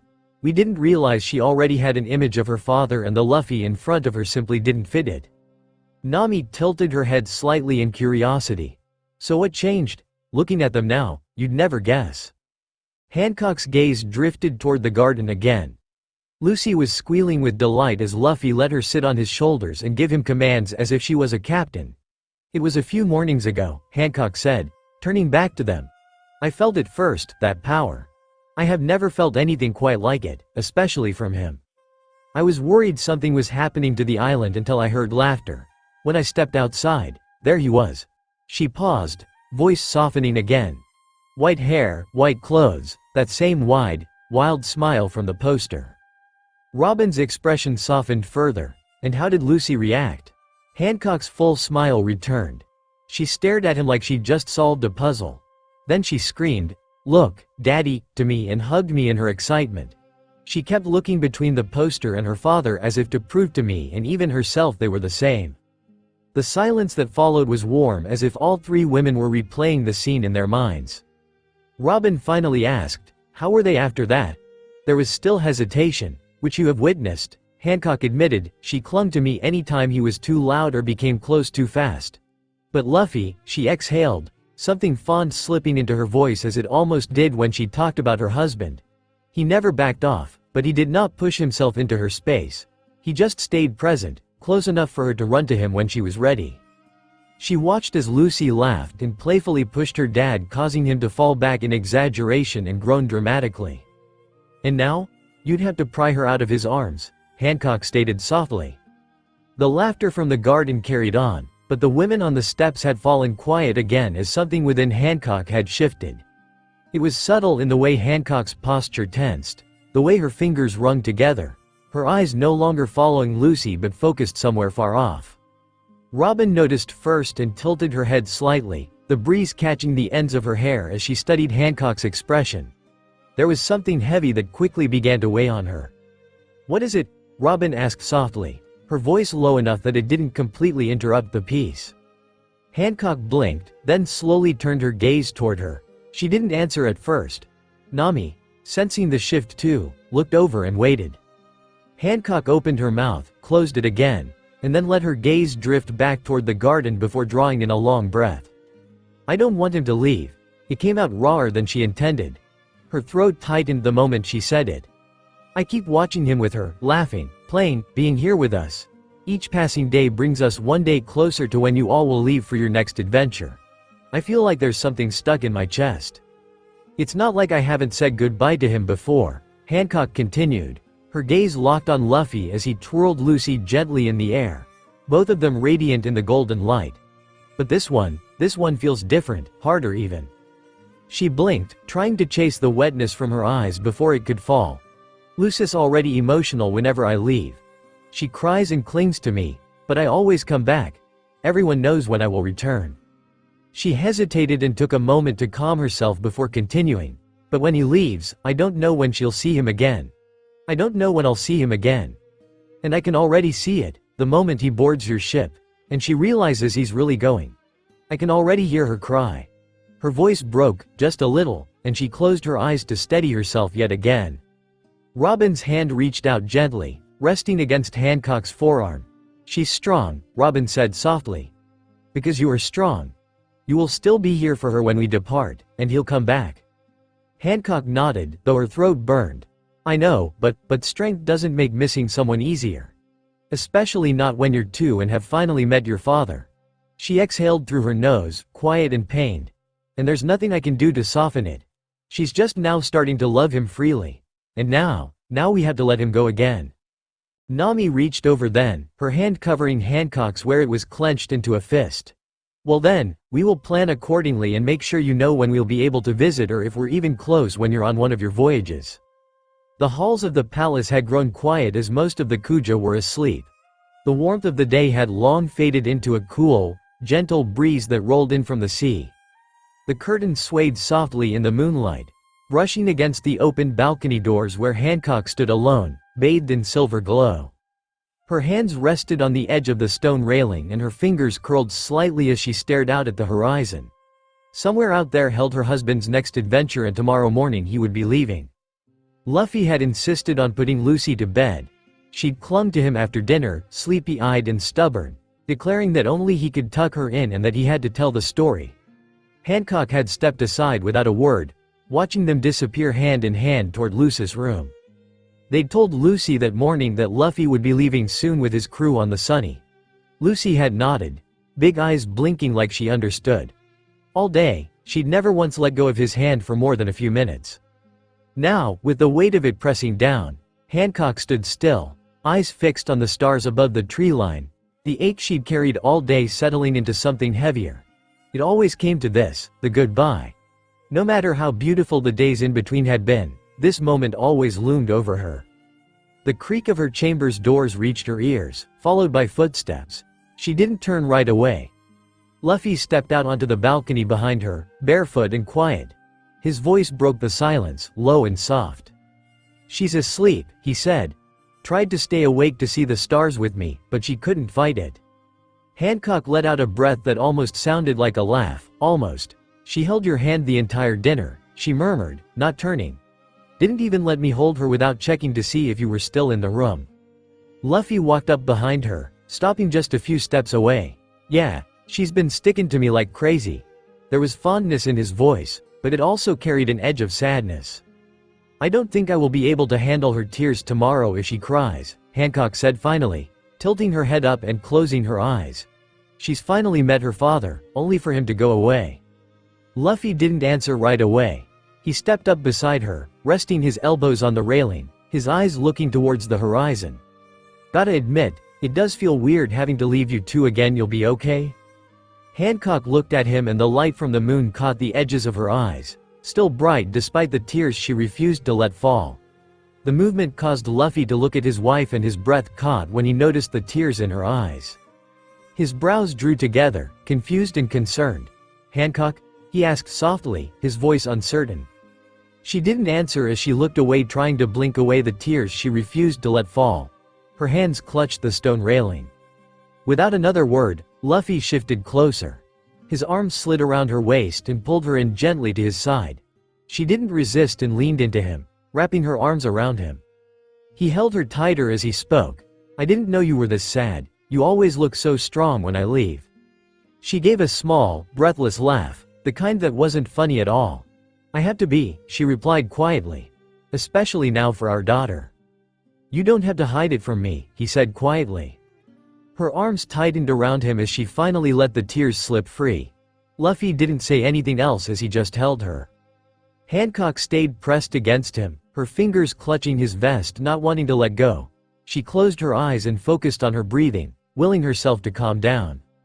After a while, Luffy gently kissed her cheek and murmured, "Come on." He reached for her hand and led her inside without saying another word. Once inside, Hancock shrugged off her robe, the silk pooling like water at her feet. She didn't try to be Grace or regal. She was just Hancock, a woman who was preparing to once again say goodbye to her husband, not knowing when he'd return to her. Luffy had already climbed into bed, settling beneath the sheets. Hancock soon followed and Luffy wasted no time in wrapping his arms around her and pulling her against him. Hancock rested her head on his chest and tucked one arm over his middle. Luffy ran his hands slowly down her back, his fingers tracing paths over the silk of her nightdress. "I'll come back," he said softly, "I always do." Hancock gave a small nod, but her hold on him tightened. "I know," she replied, "but it doesn't make missing you hurt any less." Luffy's hand moved, now stroking her hair and combing through it gently with his fingers. Eventually, her breathing evened out again as she fully regained her composure. She shifted slightly, propping herself up just enough to look down at him. Her eyes searched his face as if she was memorizing it all over again. Then she leaned down and kissed him, which was returned by Luffy without hesitation. When she finally pulled away, she tucked herself back down into his chest and closed her eyes. He held her tighter and remained awake just long enough to watch her finally soupy to sleep. The morning sun was barely a sliver above the horizon. Pale orange light stretched over the docks of Amazon Lily as the Straw Hats moved with quiet efficiency, tying off crates, double-checking riggings, the usual departure routine. Up on the deck, Luffy worked with Frankie and Jinbei, hauling the last few barrels into a storage room. He moved with purpose, but his eyes kept drifting toward the dock, specifically toward the figure standing just a few steps back from the gangplank. Hancock stood with her sisters, arms loosely crossed in front of her. Her expression was unreadable, as if she was keeping a mask in place. Mari was saying something about planning their next supply trip to Blossomfall Island. Sonia asked if Hancock would like to oversee the training rotation the following week. Hancock nodded along absently, but her eyes remained fixed on the deck. Then Luffy made eye contact with her from the deck. He gave her the faintest nod, as if signaling it was time for him to leave. Hancock straightened, turned slightly toward the path behind her, and spoke without looking, "Salome." The massive snake, coiled nearby, lifted her head. "Go get Lucy," Hancock said softly. "Please." Salome dipped her head once and immediately slithered off, winding her way swiftly back toward the palace. Inside the palace, Lucy was already awake. The soft rustle of sheets had given way to small thumps. Her tiny hands patted the mattress, searching for warmth for the familiar weight of her mother's arm or the comfort of her father's hand, but found nothing. She had once again managed to wiggle her way into her parents' bed during the night seeking comfort. But now, they were nowhere to be found. "Mommy," her voice cracked, barely a whisper. "Daddy?" she called again, louder this time, her voice trembling. She slid off the bed and walked out into the hallway, eyes wide. The palace felt far too big and much too quiet. She sniffled, already tearing up as her breath caught in her throat. "Mommy, Daddy." She was nearly ready to cry when a familiar figure slithered down the hall. She turned sharply just as Salome emerged into view. Lucy whimpered, reaching up with both arms. Salome lowered her body without hesitation, and Lucy climbed up, clinging to her mother's companion. Salome wasted no time. Just as Lucy was settled, she turned and slithered back toward the dock. By the time they arrived, the crew was all in place, waiting for their captain's okay to set sail. Luffy wasn't immediately in sight and Lucy's eyes searched frantically. She didn't see him and her little face crumpled. "He gone?" she asked in a breathless sob. "Daddy leave?" No, sweetheart." Hancock rushed forward, arms outstretched as Salome lowered the toddler down. Lucy tumbled into her mother's embrace with a broken cry. "I'm here. It's all right." Hancock pressed a kiss to her daughter's temple as she rocked her gently. "Want Daddy?" Lucy hiccuped, her fingers gripping tight in Hancock's dress. "I know, little one," Hancock murmured, heart aching. "He's right here. He hasn't left yet." They began up the gangplank, Hancock holding Lucy close as she climbed steadily toward the Sunny's deck. The moment Luffy stepped around a corner, Lucy's head whipped up. Her sobs caught in her throat as she saw him. "Daddy!" she cried, arms already reaching. Luffy was there in a second, sweeping her into his arms, holding her tight against his chest. She wrapped around him like a vine, face buried in his neck, clinging with everything she had. "No leave," she whispered, pitiful and small. Luffy exhaled, pressing a kiss to the top of her head. His free arm reached out, pulling Hancock in two. She stepped into him without a word, one hand rising to cradle Lucy's back, the other resting gently on Luffy's arm. "I love you," he murmured. "Both of you." When Hancock finally pulled back, she tried to take Lucy, but the little girl wouldn't let go. "Lucy," Hancock said gently. "Sweetheart, we have to let Daddy go now." "No," Lucy sobbed, clinging harder. "No leave." Just as the moment threatened to break all over again, Robin and Nami approached quietly, something cradled between them. "We thought she might need something to hold onto," Robin said softly, holding out a small straw hat, perfectly sized for a toddler's head. "Usopp stayed up all night working on it," Nami added. "Said she should at least have something else to remember her dad besides a poster." Luffy smiled as he took it in his hands. He looked at Lucy, her tear-streaked cheeks and quivering lip, and gently kissed her forehead. "Hey, Luce," he whispered, brushing her curls back. "Look, you've got your own hat, just like me. You gotta be careful with this hat, okay? It's really special." He carefully placed the tiny hat on her head, adjusting it so it sat neatly over her messy hair. "That means you gotta be brave. You gotta protect your mom while I'm gone.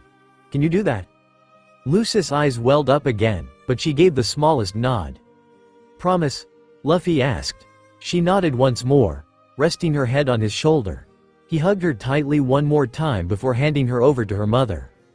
Hancock watched him closely, her own arms wrapped around Lucy now. Her composure held, just barely, for her daughter's sake. Luffy leaned in and kissed Hancock. General said again. "I love you more," Hancock whispered. Nami returned, clearing her throat softly. "Captain, we're ready." Luffy stepped back slowly, giving one last look first to Hancock, then to Lucy, who whimpered as her arms reached after him. He gave her a smile. "See you soon, Luce." Hancock descended the gangplank with Lucy in her arms. Salome, Mari, and Sonia were already there, waiting. The moment Hancock stepped off the last plank, Lucy broke, sobbing openly now, her small hands grasping at the air behind her as she wailed, "Daddy." Hancock held her close, kissing her head again and again, whispering words only Lucy could hear. From the deck, Luffy watched his wife and daughter walk away. His throat tightened, and he lifted a hand in a wave, eyes never leaving them. Lucy looked up, still crying, and lifted her tiny hand with effort. "Bye-bye, Daddy." Hancock's other hand lifted slowly, her fingers brushing her lips in a final kiss. The Sunny finally pulled away from the dock, and Hancock stood quietly with her daughter in her arms, watching the sea carry away the man they both love more than anything. Epilogue. The palace halls were quiet again. The sun had risen hours ago, but there wasn't much movement coming from Hancock's chambers. Lucy had finally cried herself to sleep just before sunrise, her tiny body curled tight against Hancock's chest, fingers still clutching the miniature version of her father's hat.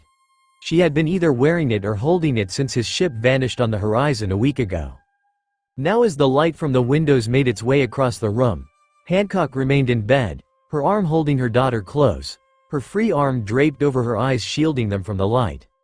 Even though it had only been a week since Luffy left, not a day passed when Lucy hadn't asked if today was the day he'd come back. "Soon," Hancock would whisper, "soon, little one." The months crept by with a quiet ache, but Hancock never let them pass in silence. She filled the spaces between with stories of Luffy's strength, his laughter, the way he once took down a celestial dragon to protect a friend. Each night, by lamplight, Lucy would curl beside her, eyes wide, clutching her little straw hat as she listened. Each time the transponder snail rang, it was as if the air itself shifted when they heard Luffy's voice. Hancock would bring it close, and Lucy's face would light up, her tiny fingers brushing the shell like she could feel him through it. For both mother and daughter, those calls became the brightest parts of their days. Just over a year had passed since Luffy's departure, and though time had not dulled the ache, it had shaped the way Hancock carried it. She had settled into the rhythm of absence, of transponder snail calls and softly spoken stories. Then, one afternoon, her sisters had reminded her of a simple supply run to Blossomfall Island that was scheduled. It was quiet, scenic, far removed from the responsibilities of Amazon Lily. They knew it would be good for her. They saw how this last year has been harder for her than previous times. She had agreed to bring Lucy with her, who was now 3 years old, bright-eyed and ever curious. It wasn't supposed to be anything but a routine trip, until the transponder snail rang. Luffy's voice had cracked with urgency and excitement, asking for her location. When she told him where they were, his reply had been instant. "Awesome, don't leave that island, okay." What followed had been nothing short of dreamlike. He arrived just in time for Valentine's Day, and he had thrown himself into planning it with all the chaotic affection only Luffy could manage. To end the day, there was a dinner beneath lights set up by his crewmate, Frankie. Luffy had also given her a beautiful pendant. It had been perfect. But now, the day of Luffy's departure, once again, arrived. Inside the quiet room on the perfume Yuta, everything was still. Luffy lay wide awake. His hand gently stroked through Hancock's hair while the other rested against Luce's small back. He held both of them like they were something sacred, because to him, they were. Luce's tiny hand was clutching his arm, even in sleep, like if she let go he might vanish. And Hancock, her body curved against his like it had always belonged there. Her legs tangled with his beneath the sheets, her cheek resting just over his heart. Luffy closed his eyes and inhaled slowly, breathing them in. He didn't dare move, not wanting to wake them and disturb this rare moment where they were all together. He hadn't had enough time with them during this visit. They'd laughed and eaten, then he got to play some with Lucy. Hancock kissed him until they both felt weak from lack of oxygen and whispered soft things against his skin when no one else was listening. And still, it didn't feel like it had been long enough. Luffy sighed and looked up toward the ceiling, his thumb now tracing slow circles against Hancock's shoulder. The world was always calling. Most of his and Hancock's crew were probably already up and soon someone would knock on Hancock's door. Sanji would probably have breakfast ready. Frankie would start prepping the Sunny for departure, and he'd have to say goodbye, again. He leaned in and pressed a soft kiss to Hancock's head, letting his lips linger for just a moment. Then he shifted slightly, holding both her and Lucy closer against him. With a quiet breath, he let his body relax fully, eyelids growing heavy once again even with the early morning light spilling across the bed. He didn't know how much time they had left before someone came looking for either of them, but in this moment, holding the two people he loved most, he was happy to just be present.